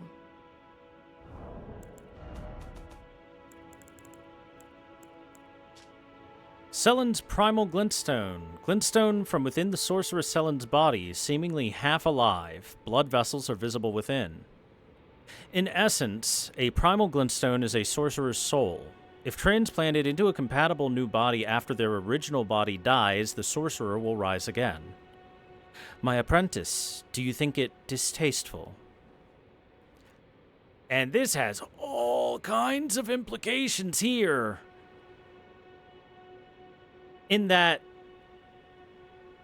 primal sorcery seems to involve embedding your very being into a glintstone, or merging it, or perhaps Selen herself was able to craft this kind of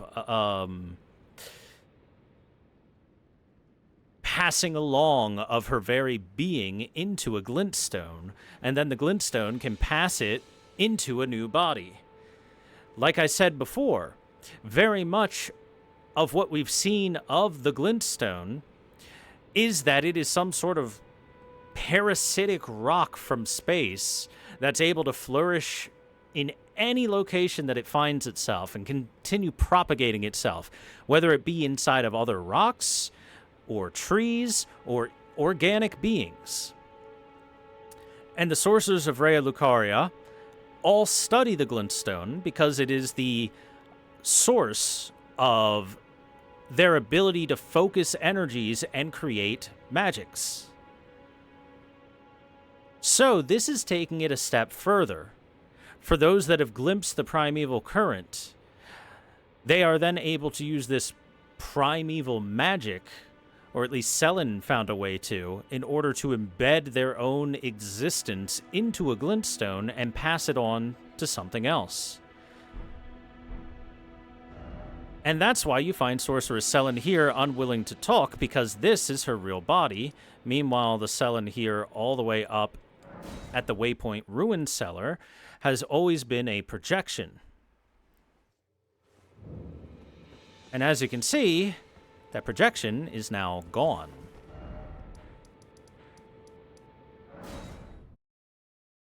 Because we have taken her essence, her very being, out of her actual body, she no longer has the ability to project anything. But we're going to go down here again.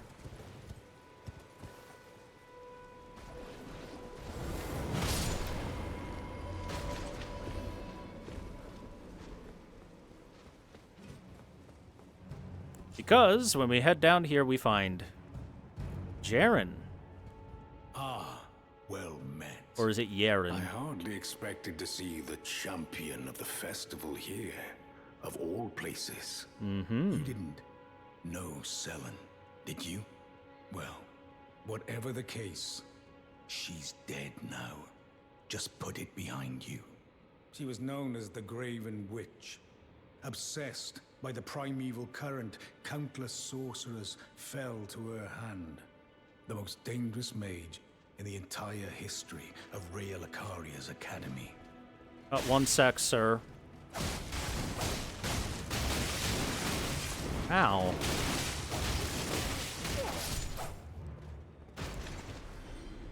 Sorry about that.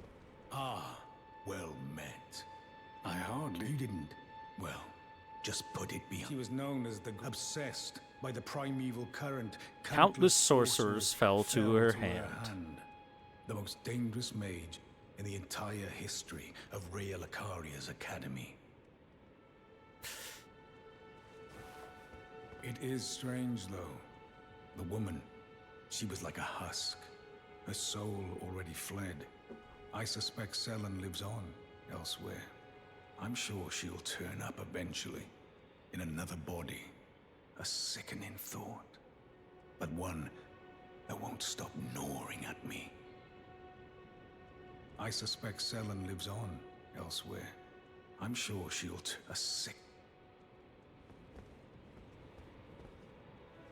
And yeah, she had succumbed to her essence being ripped from her body after we left. So, hey, remember when I pointed out that Graven school talisman? The Nightmare of the Academy? The primeval current is a forbidden tradition of glintstone sorcery. To those who cleave to its teachings, the act of collecting sorcerers to fashion them into the seeds of stars is but another path of scientific inquiry. That's right, all of those, every single one of those graven sorcerers, that is the conglomeration of former sorcerers all melded together into a big ball, were all her doing. That's why she's in chains. That's why the study into primeval sorcery was forbidden after it was found out that that's where the disappearing students were going to.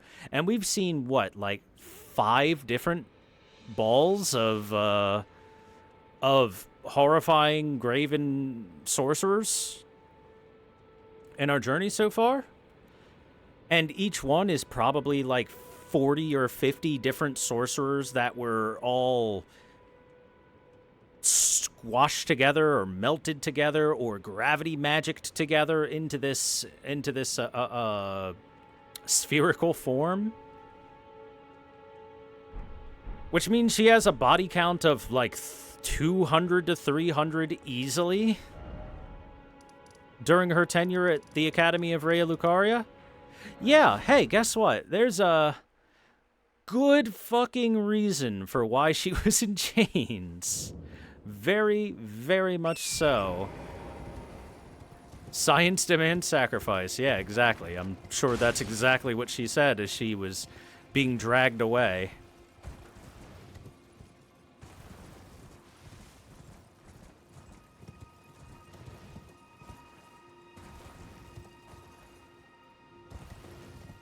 Wait, I'm going the wrong way. Whoops. Anyway, there's a Selen puppet body that we know about. Remember, Selen was a former ally with Celavis, probably to the point where she was able to ask him for a favor or two. One of the favors being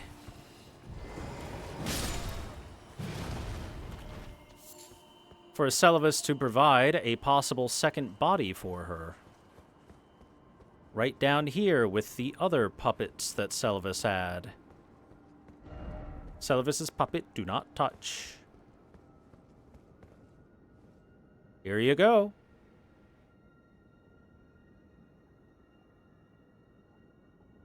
My apprentice. Just how long has it been? Like 5 minutes. Thank you. You've helped me fill a new body once again, and it's truly a gem. Young and full of vigor, a snug fit for my primal glintstone. Better still, I've shed those awful shackles. Finally, I can return to the Academy to expel the Karian royal family and restore the primeval current. My dear apprentice. I owe this all to you. So yeah, notice she said, I've found myself in a new body again. Meaning that Selen here has probably been body hopping for quite some time. That wasn't the first body that she's ever inhabited over there, and this probably won't be the last body if she has her way. Eh? Finally, I can return to the Academy to expel the Karian royal family and restore the primeval current. So the original Selen is probably long dead? What are you talking about? This is the original Selen. Her body, on the other hand, that's long gone.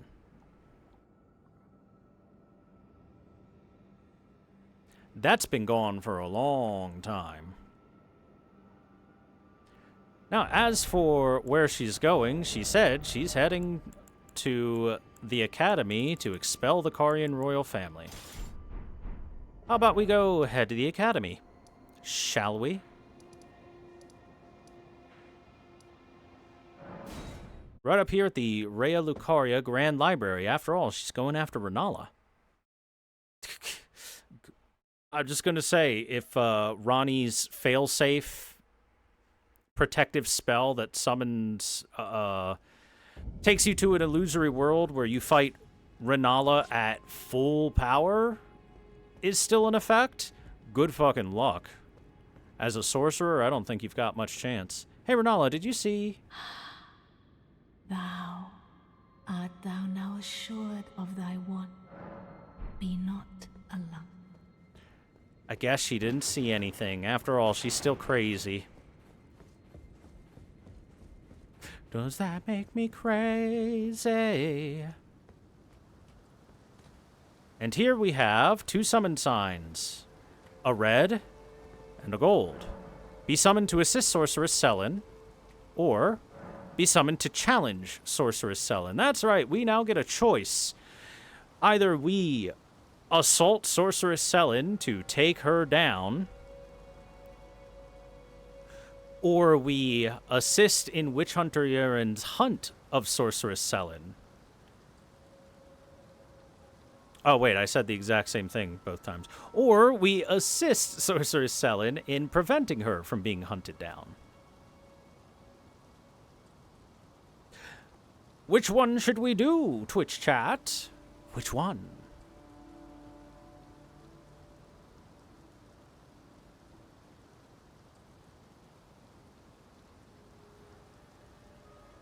So, here's the thing.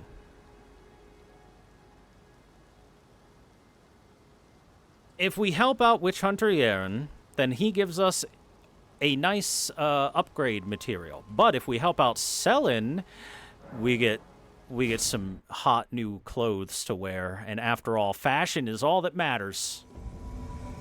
So we shall help Sorceress Selen. Bringer of my death, you have my gratitude for freeing me from my shackles. But I am afraid your work is done. Join the school to reflect on your mistake.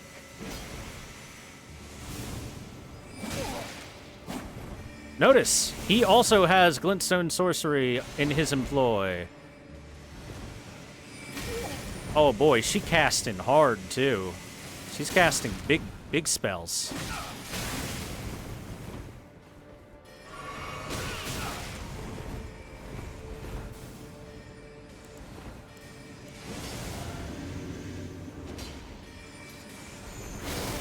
Honestly, I don't even think she needs our help. She's doing just fine.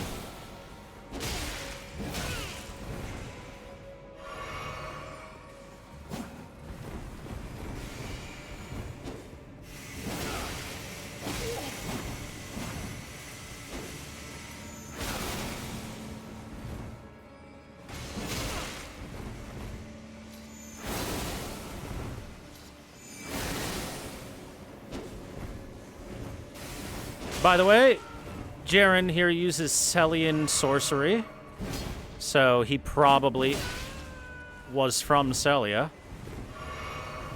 Okay, I'm out of heals now. Yo, Celian, you want to, like, get in a position where you can help? Thank you. Get him.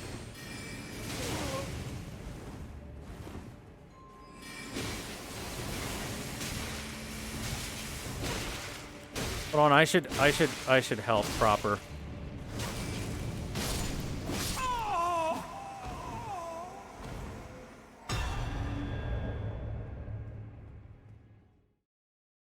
I'm not sure if that worked or not.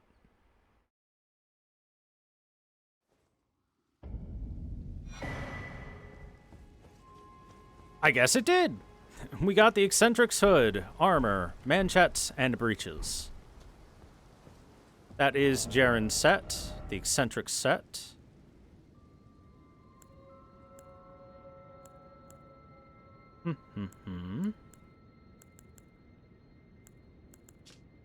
A pointy, ragged hood worn by the knight Jaren. The hood hides an aged, bearded mask. Jaren served General Radahn as a guest commander, and they are said to have sworn an oath of honorable death to one another.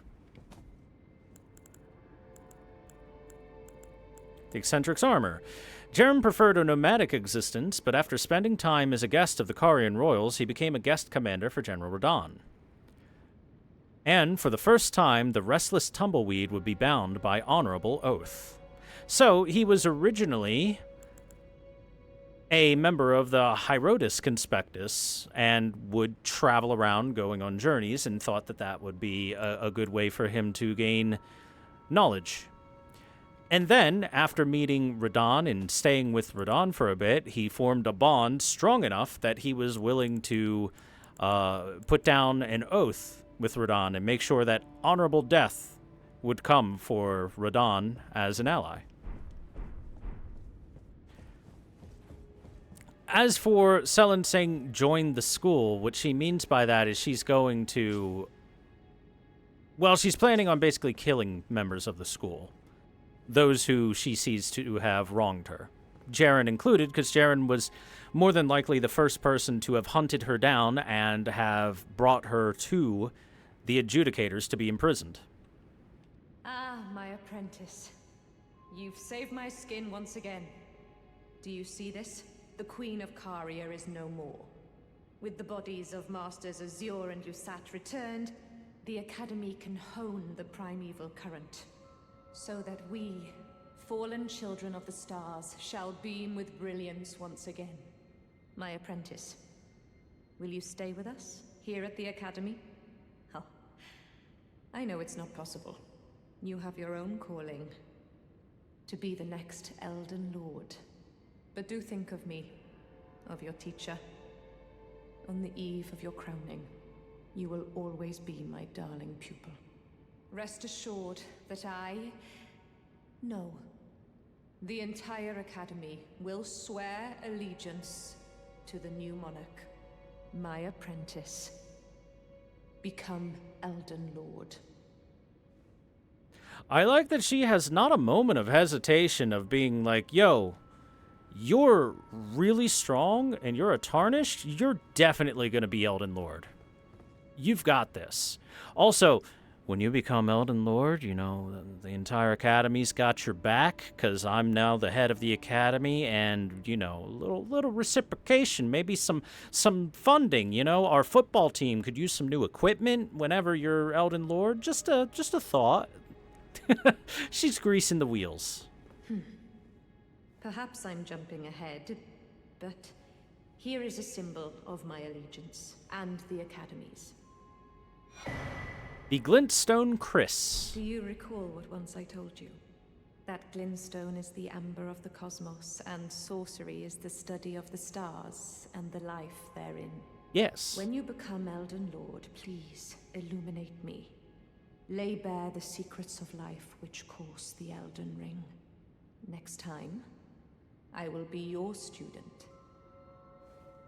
So her ultimate goal with us, and seeing that we aren't just some random tarnish that's, you know, just happened to blow in, we've got the stuff, is to well, gain knowledge.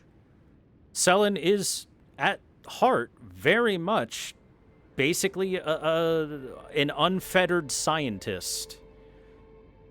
Her science is obviously the study of life in the cosmos, the stars, the primeval current, all that stuff. And she does believe that there is an answer to her questions on the flow of life, the origin of it, the existence of the cosmos and the stars and the strength of them and everything about that within the Elden Ring itself and the great runes that are bared by it. And she's not particularly wrong to have that kind of thought. After all, the Elden Ring and the great runes originally come from this being called the Greater Will.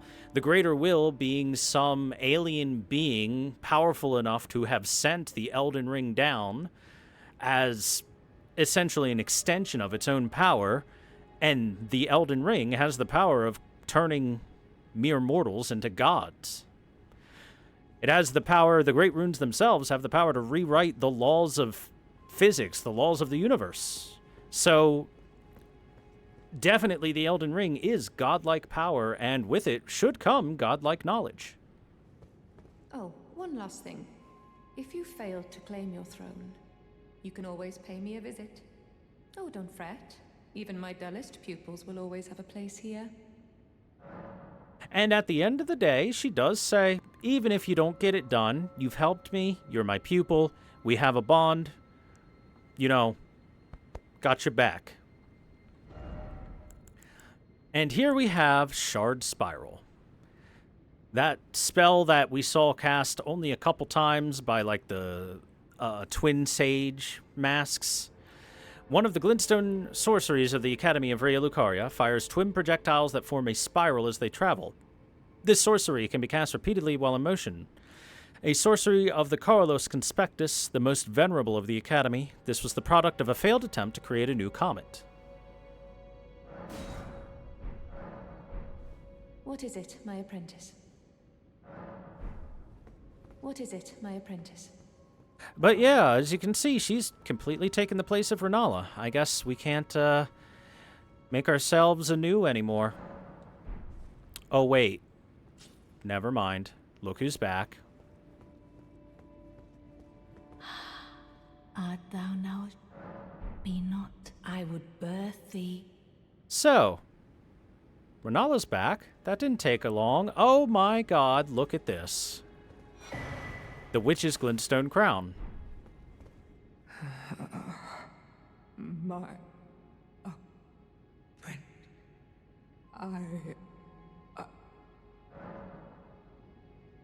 So yeah.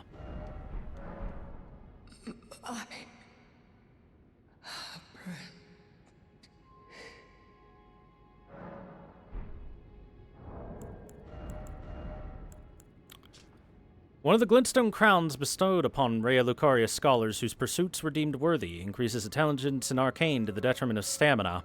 This gentle-looking crown was granted to a scholar who excelled in her studies, which also merited the title of Witch, because these were her studies.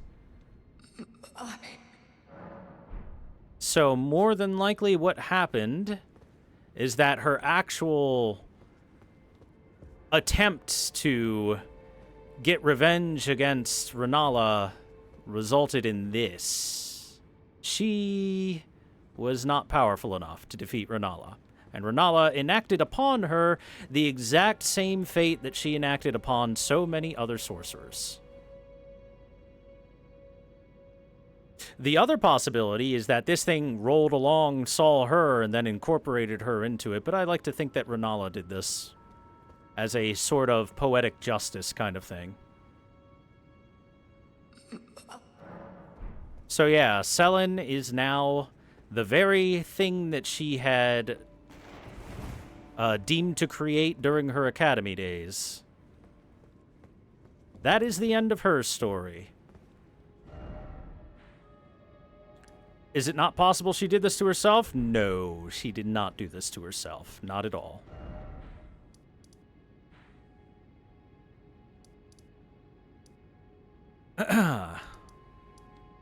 I'm about 900% sure she didn't do it to herself.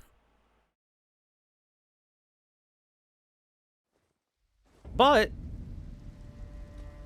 if we head back to the location of the Primeval Masters, as their bodies are now gone, we can get their sets. Azure's Glintstone Crown, Robe, and Manchettes. Crown of Azure, Primeval Current Sorcerer set with a prominent blue-green glintstone. This crown replaced Azure's brain and skull altogether, and now removed from his body, it is all but dead. What power remains within raises the potency of Azure's Primeval Current Sorceries at the cost of additional FP consumption. Yeah, remember when I said that the glintstone actually just might as well be parasitic ore that burrows itself into whatever it finds and propagates throughout it? The clown replaced Azure's brain and skull altogether. Yeah. Yeah.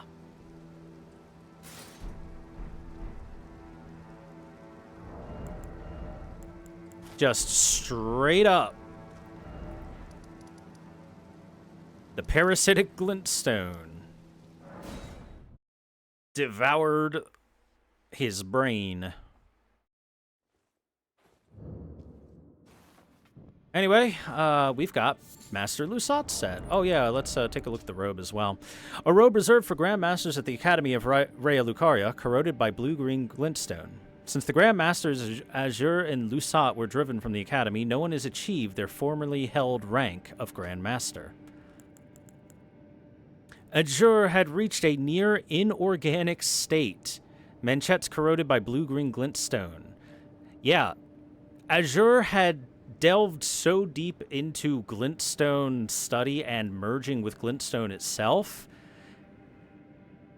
Yeah, he achieved a near inorganic state. The glintstones took over the vast majority of his body. Glintstone's kind of fucked up.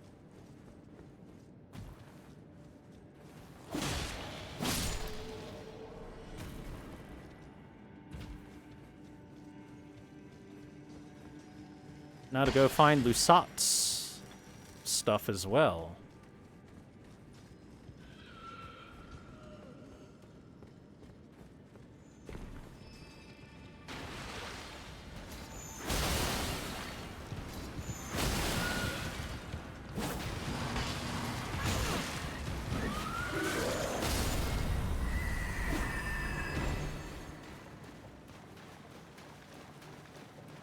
Whoops, wrong way.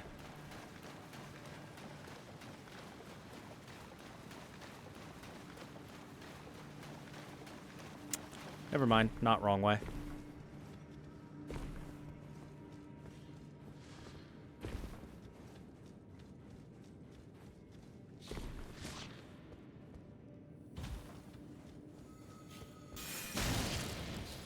Owie.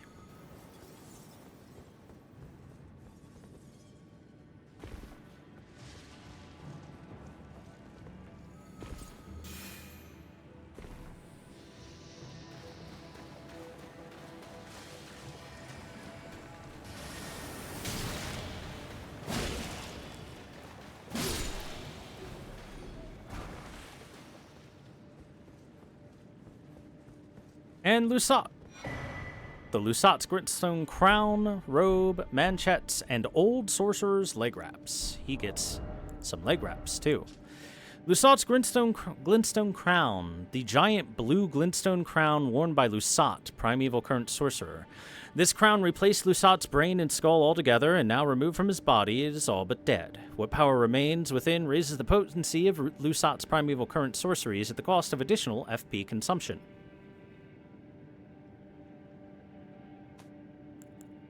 Lusat's robe, it'll have the same description as Azure's, but with blue glintstones instead of blue-green. Same with the manchettes, and Old Sorcerer's leg wraps. Ragged waistcloth that extends to the thighs, common amongst old-fashioned sorcerers.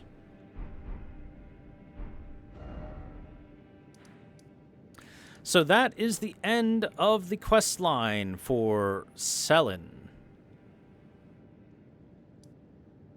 And as you can tell, it gives a lot of horrifying information about sorcery and the primeval current, and basically tells us that sorcery in the primeval current is extremely dangerous. Extremely dangerous. Is the upgrade material the only thing you get from siding with Jaren? You get some dialogue from Jaren as well, but it's nowhere near as interesting as everything we just saw. The stuff we just saw is way more interesting.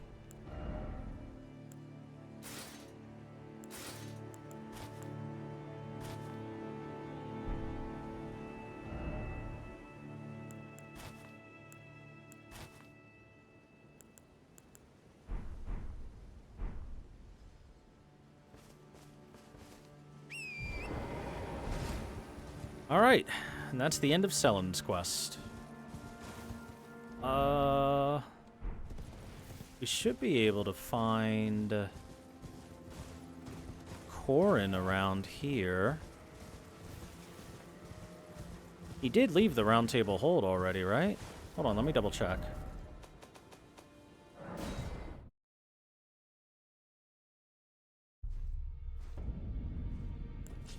Horrible information, but wicked gear, yeah. If we use it, shouldn't we end up just like them? So here's the thing. I do believe that the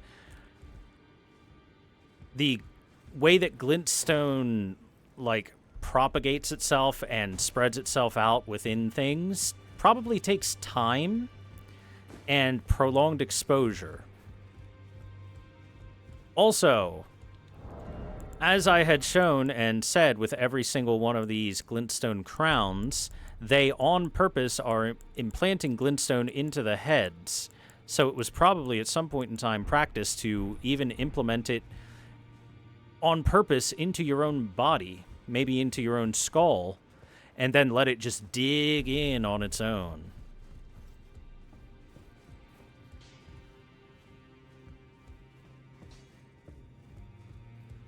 Oh yeah, we didn't look at that knife I got, the glintstone Chris.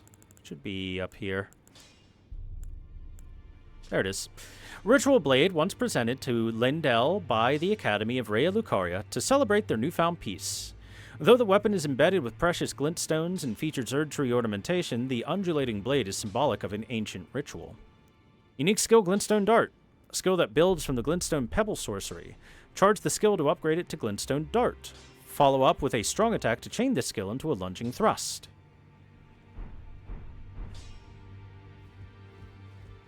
Well, I took you no matter. Lay out your own.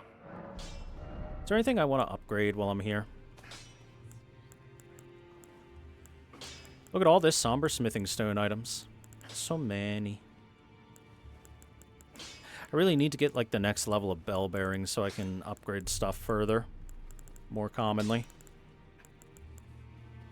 More smithing stone 3s, 4s, 5s, and whatnot.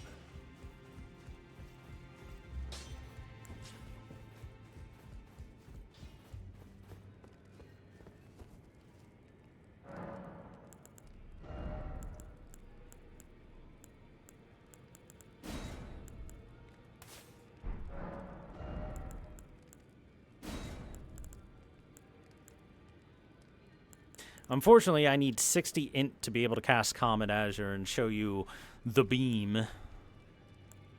You only need 43 int for Stars of Ruin. Lusat was an idiot by comparison.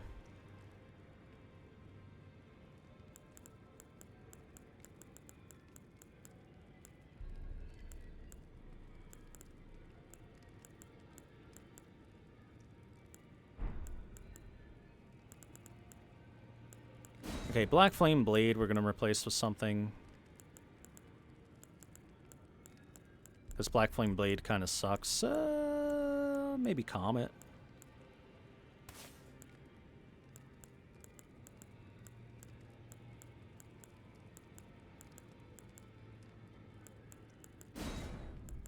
Instead of this, we'll take something else as well.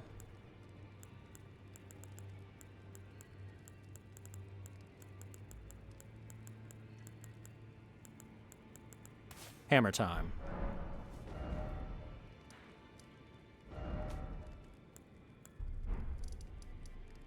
Let's go do a little dragon communion. The effectiveness of the sorceries lends credence to that too, yes. Yes, it does. Also, let me swap weapons around and use something else. Let this Zweihander for a bit. Alright, let's devour some dragon hearts.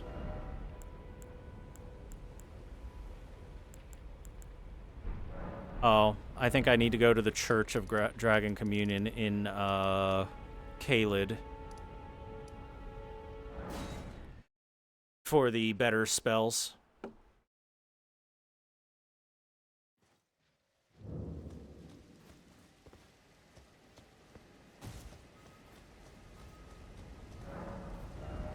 Yeah, there we go. So, we could get Magma Breath. Transform caster into a worm to spew Magma Breath. Those who have performed the Dragon Communion will find their humanity slowly slipping away. Once they fully succumb to their fate, they are left no more than worms that crawl the earth. Let's get Exeek's Decay. Transform into a dragon to spew scarlet rot, breath from above. Exeek's Dragon Communion Revenger did not forget his hatred even as he succumbed to the scarlet rot.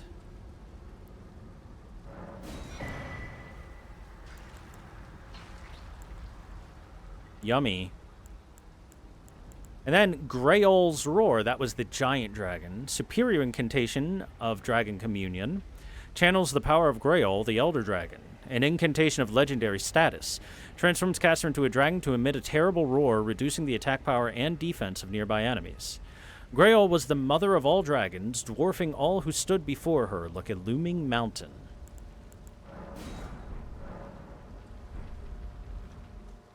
Don't really think I need Grails, but maybe we'll get it later. For now, we will add Ezeek's Decay. Ezeekie's Decay.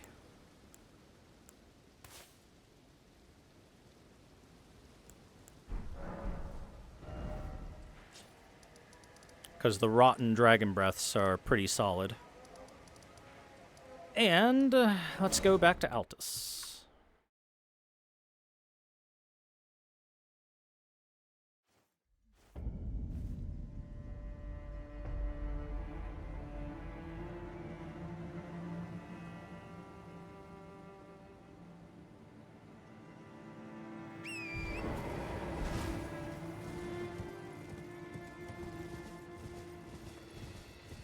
Now, Corin has left the Round Table Hold. He should show up near the road here. Oh, hey, there he is. I actually see him in the distance. Perfect. Let's go chat him up. Hello. Ah, look who we have here. How delightful to meet a familiar face, even after departing the Round Table Hold. I've been doing some learning of my own since then, actually, and will happily pass it along to you. Oh, of course. He now has Great Heal, Superior Incantation of the Two Fingers Faithful, greatly heals HP for the caster and nearby allies. Hold to continue praying and delay activation. The Two Fingers has high hopes for the Tarnished, that even if they should be wounded, even should they fall, they will continue to fight for their duty. And Lightning Fortification. Increases lightning damage negation. We'll grab both of those. Let's ask about the Noble Gold Mask. I'm yet to find the Noble Gold Mask. I suppose he'll be closer to the Erd Tree. The path ahead might be perilous, but tread it I shall. Since departing the Round Table Hold, I've come to understand, in my solitude, how little it is I truly know. Hey, you want to learn something? Here's an assassin's prayer book. That is a work of heresy.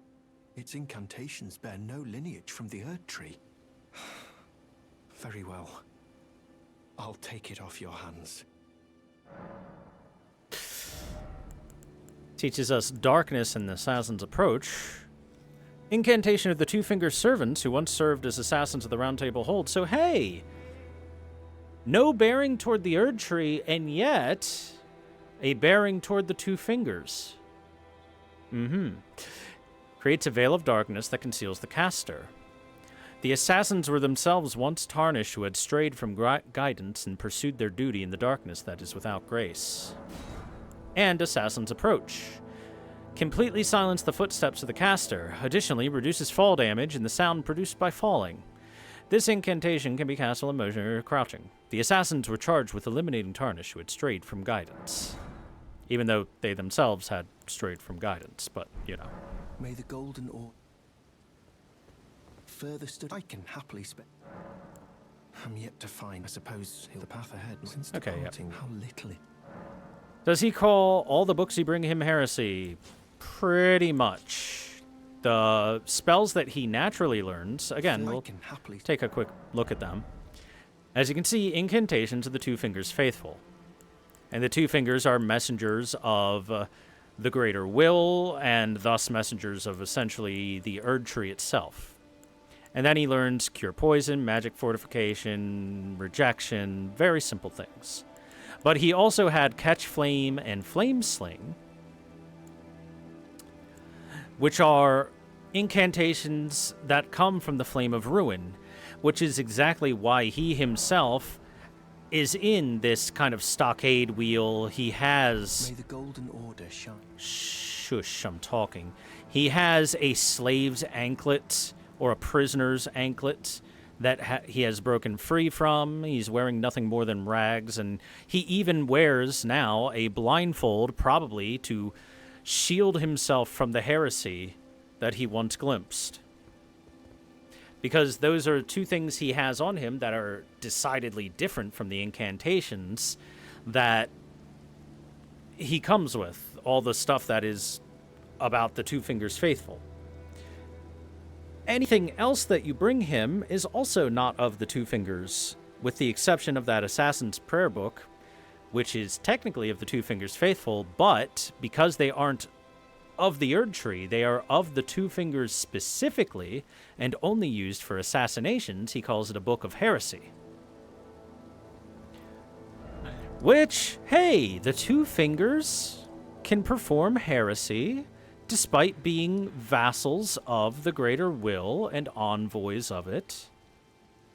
Very interesting information there, Brother Corin. Thank you for that.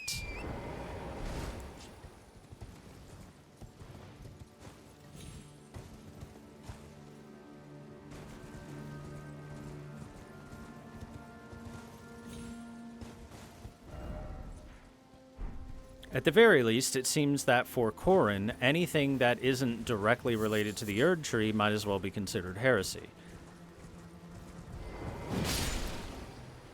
It's quite likely that his teaching sect is the reason behind that. Second Church of America.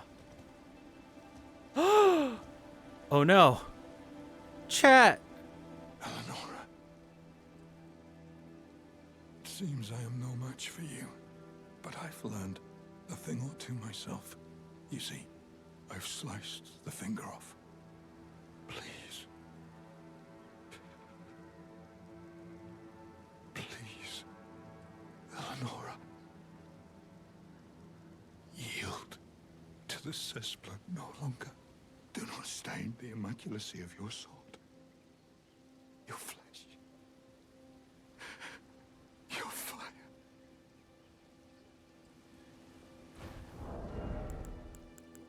Bloody Finger Hunter Yura has succumbed to his wounds. You can even see markings of a possible battle. And we are now invaded by Eleonora, the Violet Bloody Finger. Hey, that's the roar that we didn't choose to learn. Ow!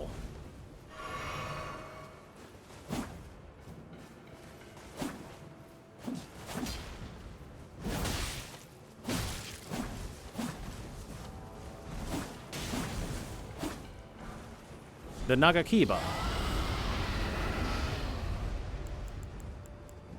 Don't make me scream right back at you. Sacred Tear, right? Yeah.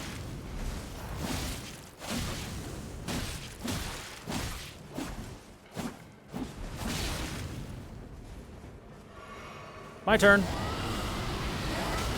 Ah! Holy crap, that was damage.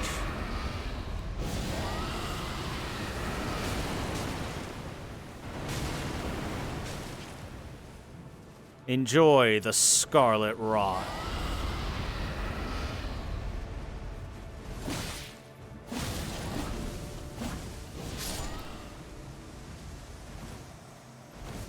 That's for killing my bro Yura. Purifying Crystal Tear and Eleonora's Pole Blade.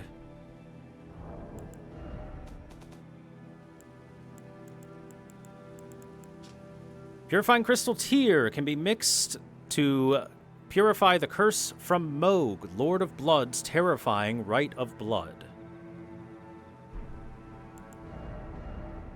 And as for the weapon, Eleonora's Pole Blade, a twinned naginata forged in the land of reeds, chosen weapon of Eleonora, the Violet Bloody Finger. Her mastery of the sword was such that her onslaught was likened to a whirlwind, but now her legacy is stained by accursed blood. Unique skill, Bloodblade Dance. Leap at the foe to perform a flurry of tornado-like attacks.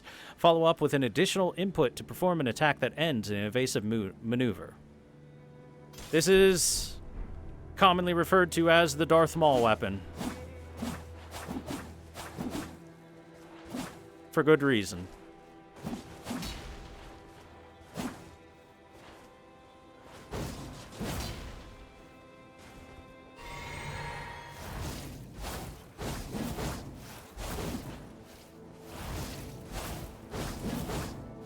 The Darth Maul weapon. It's pretty cool. It's a pretty cool weapon.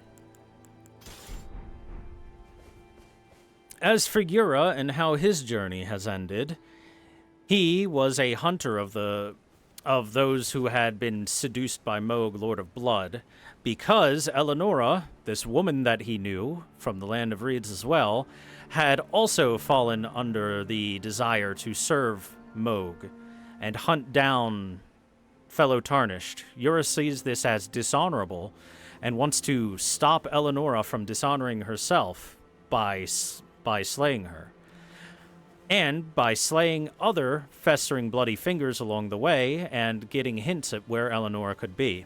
Unfortunately for Yura, he was not skilled enough to defeat her, and he lost the battle, and thus his life. Also, we didn't take a look at his weapon, the Nagakiba. Katana with a ferociously long blade. Signature weapon of Yura, Hunter of Bloody Fingers. Reminiscent of a reinforced spear, its imposing length can be put to good use with a powerful thrusting attack. The Sephiroth Sword. The Washing Pole.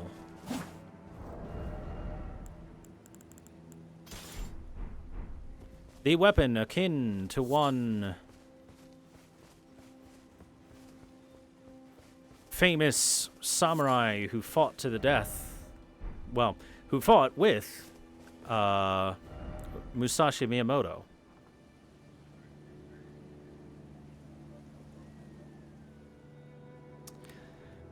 It's unfortunate that poor Yura was killed. Rest in peace, Yura.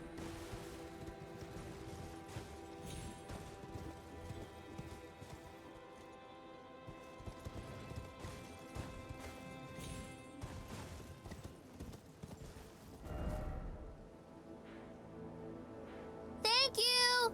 Thor, whoa. Thank you, Boogeyman. Didn't you just resub yesterday? Or am I stupid? Alright, we're gonna go to that finger reader crone that we see up there.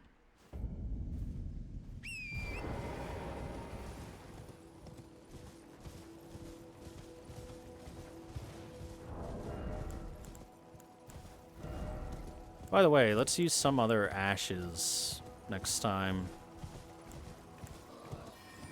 Maybe some Radon soldiers?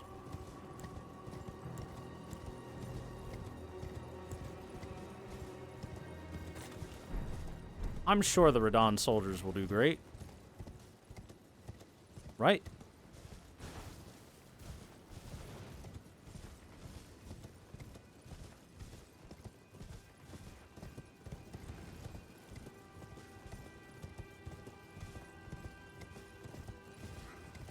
Erdtree Patrol. And they're gone.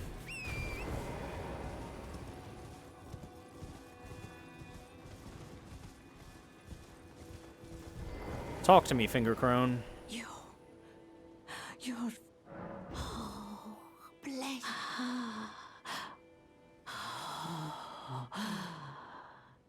To the east, ruins of gold.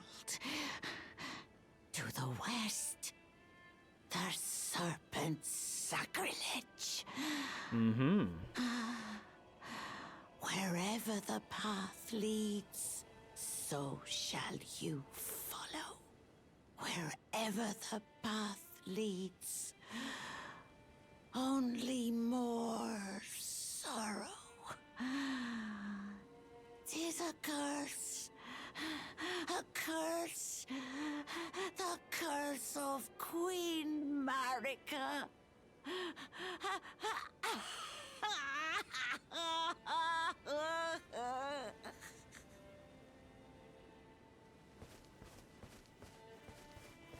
So she says we've got our choice. We either go west here and talk with Rykard, or we go to the east here and go do whatever it is that we can do in Lanedale. And go ahead and touch Grace.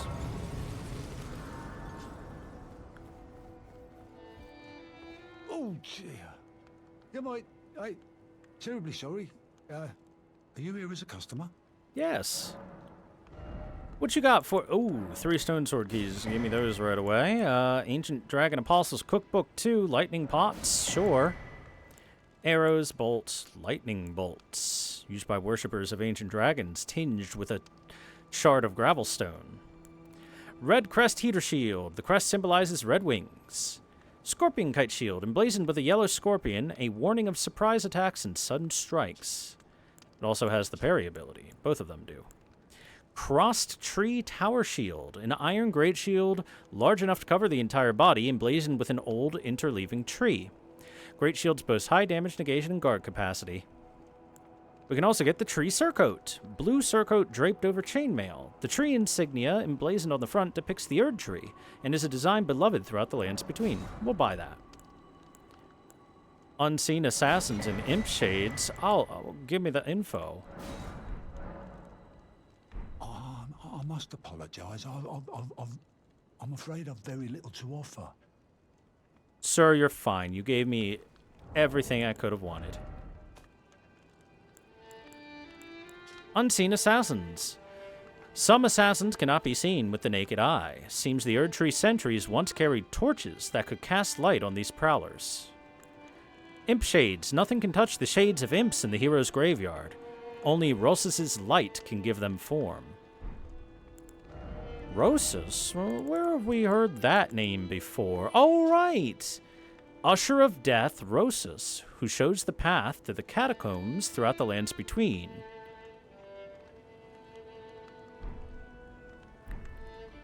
Interesting.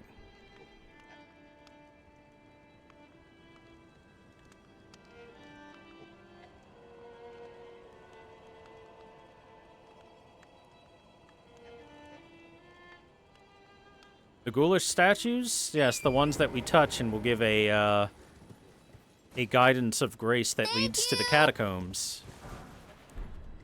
A guidance of grace that leads to the catacombs, I was saying. Thank you, Boogeyman.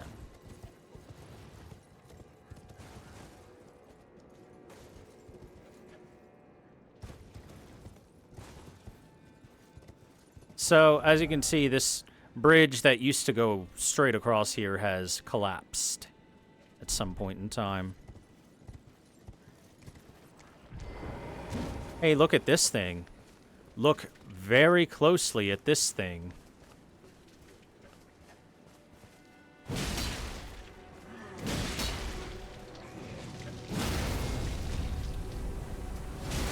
As it vomits death into my head.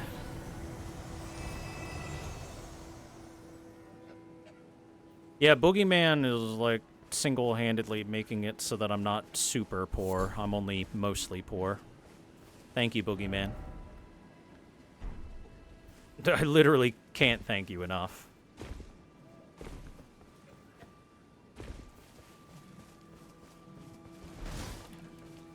So, these horrifying creatures wearing cloaks, as we will continue seeing around the area, are known as worm faces for the obvious. Let me see if we can sneak up on you without you noticing me. No.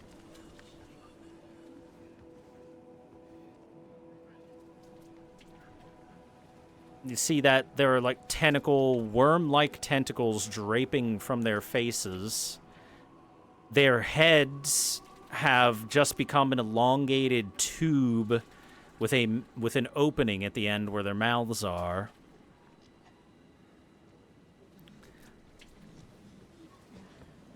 Wormface is a very fitting name for them, but they're wearing cloaks. They're making noises. They're doing some sort of communications with each other. And the thing is, these were probably people at some point in time. They were very possibly people at some point in time.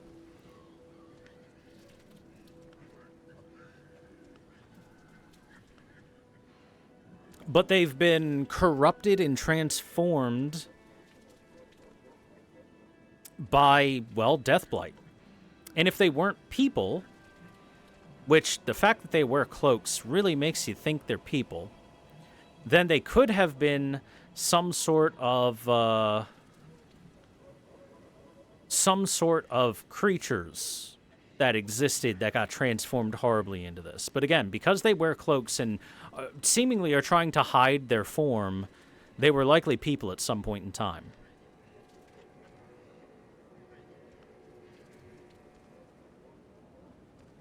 And one interesting thing about them is that the internal name for these things in the programming is not Wormface, as it has been called. It is instead Deracine, which is a French word which means to be uprooted or displaced.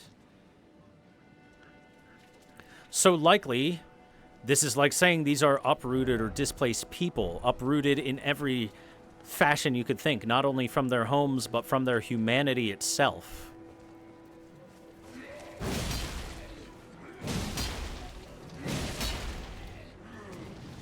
And when they do that attack of Deathblight, they vomit out a bunch of worms and stuff. So worms have a bit of an intrinsic relationship with death, which not super surprising. Any lore significance to them Thanos stabbing instead of leaving a corpse behind? No, not really. Certain enemies just do that. Usually the ones who, like, their ragdolls or keeping their assets around would be bad for the game ability to run. So it's probably more of a memory resource thing for them disappearing than anything else. And look, you can see, like, they still have some semblance of intelligence and or culture. Here they are circling around this scarab. Totally not because that just makes it harder to get the scarab for the player. There's got to be, like, a lore reason for it.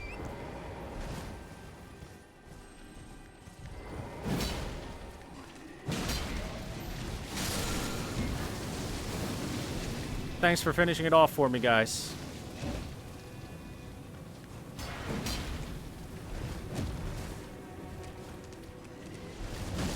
They're actually quite fast when they want to be. Ow, gross.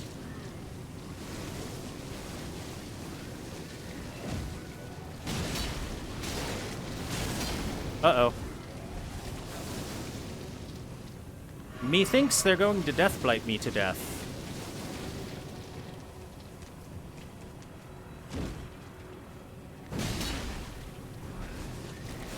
Because I attack one and another one vomits at me from a distance.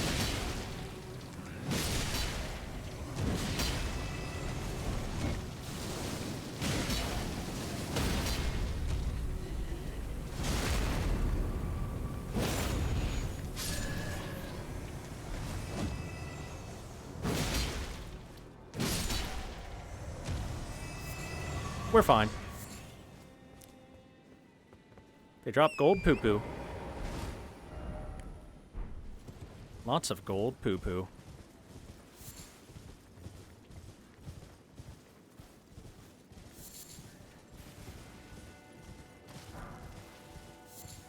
By the way, weren't golden sunflowers a new item for us? Yes. A golden sunflower that grows facing the Erd Tree. Found near minor Erd trees. At the foot of the Erd Tree, they retain their color along with a powerful holy essence. The other ones are tarnished golden sunflowers. Tarnished as in their gold has left them. Or the gold has degraded. Again, the exact same meaning behind tarnished as it is used to refer to the player character.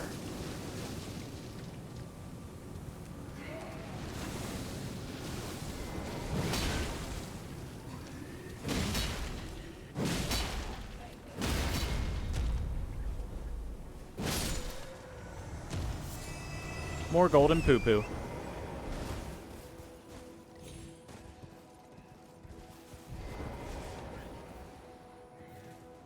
Listen carefully, do you hear?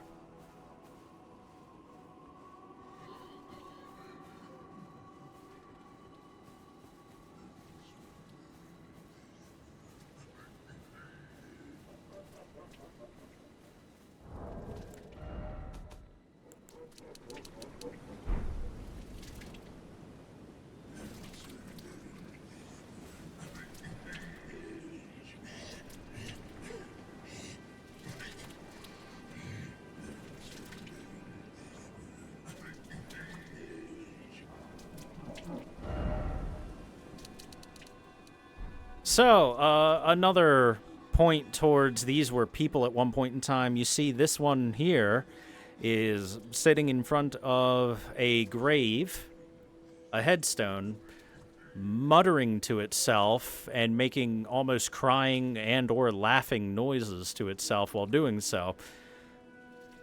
So, likely just a hint of humanity left behind by it.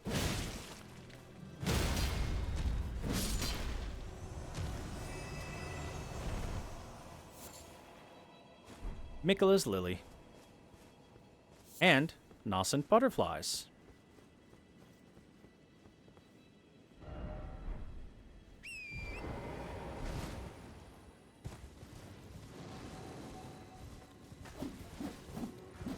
Ah, it's the imps. Touch the phantom. That is how you defeat the imps. Gotta find the phantoms and touch them. Mirage Rise. Touch 3 phantom crests. Mirage Riddle.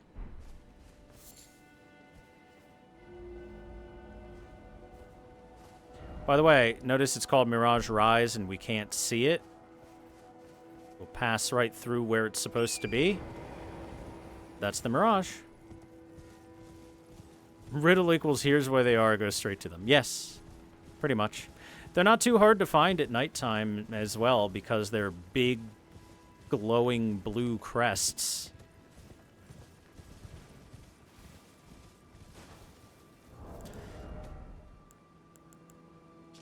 But let's see. One there, and one before the crumbling bridge, so it should be like here-ish.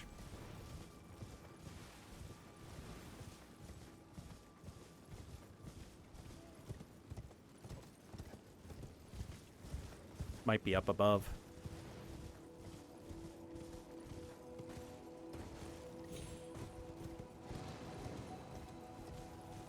Once the imps start appearing, you know you're close.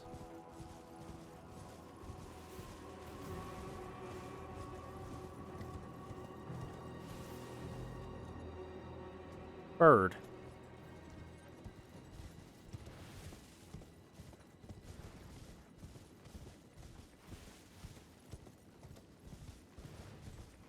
Okay, the imps were appearing down here.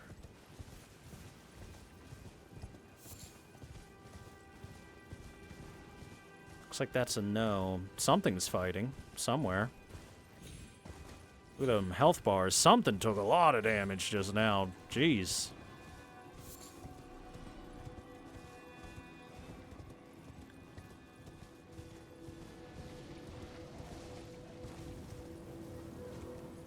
Well, whatever is going to fight those is not having a good time so far. Wormface wins. Here's your eternal reward.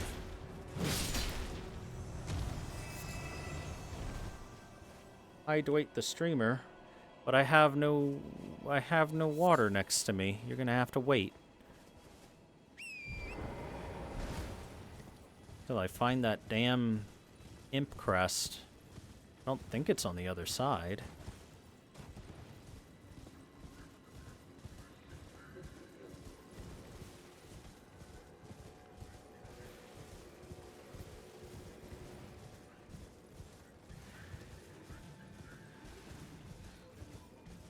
I will hydrate the second I'm done with this freaking Mirage Tower thingy. I'll drink so goddamn much, I'll come back drunk.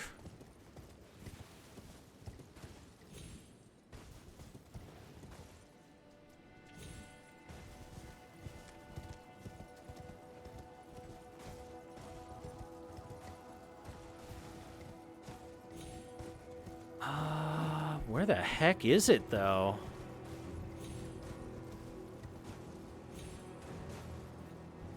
I should have seen it by now. Jeez. Oh, wait. There it is. The glowing rock should have been a dead giveaway.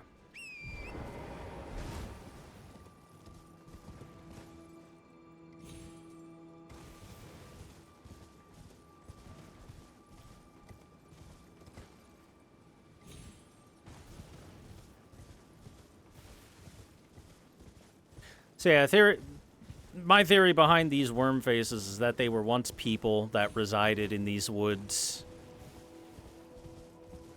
and then came in contact with the Rune of Death in some way, shape, or form, like the Death Root. And instead of turning into those who live in death, something different happened to them, and they turned into those things.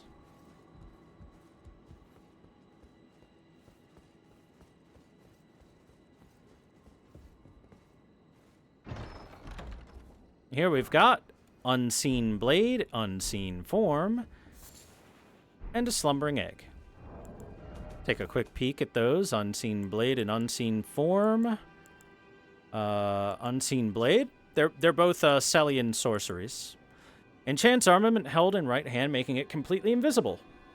Used by Celian assassins to present themselves as unarmed sorcerers. This is completely and totally worthless in PvE. It is useful in PvP to a point until your opponent knows exactly which one of the weapons you're using, and then they've got a pretty good idea of what the range is. And then we've got Unseen Form. One of the night sorceries of Celia makes the caster semi-invisible. While on horseback, the effect extends to cover the mount. The sorcery can be cast while in motion. The Celian assassins considered every option that aided their dirty work. This is the same as Hidden Body in previous Souls games. It is useful in PvE. It makes it much, much harder for the random enemies that are patrolling, walking around, or whatever to notice you. You can use it to easily just walk by a lot of stuff. You can even run by many, many things. And they will not stay aggro on you for nearly as long. They will lose aggro at a much shorter distance and in a much shorter time. So it's actually pretty darn useful, even in PvE. And for PvP, it is obviously, if you're at a certain range, you're invisible. If you get close enough, you are visible. Simple as. All right, so we're going to take a sit down. I'm going to go grab myself a drink and give myself a stretch. Chat demands it. Back in a flash.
I return.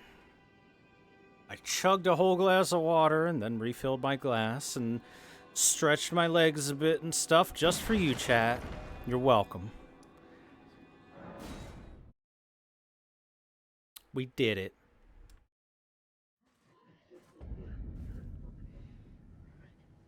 Mm-hmm.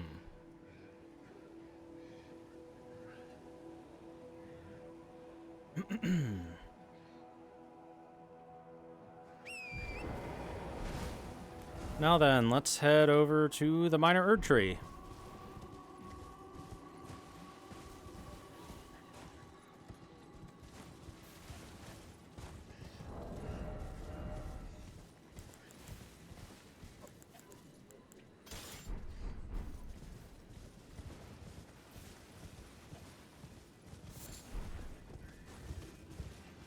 Ew, slugs.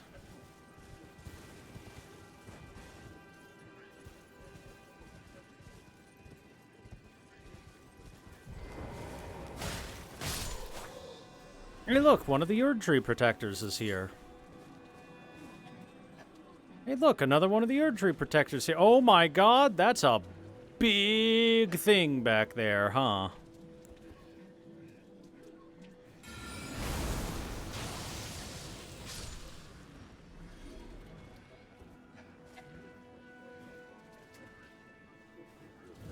That's a huge bitch. Worm face. A giant worm face, that is. That's a lot of death. Radon soldiers, to battle.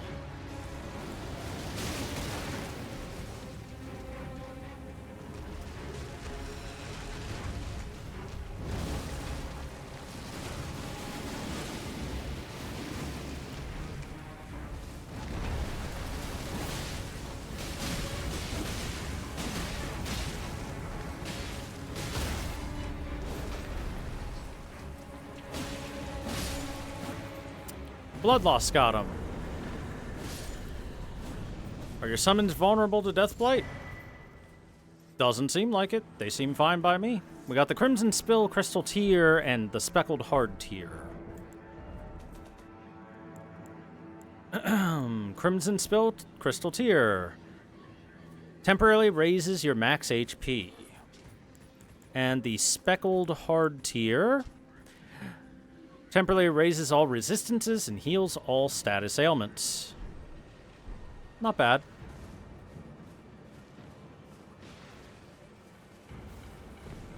Damn, the Radon soldiers just assault whatever the hell they see, huh? Thematic Warrior Cookbook 19.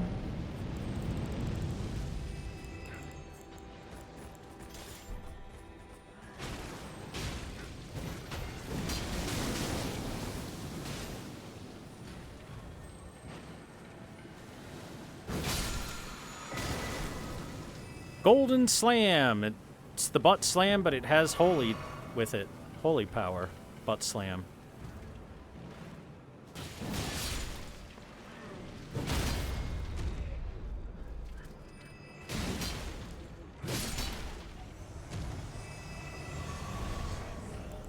Let's change our outfit up a little bit. Time for different fashion.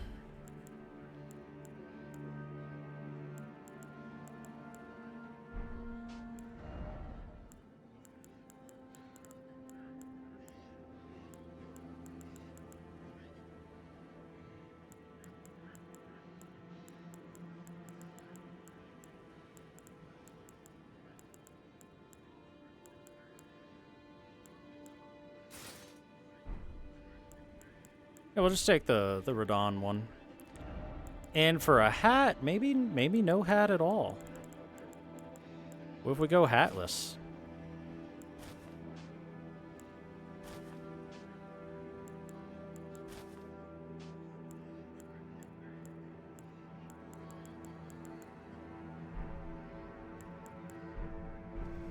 Oh my god, heavy load? Even hatless? Stam greatsword is just too heavy. The Guts greatsword is just too heavy for its own good. Okay, we'll take the axe. Good night, Artesiren. By the way, if you're paying close attention, you can hear constant noises coming from these guys. Over here, sitting in a circle, chatting with each other.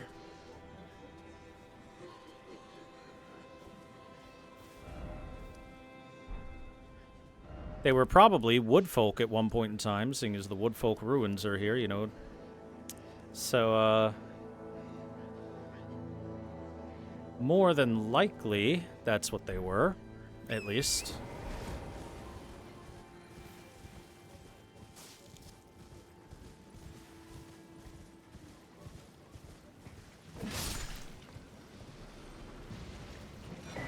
The Icon Shield.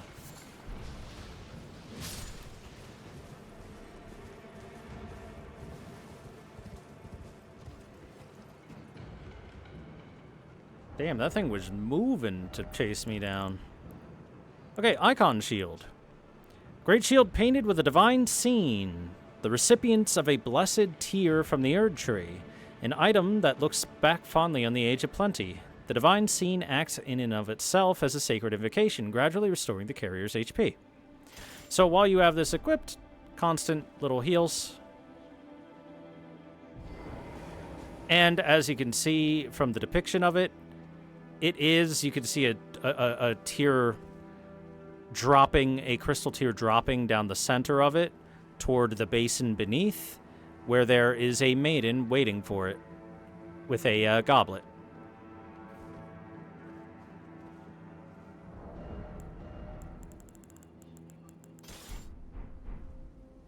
We don't use shields in this house, though.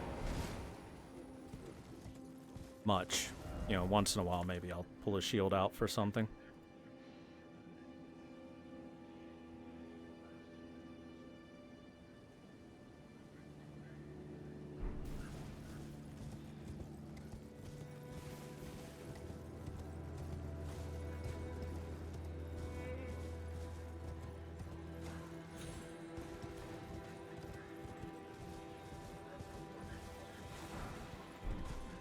Yeah, the poor worm-faced people got it really rough. It's one thing to turn into a skeleton or a zombie or something, but these aren't even human anymore.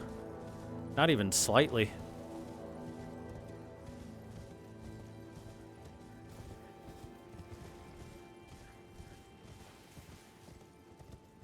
Up here it is.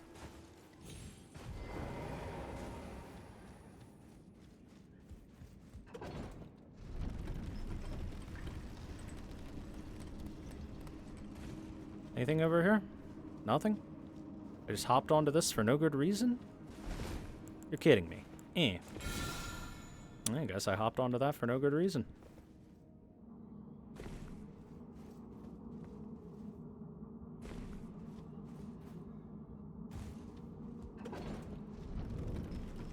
the Altus tunnel.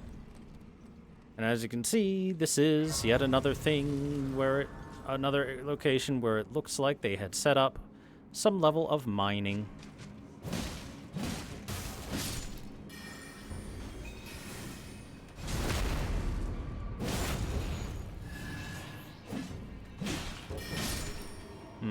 Probably gonna need a bigger weapon than this for these guys.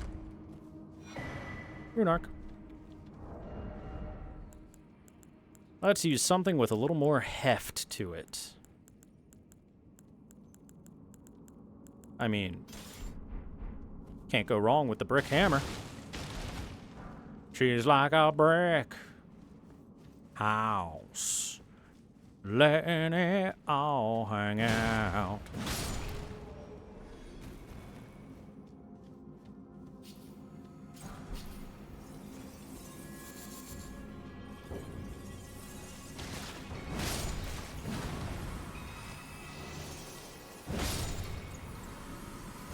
Hold on, is that jump attack the attack I think it is? Do it again.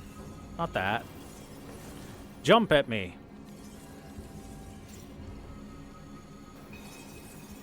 Jump at me before I kill you. You have 3 more attacks to figure it out. Oh, no, not what I thought it was. Thank you, Andro, for the resub. 62. I greatly appreciate it.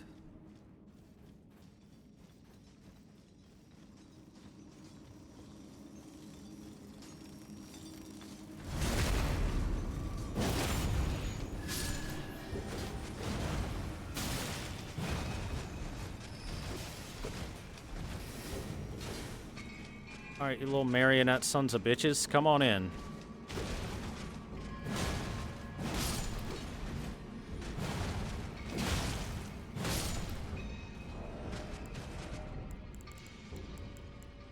That would heavy load me, yeah. Radon's armor too heavy.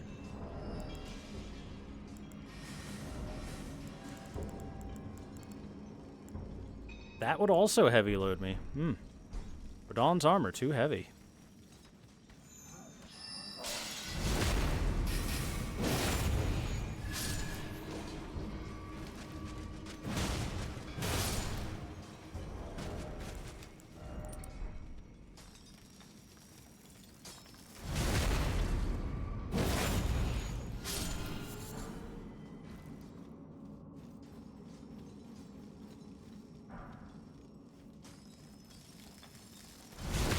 Those are my upgrade materials. Hand them over.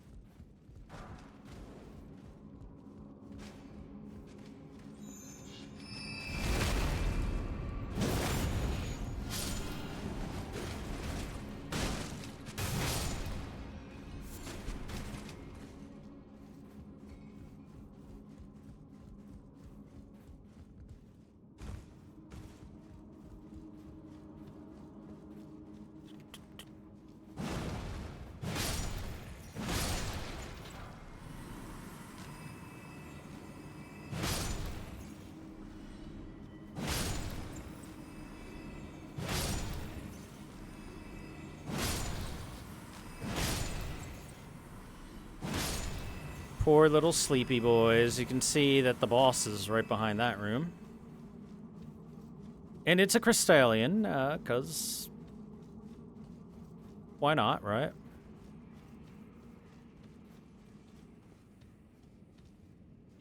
But before I go that way, we're going to go over this way and show that this is that location that we saw earlier. When we were in the Perfumer's Grotto. We are now right across from that location. That's where the horrifying monstrosity was hanging from. I'm glad I killed it by throwing rocks at it. Remember, when in doubt, throw rocks at something. It's always the answer. Time to climb this.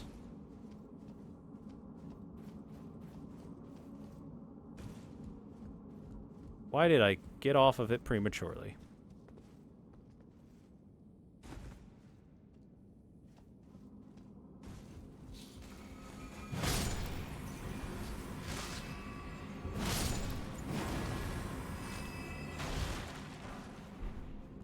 Well, throwing rocks is magic. They were magic rocks.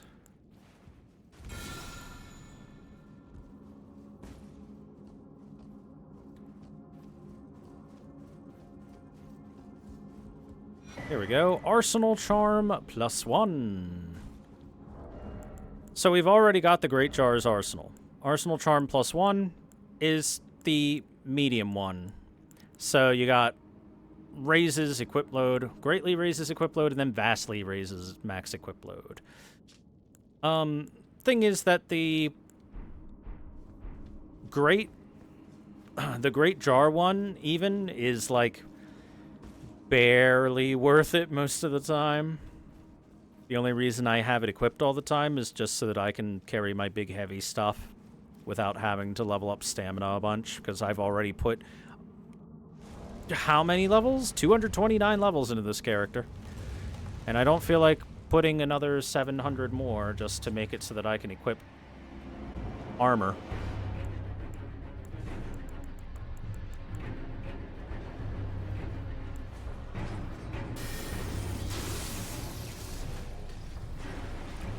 Mjolnir is ready.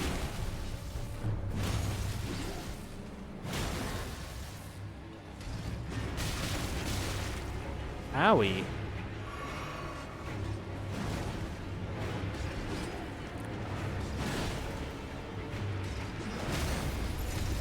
I already fought triple Crystallians, so double should be fine.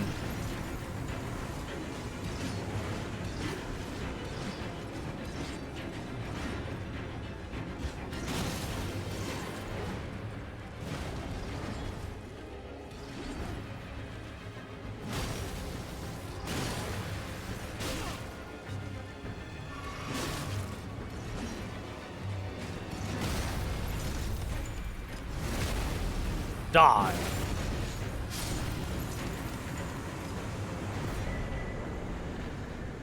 And that is the Somberstone Miner's Bell Bearing 2. That'll allow us to buy some Somberstone. That is a good item to get.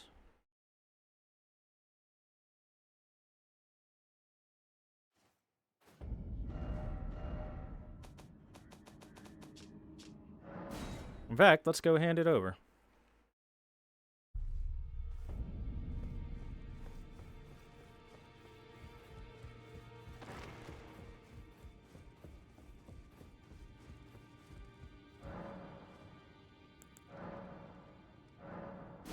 We'll give that and the Glovework Picker's Bell Bearing 1 as well. So now we can buy Somber Smithing Stone 3 and 4, but I never did get Somber Smithing Bell Bearer thing 1 yet, so I can't get 1 and 2s yet. But I'll spend all my money on getting a bunch of those. Hey, you got anything new to say yet? I asked you not to disturb me. Not yet. You don't understand the things I'm going to do. I'm going to violate you.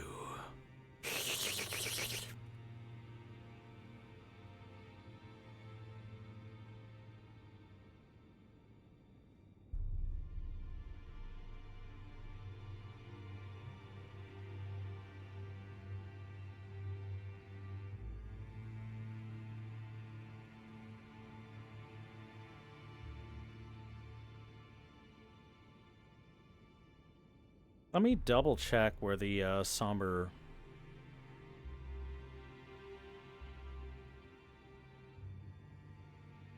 where the bell bearing is for the number 1.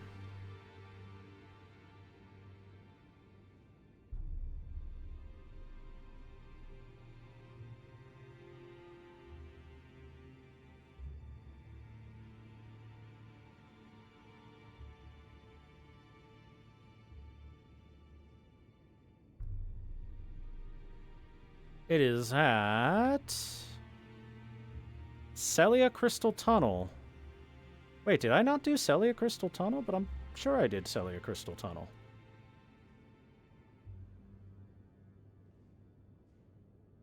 Oh no, I did the Celia Hideaway, but not the Celia Crystal Tunnel.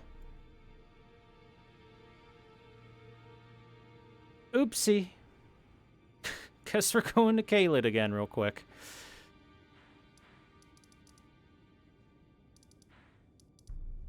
I apologize for having to return to, Caelid.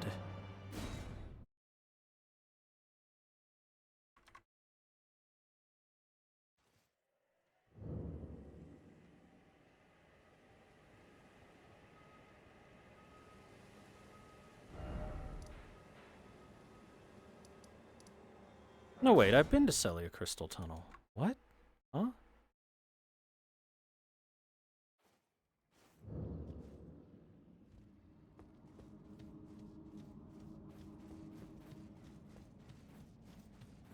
Did I not?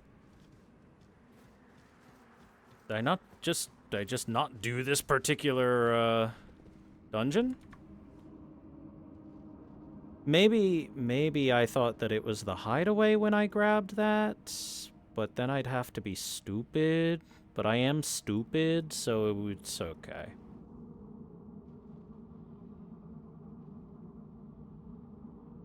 Well, in that case, give me a moment and we will, just clear this shit out nice and fast.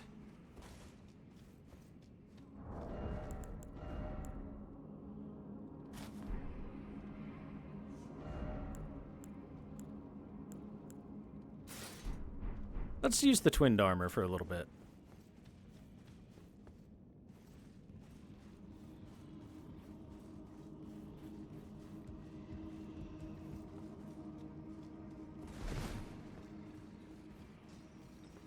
Don't you love how that looks like it should be a illusory wall?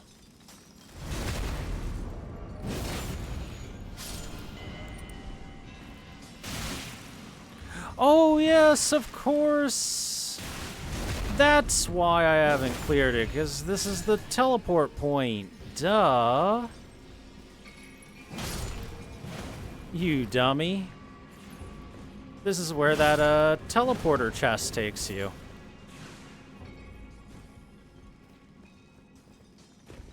I forgot it takes you to frickin' Celia.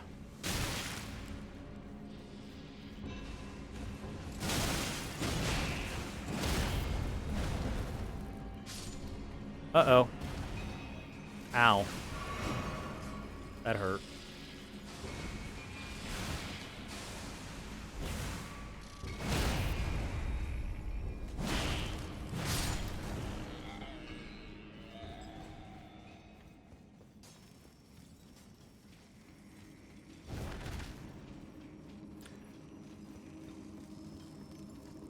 So yeah, I just haven't done this place because it was that teleport point, and when we first got here, we were way too weak to take on a Caelid area. Not to mention I didn't want to take on a Caelid area until after the Radon Festival was... Until after that was the next thing I wanted to get ready.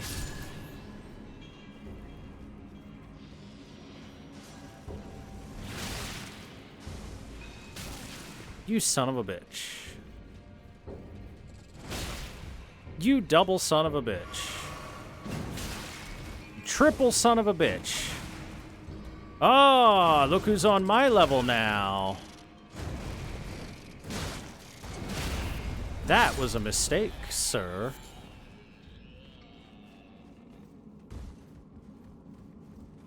Never should have come to my area of the world.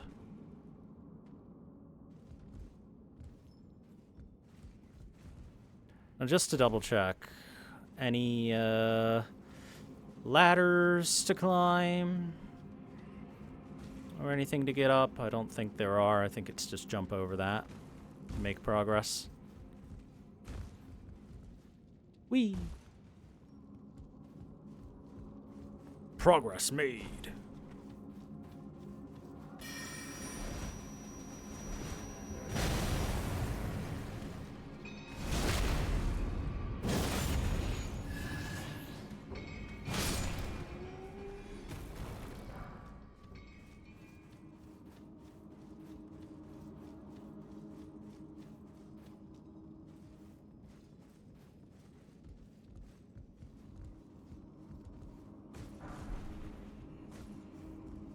somber for? I've got infinite sombers.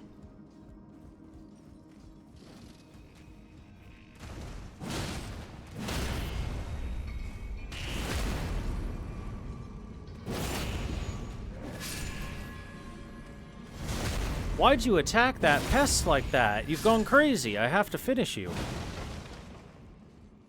And finish him I did. Let me just knock that down.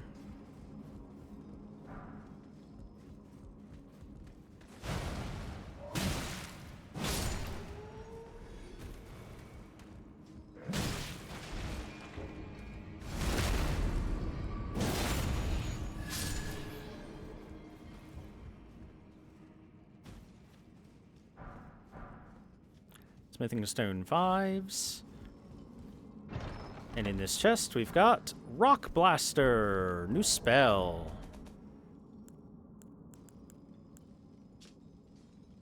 Imbues the ferrule of the caster's staff with magic, then thrusts into the ground to create a massive magical shockwave. Hold to continue moving without striking the ground, and then push the end of the staff into enemies. An enhanced version of the Glintstone Miner's Stone Digger sorcery. Reminder, the Stone Diggers are just failures of the Academy. Dropouts and flunkies that couldn't become actual sorcerers, so they just do some grunt work. And learn what little they can. And gain those false sorceries, as in those rocks that you can throw that pop out sorceries.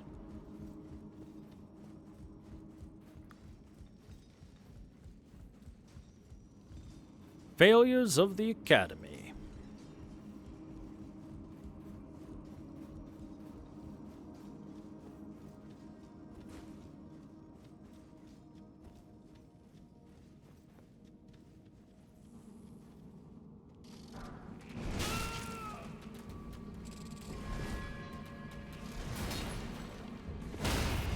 I don't want the others to get alerted to this one yet.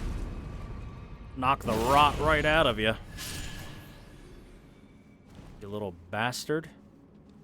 Just sitting there staring, waiting for someone to grab that item. Good trap.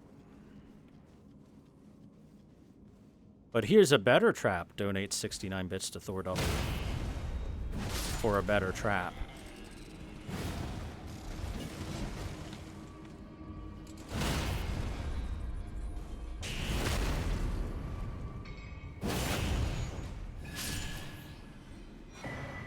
The Faithful's Canvas Talisman. Talisman bearing an icon that depicts a group of masked figures raises the potency of incantations. The figures represent the flock at prayer, their firm belief in the intangible inspiring... penis is delicious. I got bailed. Bailed, yes. The firm belief in the intangible inspiring even the solitary founder of their religion. What is faith if not an affirmation? So, one of the reasons why they might have been kind of looked like they were praying here to that is because the pests here are the faithful of the goddess of rot. They believe deeply in rot and the goddess of rot as the herald of the coming age of rot. So they're here basically giving worship to that. Hence why that Faithful's Canvas Talisman is there. That being said, the Goddess of Rot don't want them. She says no.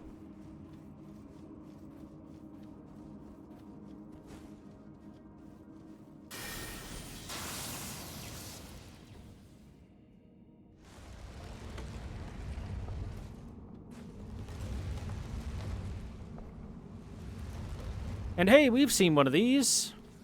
A falling star beast.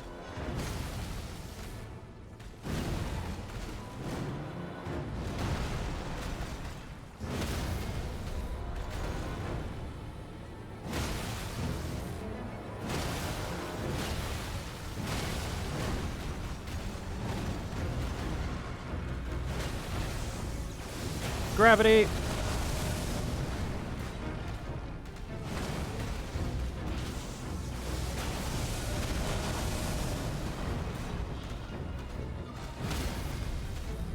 There, can I smack your head now? No. Yeah, yep, okay, there we go. Ha!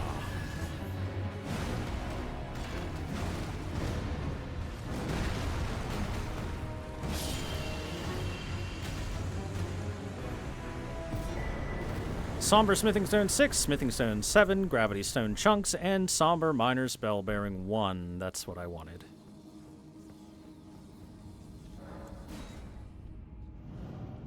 I completely forgot to come back to that cave and do that. Because of the,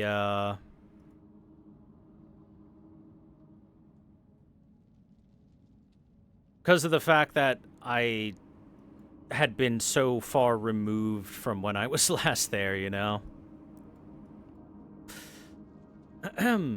Now we can teleport back to the Altus Plateau.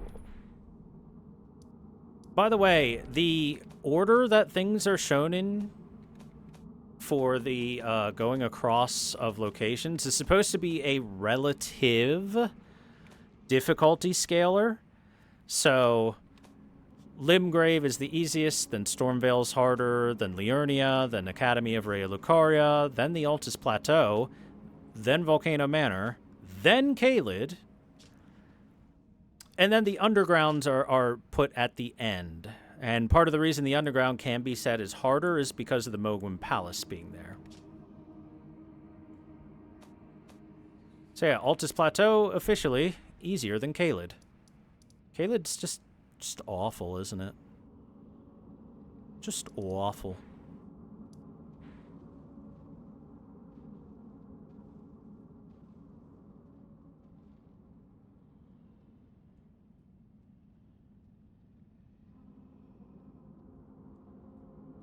Okay,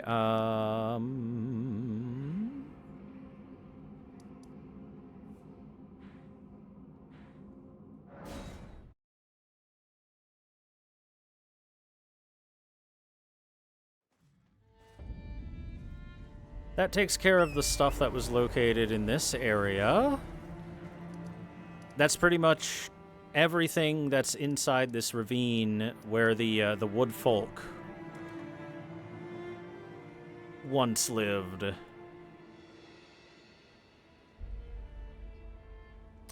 Pretty much, at least. There should be, I think, another one or two things we could find. I'll double check. Just a little bit further north of where I'd been before, like at the other edge of where the bridge would be, if it was still standing.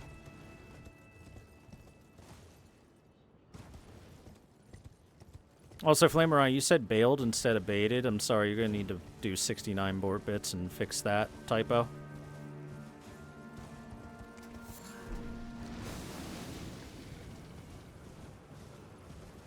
To properly say that you were baited. Oh, there's an item up there.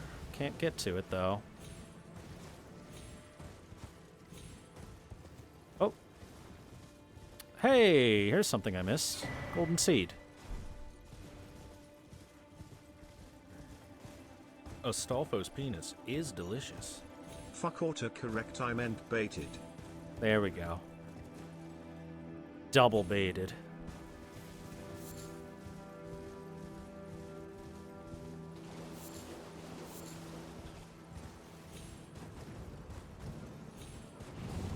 Here's what we can do. We can hop on up here.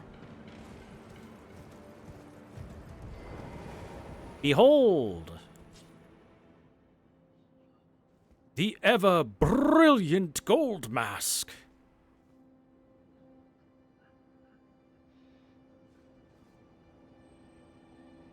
And as you can see, he's looking toward the Erd Tree.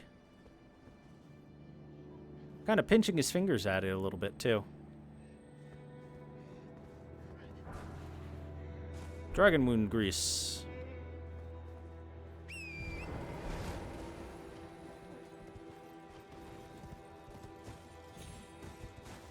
Come now, ye tarnished.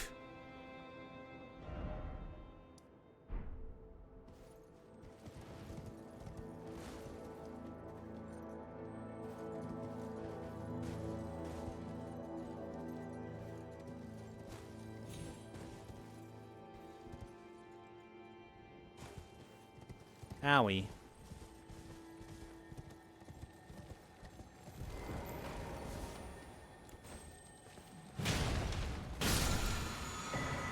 Protection of the Erd Tree. New incantation.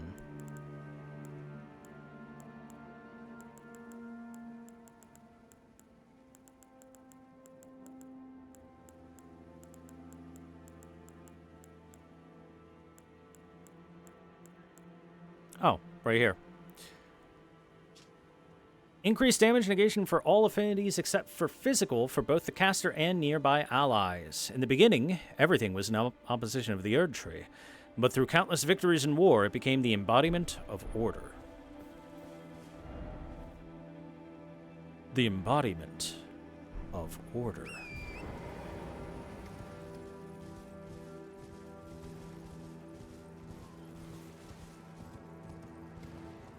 I am the embodiment of order now, chat, and I order you to make me some dinner. I'm hungry.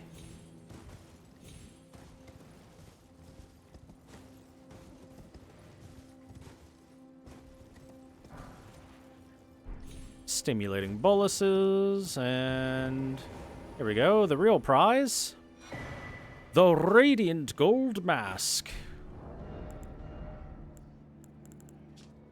A mask designed to resemble a blazing golden halo, created and left behind by Lord Goldmask, a staunch pursuer of Golden Order fundamentalism. Strengthens Golden Order incantations. Its striking design represents both the brilliant inspiration that once shone upon him and the vision of a ring that he will surely find at the end of his pursuit. To you who seek to shine as I do, wear it well.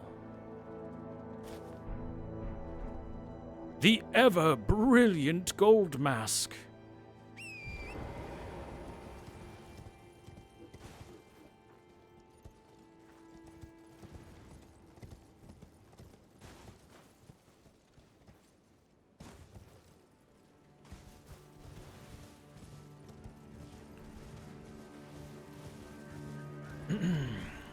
So we didn't talk much about Gold Mask because he didn't have any dialogue. But let's go back up there and take a peek at him one more time. Because one thing is very clear about Gold Mask, and that is that he is an ascetic, aka one who denies himself worldly pleasures for spiritual enlightenment. You can tell by the fact that he barely wears anything at all, and, well, he looks like he hasn't eaten a meal in ever. So it must be his belief that through this denial, he will gain inspiration, spiritual enlightenment, stuff like that.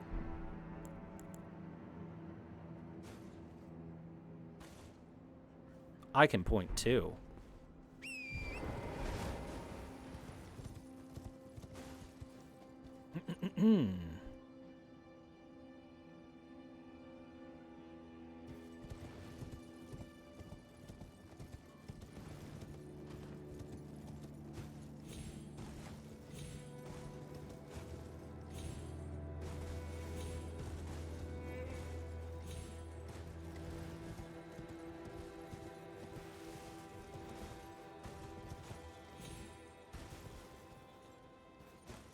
Is there not a site of grace nearby? I could have sworn there was one next to this freaking bridge.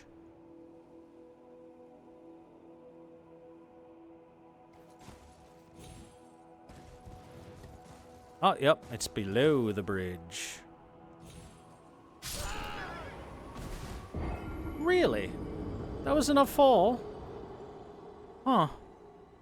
I thought it would have just been, like, damage. The difference between taking damage from a fall and just straight up dying from a fall is very small.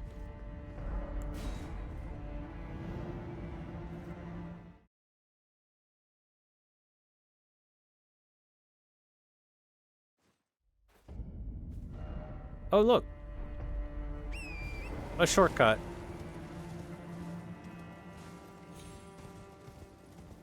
Which is why the cat talisman is a scam. Yup. It's basically worthless. Reducing fall damage doesn't help when your fall damage scales from 0 to 100 in like 5 pixels.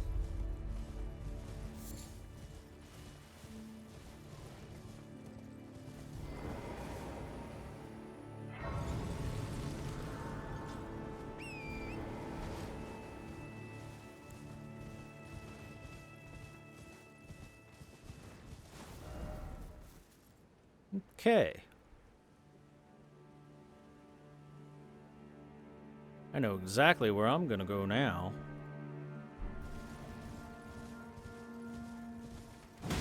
It doesn't have the correct icon. You mean literally a PNG of someone's cat? That's what you want? I mean, fair enough. If that's what you want, that's what you want. So hey, windmills! Yay! Who doesn't love a good windmill? Hello, ma'am. I like your windmill. Oh, God.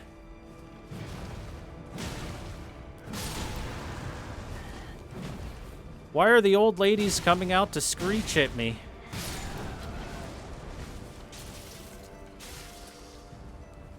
They've gone a little nuts. That one bit herself and sprayed the mist of her blood at me.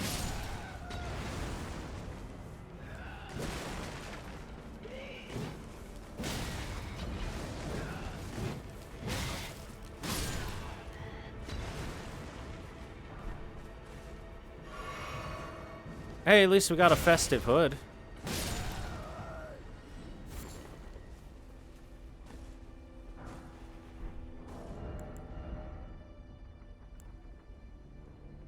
The festive hood.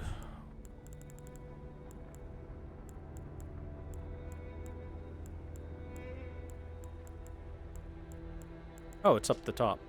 Hood worn by dancers at the festivities in Dominula, the village of windmills, decorated with many colored flowers. While I don't want to stick out, I should definitely wear one of these. As for our weapon, it's been a while since we've actually just used the Uchi for regular enemies, so let's Uchi.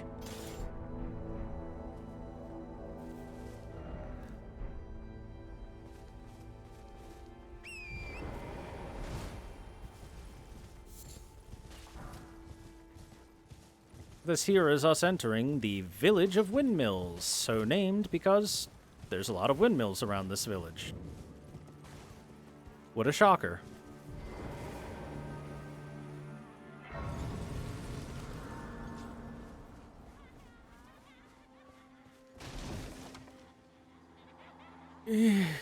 I hear a festive melody. No, no, don't skin me. My hide is filthy, I swear. Well, he was probably skinned.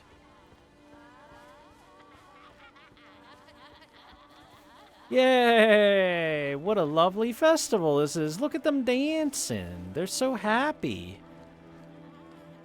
Now look at that face.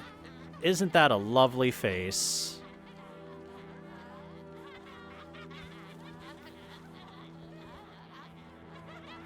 What with it missing some of the skin around the lips and stuff, and being a little bit bloodied.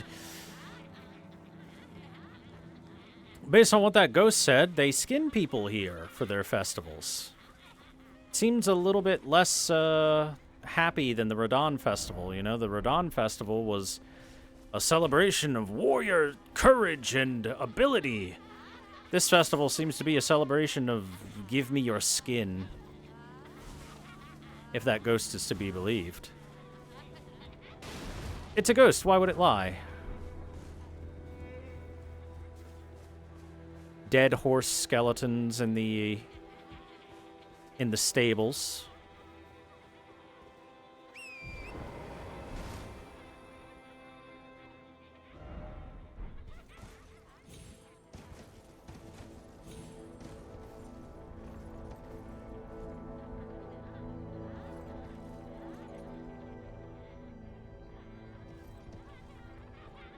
I think I see an item over here.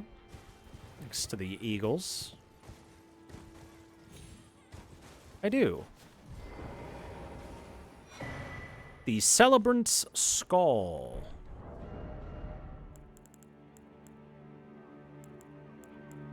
Big mace, a large bludgeon decorated with flowers and many colored fabrics, ceremonial tool used by dancers during the festivities of Dominula, the windmill village.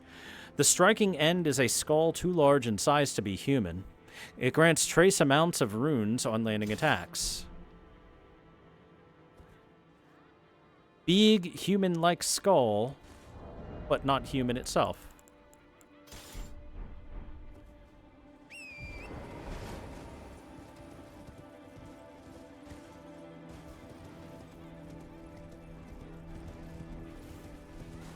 Let's see. I think the rest of the stuff is all in the upper layer. Wonder what the skull came from. Well, it has to be something that's human-esque, but larger than a human.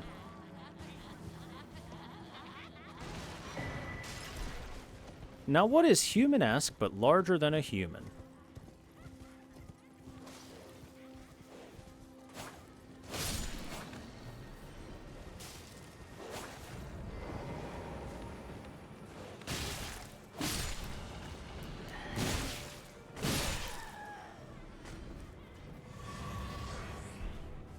Holy proof dried liver. Bigger humans. Or omens. Well, bigger humans, honestly. You're on the right track. When we get to the top of this village, you'll have a pretty good idea of what it was that they might have gotten that skull from.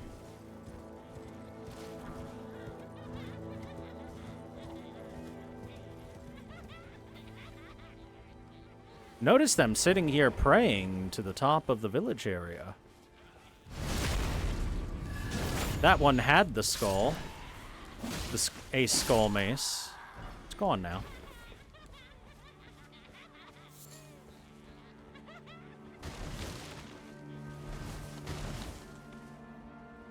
Let's see now. Where is it? Should be around here. Oh, there she is. The gold summon sign of Millicent. We shall summon her in as our cooperator.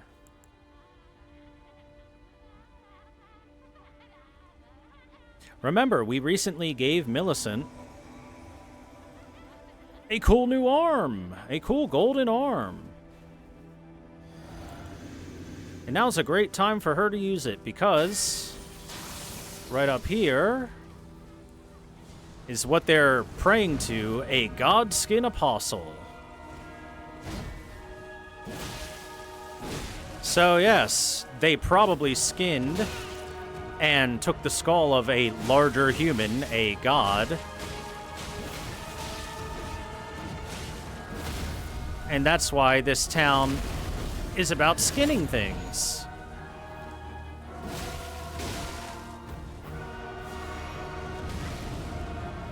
Because they are of the godskins. Hell, this might have been just plain a godskin town, as in where some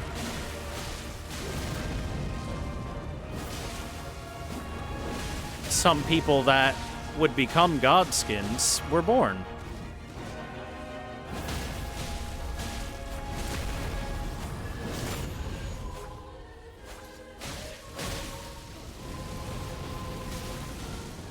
Careful, Millicent.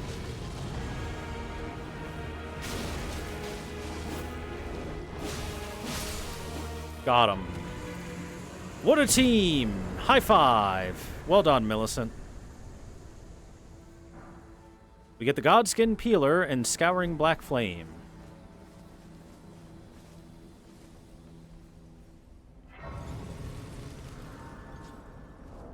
Let's check that Godskin Peeler out real quick, shall we? Unique twin blade wielded by Godskin Apostles characterized by its disturbing design. One end features a sickle for slicing attacks, while the other boasts a winding spike for boring into flesh. Much skill is required to wield this weapon due to its asymmetric nature. With the skill, Black Flame Tornado, spin your armament overhead and plunge it into the ground to summon a raging vortex of black flames. Hold to create an initial flame tornado while spinning the armament. So, it's called a Godskin Peeler because this is their ritual implement, not only a weapon, but their ritual implement, which would be used to peel the skin off of gods.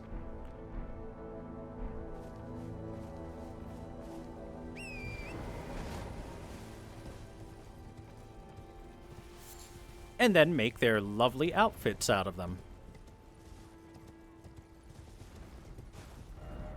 Let's see, is there anything else for me to grab in the area?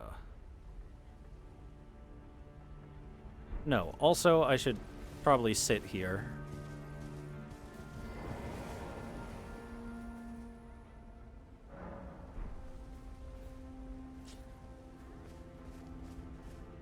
Up there she is. Look, it's Millicent. That new arm seems to be working out for her pretty well. That's nice. Ah, we meet yet again. The arm you gave me truly is a thing of wonder. It feels just like my own. Even handling a sword. Perhaps it is foolish to say this to you of all people, but I am sure of my skill with the sword. Thus, I would have you call upon me in battle again, should you ever have the need. Sounds like a plan to me. I would have you call upon me. It is the only way that I can express my thanks.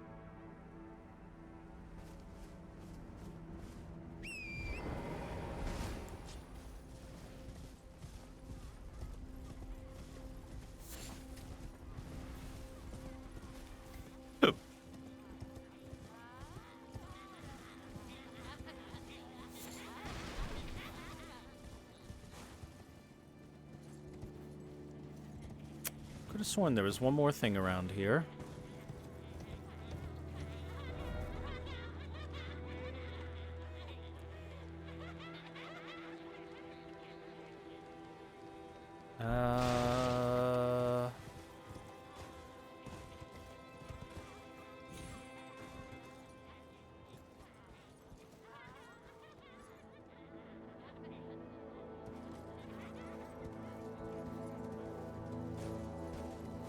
Shouldn't there be a thing there for me to pick up?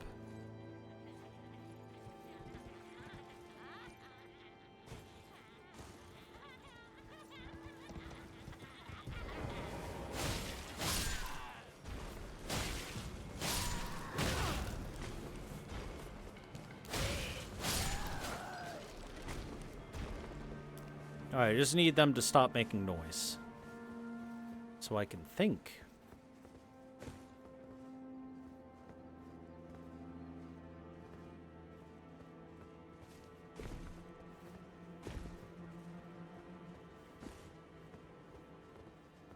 I don't see like a drop down to do. There is an item on the maps right in this area.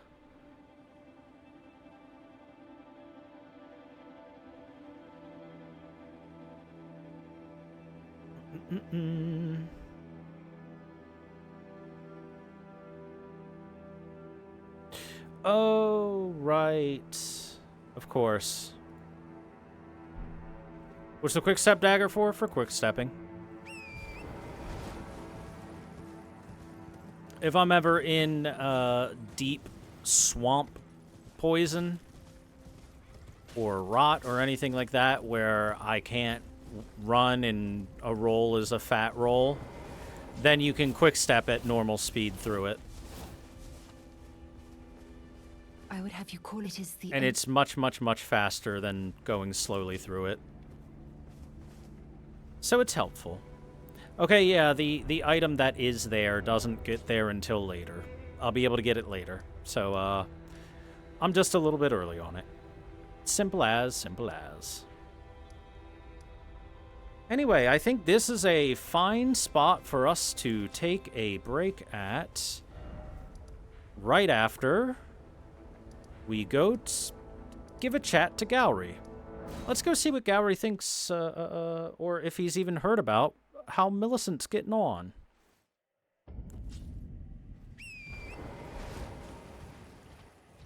After all, we should keep him updated. He seemed very worried about the young girl.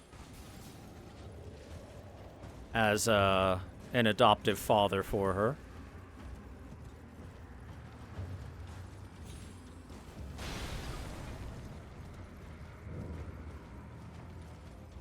Does mean I unfortunately have to come here to Caelid. Ugh. I'm killing this dog.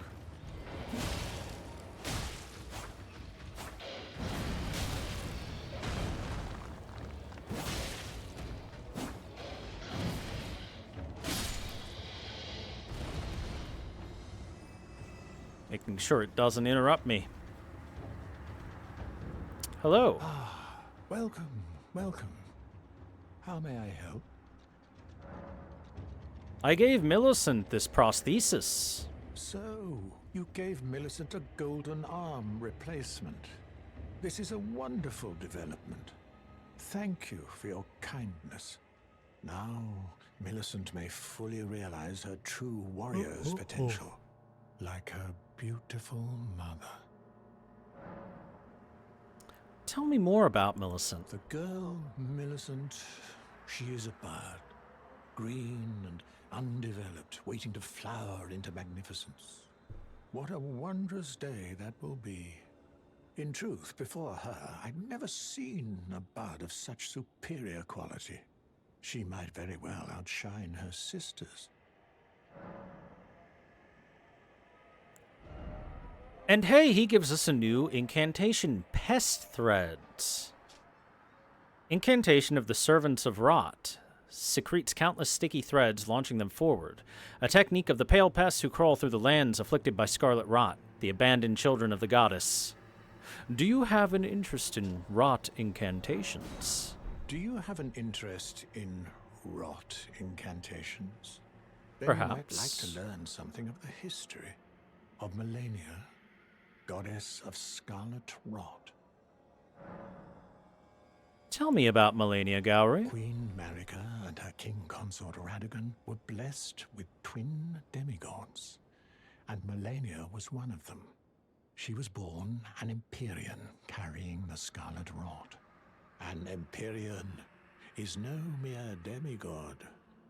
In the age of the Elden Ring and Queen Marika, the precious Empyrean was born, a new god to forge a new order. Since Melania fought Radahn, and the great scarlet flower blossomed in Aeonia, I have dedicated myself to her, and to the resplendence of the Order of Rot, the cycle of decay and rebirth.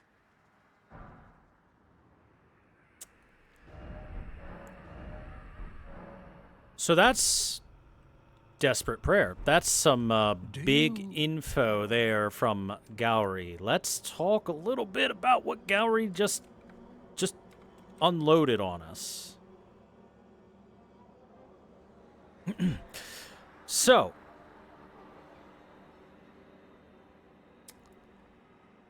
Gowry here is a servant of Rot, and became a servant of Rot after the blooming of the scarlet rot flower in Aeonia. AKA, that is after the battle between Radahn and Melania, where they had fought to a standstill, to the point where it looked like Radahn was getting the upper hand, and then Melania stabbed her own sword through herself into Radahn, let go of her control of the scarlet rot, and a massive flower bloomed.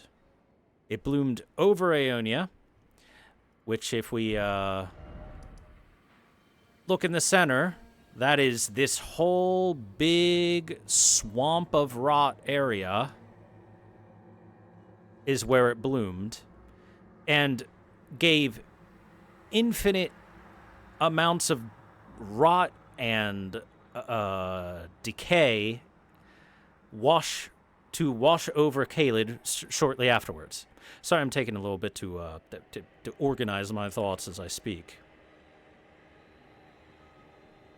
And that is what gave birth to these servants of rot. These pests were born of the rot and of the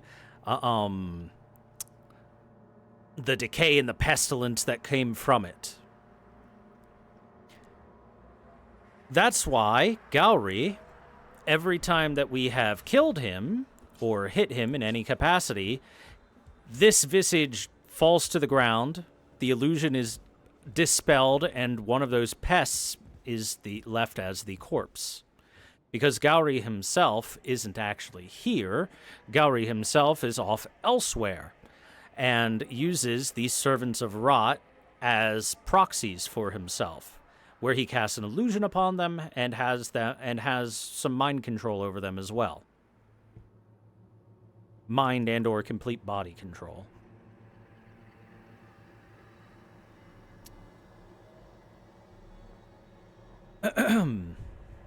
Now then, one thing he said is he quoted that Melania was born as an Empyrean, as twin sister of Mikola and daughter of Radagon and Marika. As for what an Empyrean is, let me go ahead and tell you that an Empyrean is technically uses the word Shinjin in the Japanese, untranslated. And Shinjin uses the kanji for God and the kanji for human, so it is a divine person. It is basically just a fancy way of saying that it is someone that has been deemed worthy of godhood in some way, shape, or form. For example, Marika would be considered an Empyrean as she became a god of the Golden Order. Not all demigods are Empyreans either. For example, Godric, who is a demigod, was not an Empyrean. Or Radon was not an Empyrean, despite being demigods themselves and related to the Golden Lineage, or even part of the Golden Lineage. Empyreans are they're basically like if there were several main characters sprinkled throughout the lands between. Those are the Empyreans. They are the ones that have the stuff that make it possible to become a proper god. But not all gods come from the same place. For example, Marika gained her godhood through an accord with the greater will through the two fingers. Marika gained her godhood from that one specific place. But Melania's godhood, as she is considered a goddess right now, she is the goddess of Rot. She gains hers from the god of Scarlet Rot.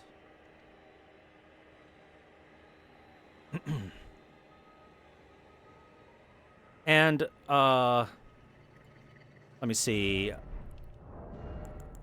if this has it here. Yes, here it is. The dancer in blue represents a fairy who in legend bestowed a flowing sword upon a blind swordsman. Blade in hand, the swordsman sealed away an ancient god, a god that was Rot itself. So, as far as the lands between is concerned, it is constantly being meddled with by outer gods being creatures of vast power from the cosmos.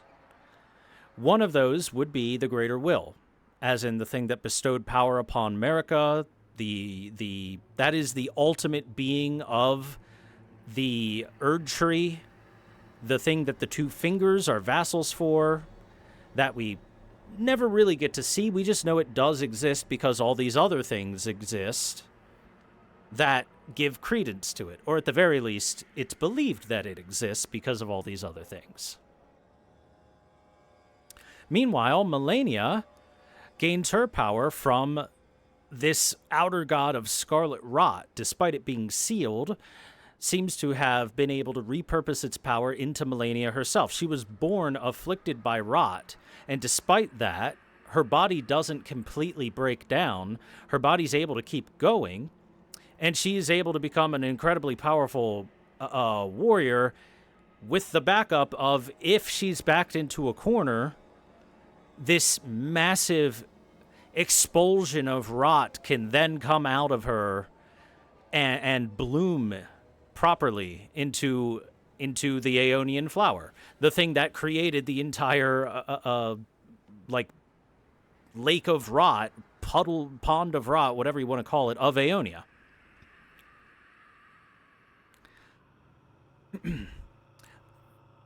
So that's just two of the outer gods that seem to be meddling within the confines of the lands between. And they're not the only two. There are others. There is, like, supposedly a god of the twin birds. We haven't quite gotten the best item for it, but we should have a couple of items that can help with proving that. Whoops. Let's see.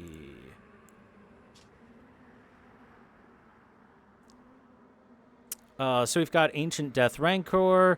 They're cinders of the ancient Death Hex, raked from the fires of Ghost Flame by Deathbirds. Deathbirds and the existence of them themselves kind of points towards some sort of ancient being that created them and oversees death in some way, shape, or form. Unfortunately, we don't have every item yet for it to give us the lore behind the twin birds and the god of the twin birds, but we'll get there eventually. For now, let me just say that Melania being called a god, as opposed to a demigod by her servant, by the people who consider her godlike, is not entirely wrong. I'd say that Melania definitely is basically the goddess of rot.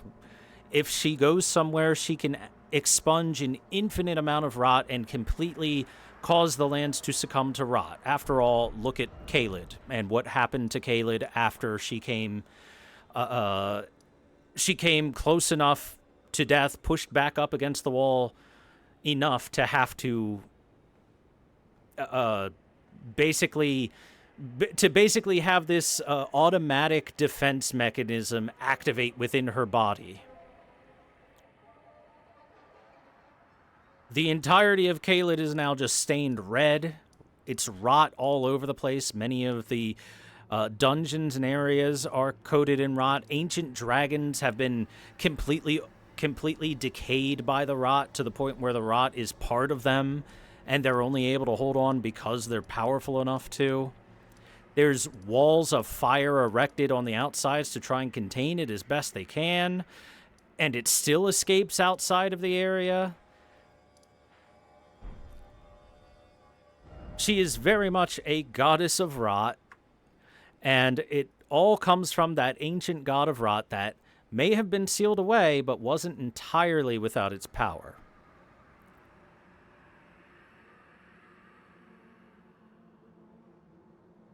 Empyreans are basically avatars of gods that hold the actual power. No.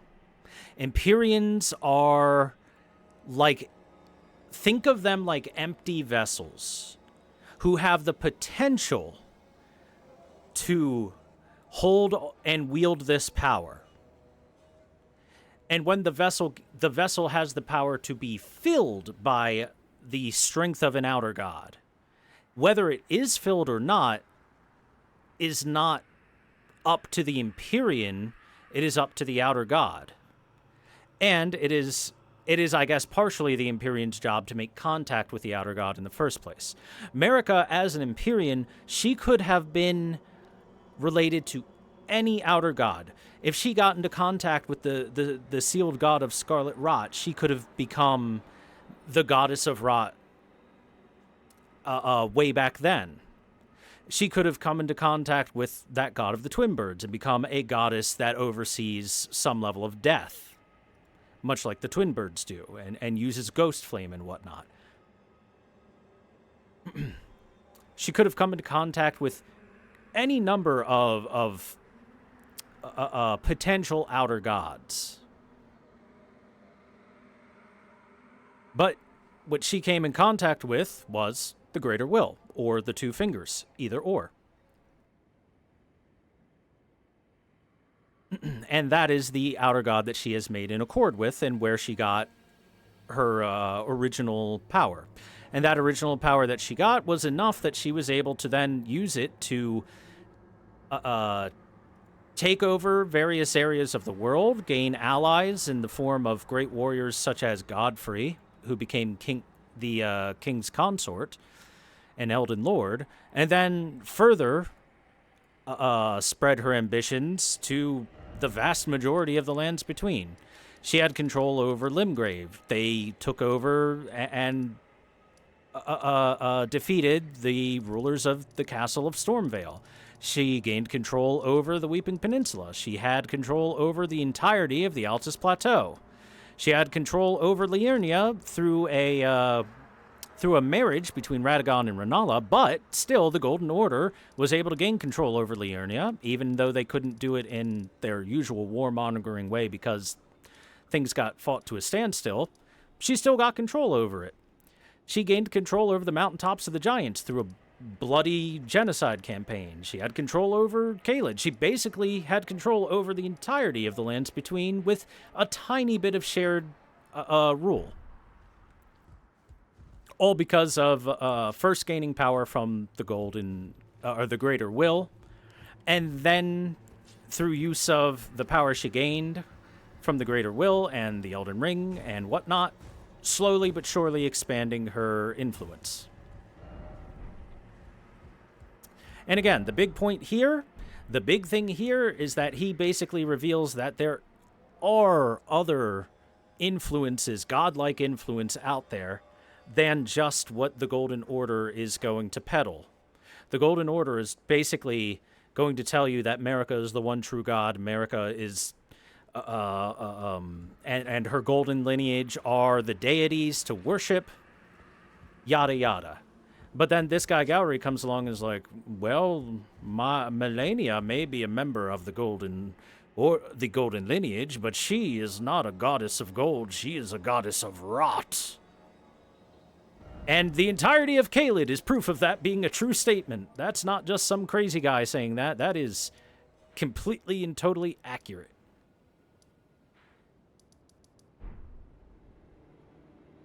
And that I find incredibly interesting. Incredibly interesting. That these things that are known as gods and demigods, if we get right down to it, they aren't actually wielding their own godlike power. They aren't actually gods. They are godlike compared to the normal people that are born in the lands between, compared to pretty much every creature of the lands between. But they aren't the actual gods. The actual gods are those that come from beyond the stars. They are aliens with immense power over things that we see as basic rules of the universe, basic physics and stuff like that. They have control over. The Greater Will, which provided the Elden Ring, which provides the Great Runes, which provides the command over the laws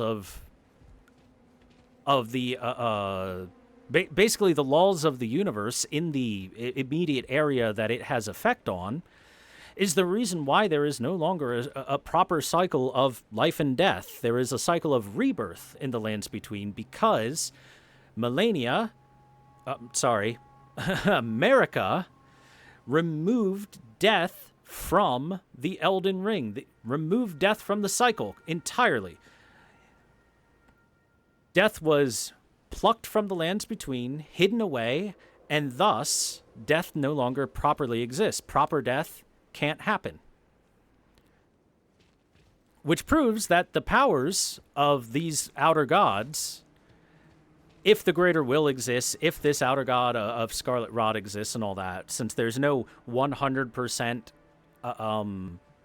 like actual verification of these things, it's not like we ever come into contact with them ourselves or are able to speak with them. It's just all these very many things, like the existence of the Two Fingers, the power that Marika got, the golden lineage, and everything like that, all point towards there being some sort of greater power out there. But these things are the actual gods of the universe. The actual heavy influencing factors that cause changes in the lands between at the very least, and dictate the rules of how things work.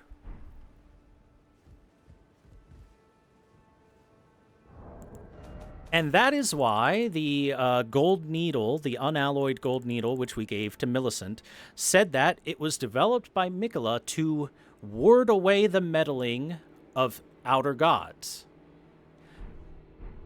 That is, another thing that kind of gives credence to this.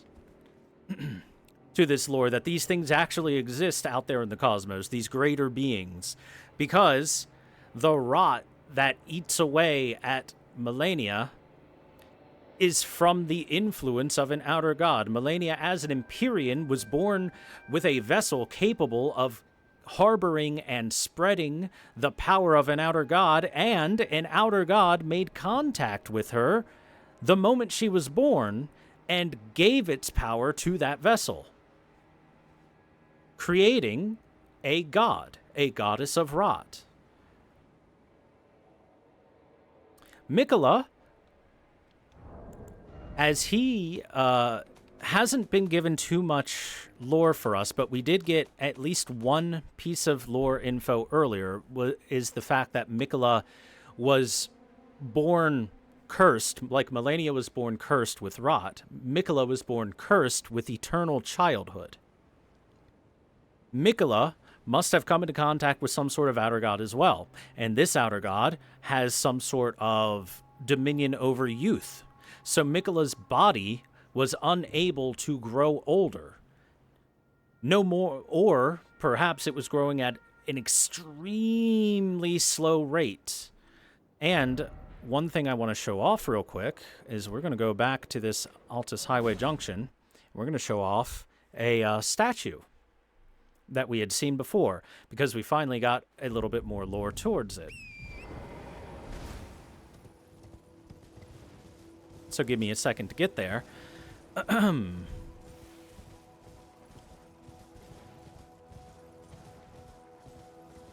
this is all very interesting stuff, in my opinion. I actually think that Elden lore has some really interesting implications.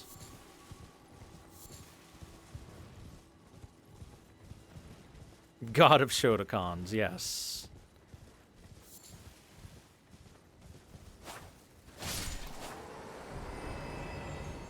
Let me just get rid of the riffraff here.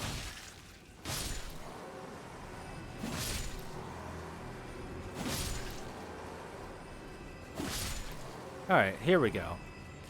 This is a statue depicting, it'll be easier to see if we're a little bit lifted, a one-armed woman tightly hugging a young child. This should be a statue of Melania and Miquella. Notice that Melania is a full-grown adult. Miquella, on the other hand, is a child, because Miquella does not age, or if he is aging, he ages extremely slowly, like at a much, much, much slower rate than that of those around him.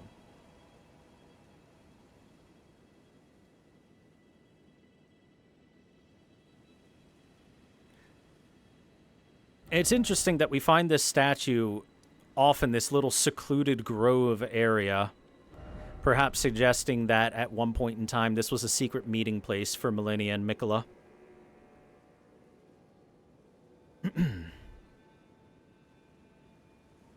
And you can see they're basically comforting each other.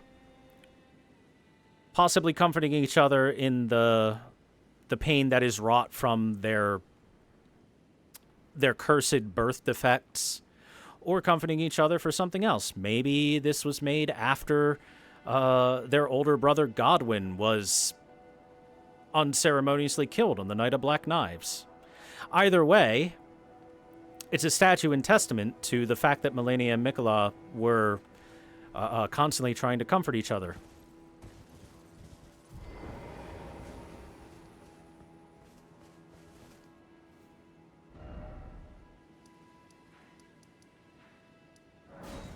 And so,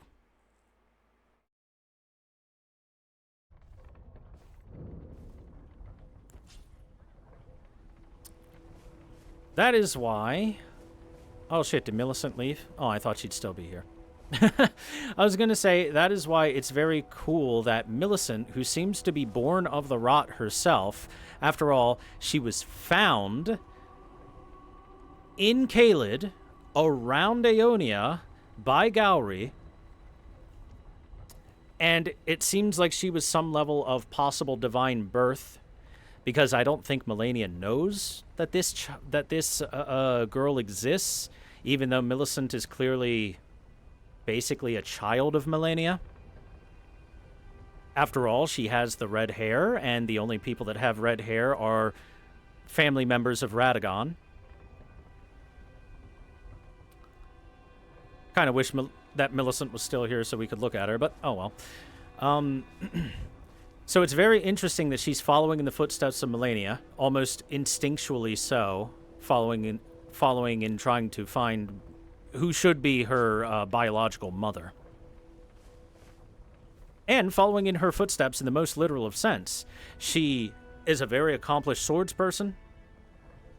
She is using a golden prosthesis as a replacement for her lost arm. And she is heading northwards into, past the Mountain of the Giants to the Forbidden Lands, which is where she believes that Melania is. She has this almost sixth sense guiding her in that direction.